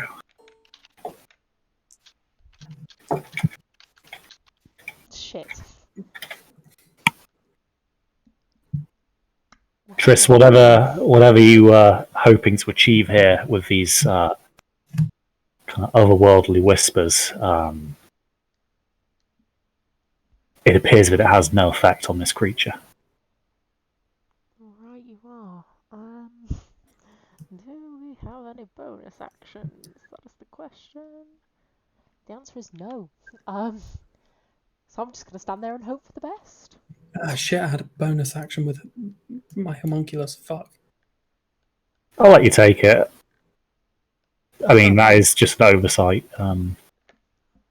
Because he should have acted, and really we should have put him on the board next to you. In fact, from now on, I reckon we just add Toric plus only on this, just so that... Yeah, so we remember. Thanks. No worries. So yeah, I'll let him retroactively take that action if you want. Well, I think what I'd do is probably actually fly him in between Braxton and Havel. Because, they seem to be the guys who are in the most trouble right now. Before he moves moves away, can I just query? When you set up Yeah. the gaseous thing, is he only able to do that the once, or if I touch him again, could I? I think we've lost you again. Oh, sorry. Can you hear me? There we go. Yeah, now we can. It was just querying whether the gas thing that he did, can he only do that the once, or can he do it repeatedly? Does that go through? He'd have to prepare the spell again. Yeah, that's a Toric thing rather than a homunculus. He just casts it through the homunculus. That makes sense. That's why when I was able to cast a spell through you, I made sure not to cast a spell in the same turn I was preparing it. Cool. Alright, carry on, sorry. However, homunculus was in the same spot as Triss, so he's going to get a opportunity attack procced from flying away. Which incidentally frees up Triss because he's used his reaction. So 19 on homunculus, that guy. They get plus 10 to hit as well. Mm. Yeah, they Guys. hit quite hard. Guys, we have to get the fuck out of here. The homunculus is hit at that. It's only got an 2D, AC of 2. 2d12 damage. We can't win this fight. Guy, that's going to be 23 Holy damage to shit. homunculus. The homunculus spray. Ooh, yeah, it breaks. I should have taken the dodge action, then moved. So as the homunculus flies over, this suit of armor, in a surprisingly nimble display of accuracy here, delivers a sweeping upswing with his blade, and this just catches the homunculus just underneath its starboard kind of wings there, causing it to kind of lose its ability to stay airborne. And this kind of hits the deck, and the tiles kind of shatter some of the clay, and it spins off underneath this stairwell here.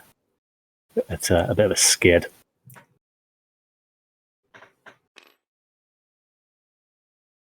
But yes, that is now number one's reaction gone. So, Triss, it's then back to your turn if you wanted to do any moving. Yeah, I might do some movement. If I go past number 3, will that get an attack of opportunity as I pass it, or no? These two would, if you go past them. Oh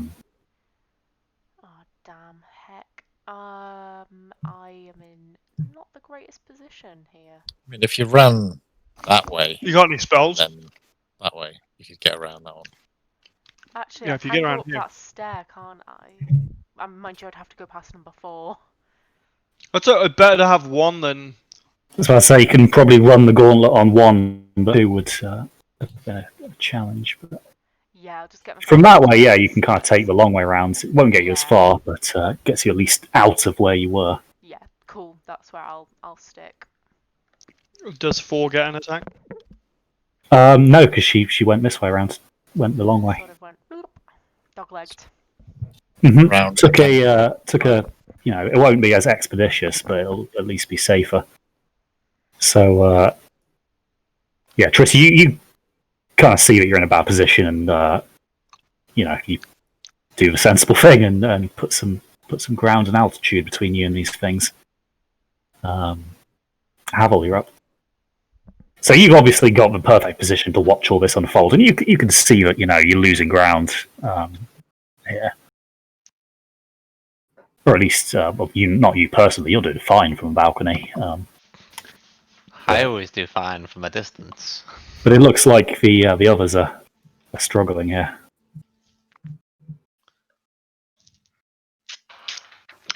So what we're saying is we should draw swords and jump over. No, fuck that.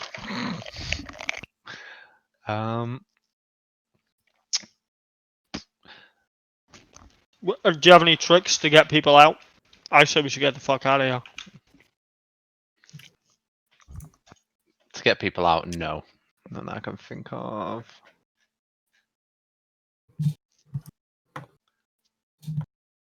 I mean, will speak with plants help here? It will in a moment if Braxton keeps getting beaten like this. Vegetables, anyway.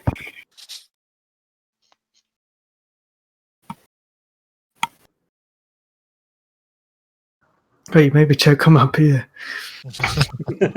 Speak with vegetables.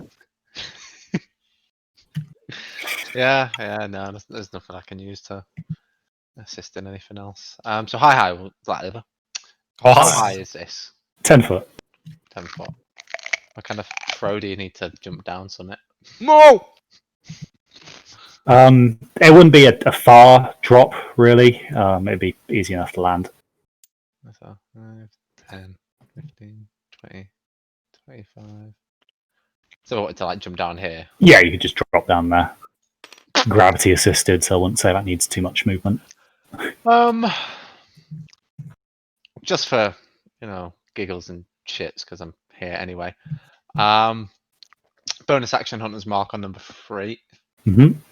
So that'll count for the next round if we're still here. But I will just take 2 standard shots at number 3 anyway. Yep, roll them up. See what we can do. Normal arrows. Let's not waste anything nice. Oh, well. 2 misses. So again, you're kind of having to fire through a standing candle lamp here, and the flickering flames and the hot air wafting up kind of just makes you unable to really pinpoint any weak spots in the armor. Don't know Hunter's Mark give you advantage? Flames! No, Hunter's Mark gives me idea. the bonus damage when I... Oh, alright, yeah. So you kind of managed to land these hits, but again, it's not in an optimal position. This plate is seemingly very thick and quite well crafted. The armor ricochets your arrows. Guys, let's just remember the fact that Havel just missed 2 attacks. Let's get the fuck out of here. We're in trouble, folks. Yeah, get out of here. Like, we can flee. But then we'd have to leave Homie. Can we not grab Homie and run? Gentlemen, we can rebuild him. We have the technology. Can make him stronger, better, faster than before.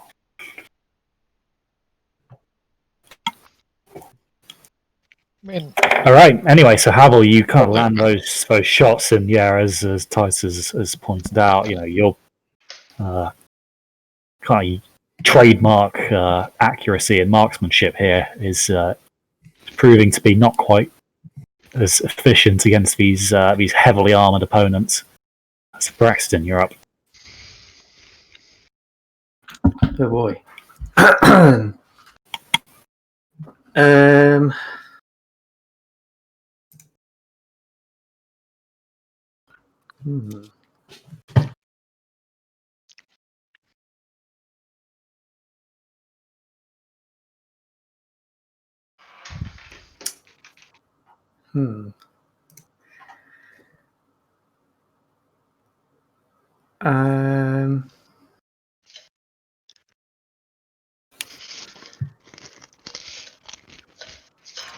Yeah, I might as well just disengage, right? Yeah. The other option is taking an opportunity attack and then just throwing Torek out of there to make sure he leaves. You could also disengage and then probably throwing Torek is... I mean, you could just boot him. You could just boot him across the rim. Yeet him. I mean, it's like drawing a weapon if you pick him up, right? Bonus action. Yeet the gnome. Yeah, so I'm just going to use my movement. Disengage. Mm-hmm. And then...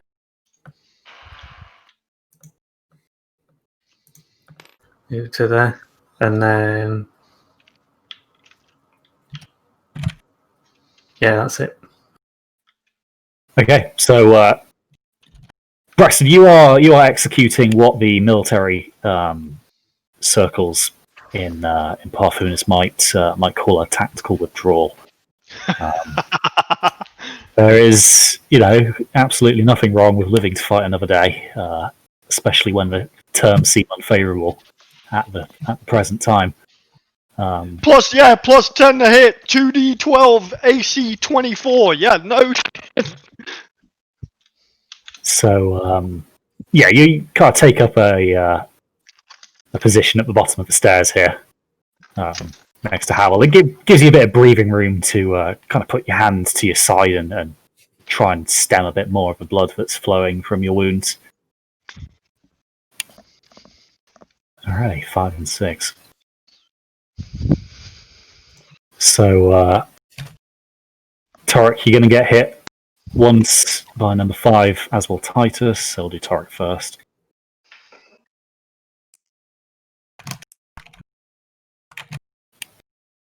So that's 18, so it goes through. But you're very lucky, so only 7 damage there. So Torek, this... 7 on Titus. That was Torek, sorry. 7 damage to Torek. So Torek, as you're kind of between the tables and this sword sweeps round, you feel it bite into your arm, but then the sword suddenly stops and you look and see it's wedged firmly in a table leg. This is stopped, and given the height at which this hit your arm, you reckon if this would have carried on too much further, you would, be having a bit of an experiment with some prosthetics. Just tactical placing on my part. Yeah. But the armor very quickly recovers from this, and as it yanks it free, uses the momentum of this coming unstuck to do a full-on kind of 270-degree turn and put this into Titus, or at least attempt to. We're actually reckless, isn't it? So I think roll another one. 24. So again, Titus, your attention is distracted now. You've kind of found yourself now stuck between these 3 suits of armor. So this one kind of catches you in the opposite side of the blow you just received on your leg. God. Guys, I'm going to level with you. This may not be a time to go reckless. I never thought I'd say that. Oh no! Not reckless? 12 damage to you there, Titus. 12 damage. Oh my god. So yeah, this one really catches you unaware as you turn to look at the previous one. I'm going to use my reaction to do... I was saving it for somebody else, but selfishly I feel like I'm going to take a lot of damage over the next few turns. I'm going to use my spirit shield Okay. on me. So that... Oh! Good use of it. So Let's go. So I will rescind what I've just said. And as you're distracted, kind of fighting these two, your ancestors deem it fit to intervene against this unhonourable blow to the back, delivered with such brutal intent by number 5. The rest of you, Torek in particular, you've got a great line of sight on this. As this sword comes in, it looks like it's about to hit Titus just in the small of his back. But a blue fist materialises around the blade. The armor kind of doesn't really know what to do about this, but after a while you see it viciously kind of yank the blade free, and the hand dissipates. But, was it Yendorn? No. It's the same color as your Goliath magic. That'll be one of your ancestors. I know, that but could have been your daddy. But was not Yendorn part of a tribe? Yeah, Yendorn was in the tribe. Just do me a favor, just hold your left click for a sec. What? Just hold your left click. There it is, there's the blue fist. Oh! Do it again, guys. Amazing. I was wondering what you were getting on then. That's Oh, there we go. That's Okay.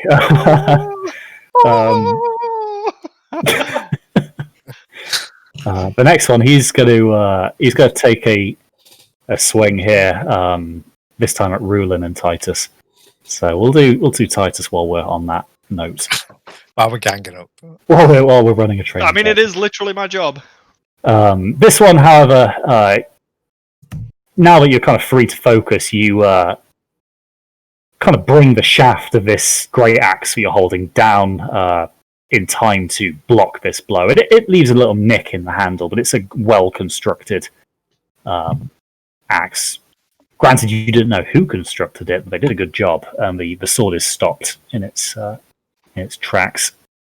The second swing, however, then, as the axe kind of puts the blade down and away from you on this table, he brings it round in a downwards arc towards Rulin. And it connects.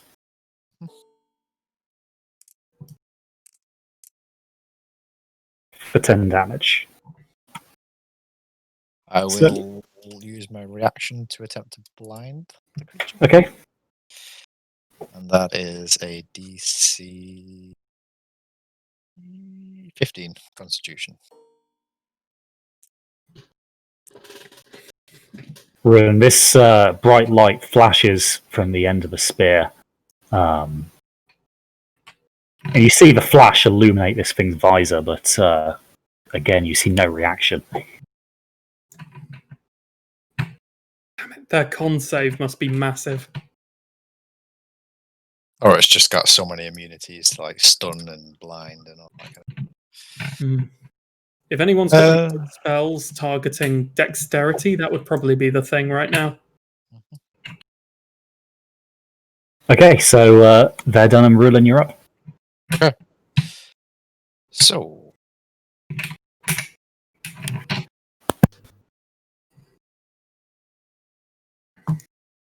So in order to use Flurry of Blows, I have to attack first. So I can't force my special effects. You know what, fuck it. I will...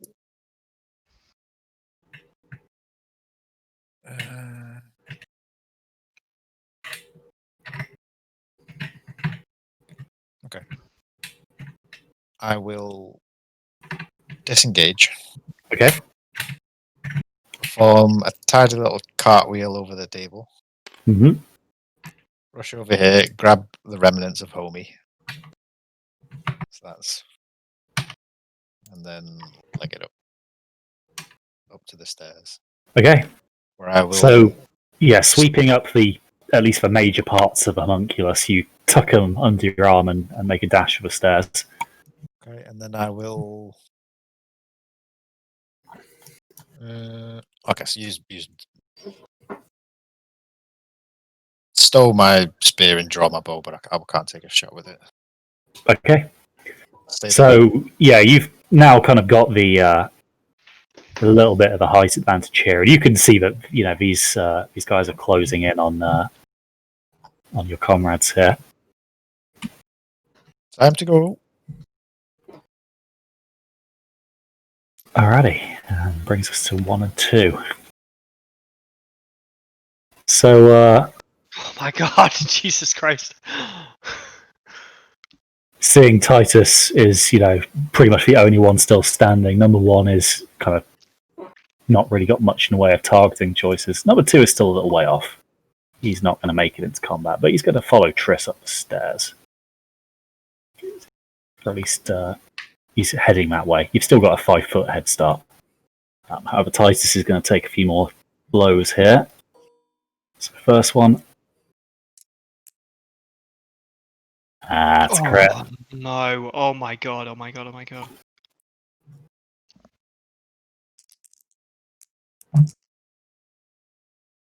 $39 damage, half that, round it down to 38, so that's 19 there, Titus.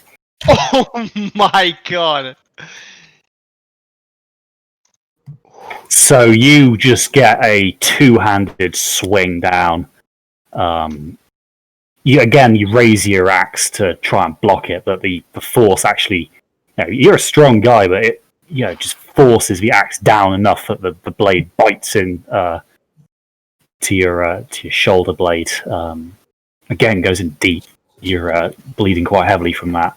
And as he yanks it out, you can feel even more flesh tearing as he goes for the second attack. Which was close. Oh my god.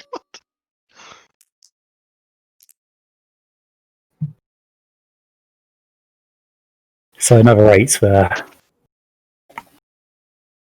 So you guys, this is, as you watch, you can see Titus he's been the kind of a rock that has always been in the thick of the fight. And he's never really come out too badly from a fight, no matter how bad the odds. But you can see now that these, unlike the brute force of the monsters that you've previously faced in kind of recent times, Titus here is facing a unit of very talented combatants here, and for his strength and ferocity, they match it with cunning and precision. They're landing blows on him, but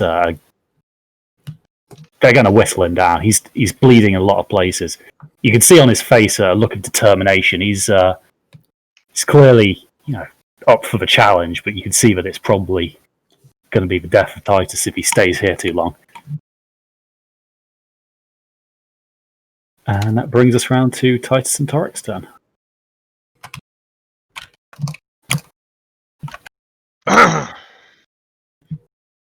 Ah, crap. That's a shame, guy. We'll try that later on. Wait, what? No! No! That's not the thing to do! Yeah, I think it would be. Alright. Causing a black hole is not the answer! Just trying to think like Torik, guy. I'm just trying to... Think more like Titus, just disengage, man!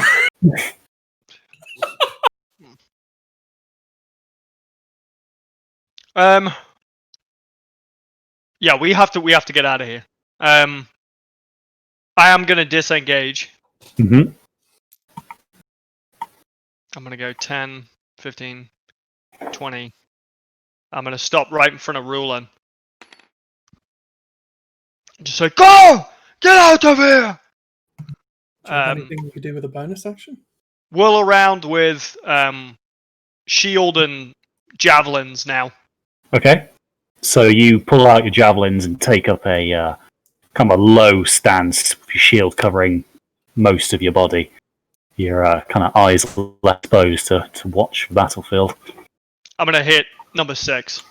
Okay. So roll those up, please. I'm not gonna go reckless, which may surprise us. Surprise everybody involved. Yeah. It's just one hit. So no, it isn't. Yes, it is. It is. Yeah, it's 26. The first javelin, you kind of throw it, but your arm doesn't really respond as you're hoping. You can start to feel pins and needles in it. The blood loss is starting to kick in. But as you pull out the second one, you kind of grit your teeth and kind of growl to yourself and hurl the second through with a more solid purpose. What's that work out as?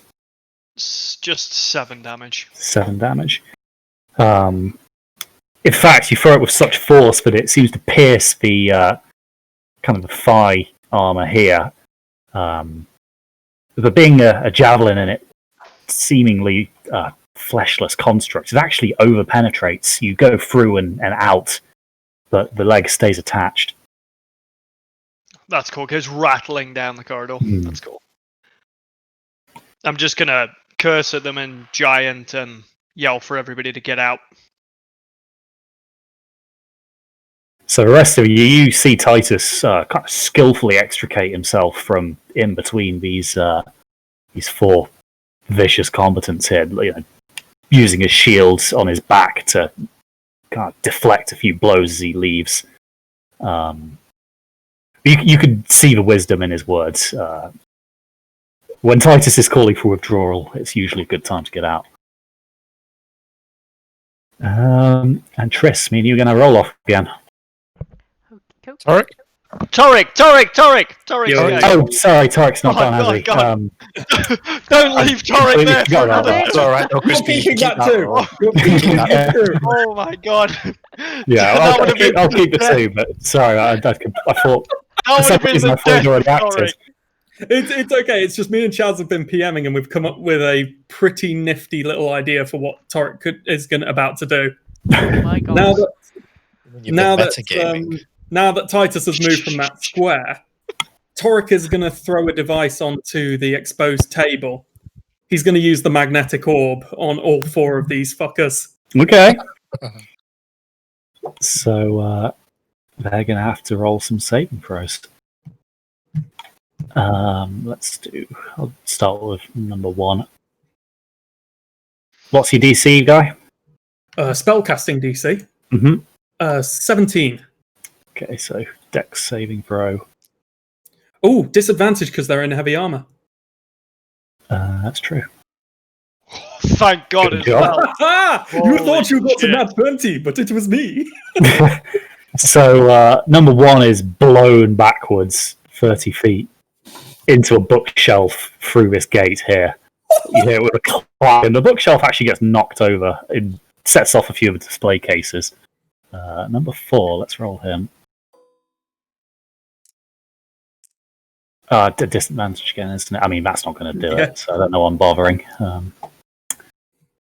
So he again goes 30 feet back. Yes! Again into a bookcase. You see like a load of the higher up tomes fall down onto him as he kind of is on the floor. So 6. much for them protecting this library, they're just mostly destroying it. Oh god, is 6 pin? Is it going to rip his leg off? No, the javelin's gone through. So it does blow it into the base of these stairs, though. So it hits the bottom of the stairs. So sick. Not massively far, but it's hit with a crunk. So because it's such a short distance, I'm actually going to roll a bit of bludgeoning damage for him. Yeah, it's a strong thing. Let's give it a d20. Okay, so it's actually the banister that comes off worse there. You kind of hear the splintering of wood behind you, Triss, as this... He picks himself up pretty quick, but you can see a dent in the back of his plate. And finally, number 5.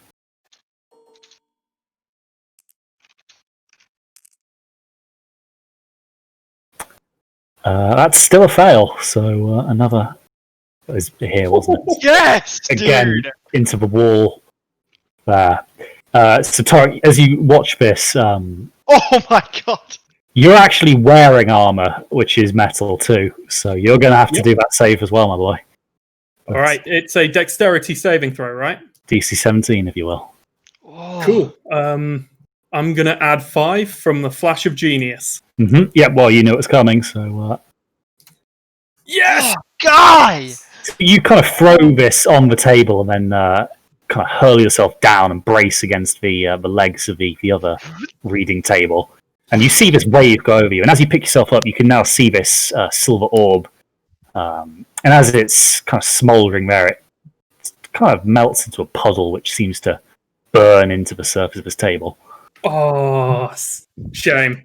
There is no way I'm going to be able to salvage that. But, No, that is a puddle. Sick, guy. but Homie did die here, right? Yeah, and he went skidding. Ruland's already got most of his vital components. Oh, really? Yeah. Did you grab the gem inside of him?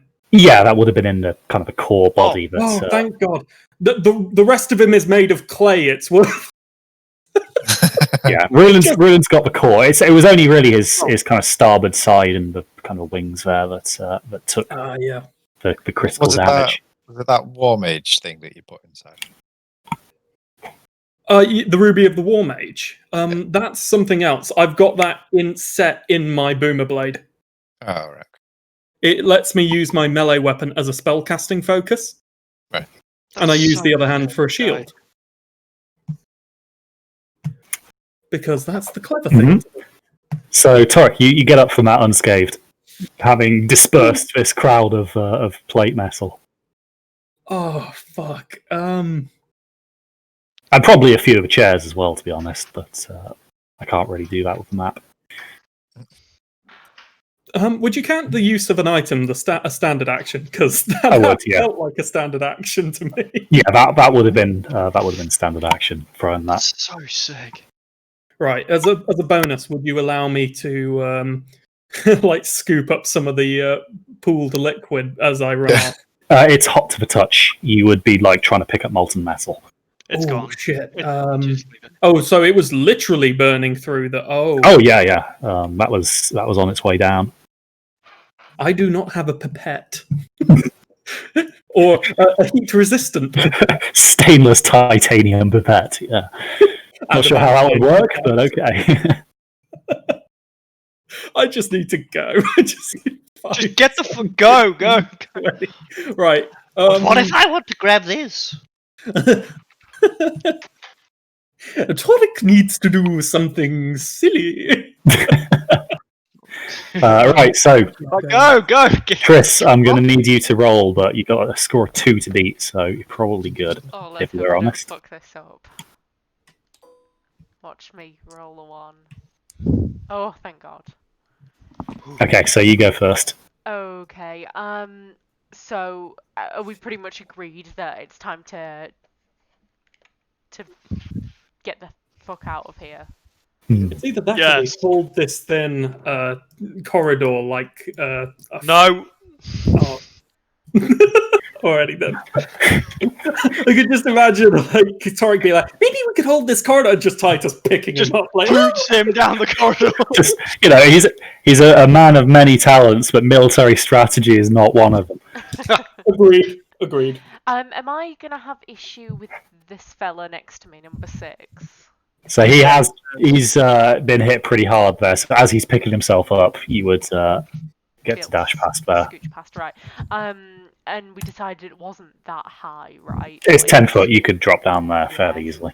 10, 15, 25. Wait, hold on. 5, 10, 15, 20, 25, 30. So I'm, here.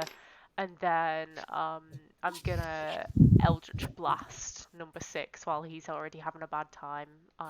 So while he's down, roll those. Give advantage because he's down. Alright, okay. Hit. 26, and then I'll blast him again. 2 hits. Hold on, I think I've done that wrong. I have done that wrong. 1d10 plus. I'll just redo it. It'll be okay. So that's 26, and then he's pushed back 20 feet. So Triss, as number 6 is down, you get like a prime shot at the exposed kind of underside of this armor. The already smashed lacquerware isn't there to dissipate anything anymore, and you put these 2 bolts dead center into this kind of exposed, kind of wiry structure you can see underneath.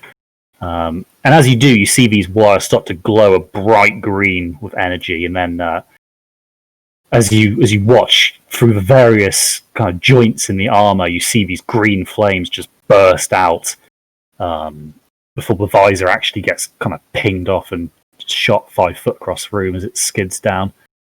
You can see this armor is in fact hollow, but this one seems to have been unmade. Crikey, nice. Nice work. Very nice work. Thank you very much. Okay. Number 3 and 4. 4's all the way over here, so he's just going to, despite having such a blow, they pick themselves up and continue marching with a grim determination. This one's just going to lay into Havel twice. Good shit. I was going to say, do you want to? 15 and 16. So Havel gets lucky again and manages to almost kind of throw himself to the deck as these blows come in. Man, my luck stats are through the roof. It's pretty cool that he's been the best at dodging these guys. Maybe he's used to fighting guys with armor. Well, who knows what Havel did in his mercenary past. He wasn't all too forthcoming at the Sinner's Stone. So. Yeah, I was It's 'cause going to he did say. nothing wrong. That's why. Oh my god. Sorry, that was a bit of a misclick if anything suddenly appears. Yeah, the stone will catch you on your way back for that one. Yeah, it's such a blatant lie that it fucking fires down the stairs. Yeah, down that infinite staircase and like through the magical illusion door. Just, okay, so that's that one over. And Havel, you are up. Yeah, given this point, I think we all know what we're doing here. Yep.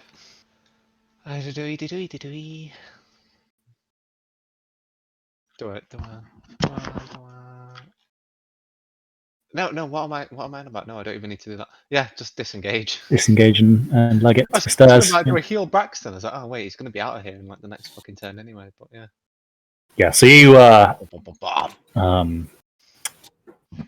you kind of gets your way past Braxton, who's, despite his injuries, still got his shield raised in a kind of defensive positioning, putting himself between Torek and this suit of armor here.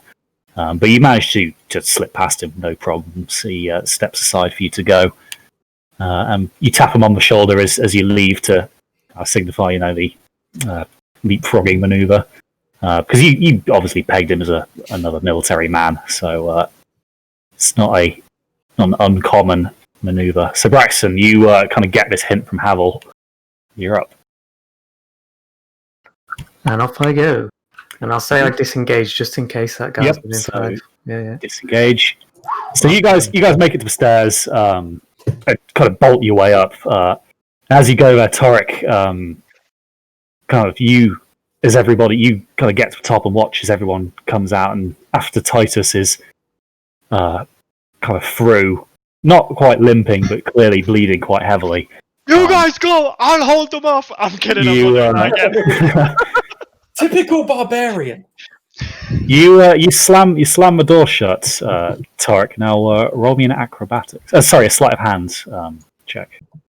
To lock the door, I'm guessing. Mm-hmm. Oh fuck.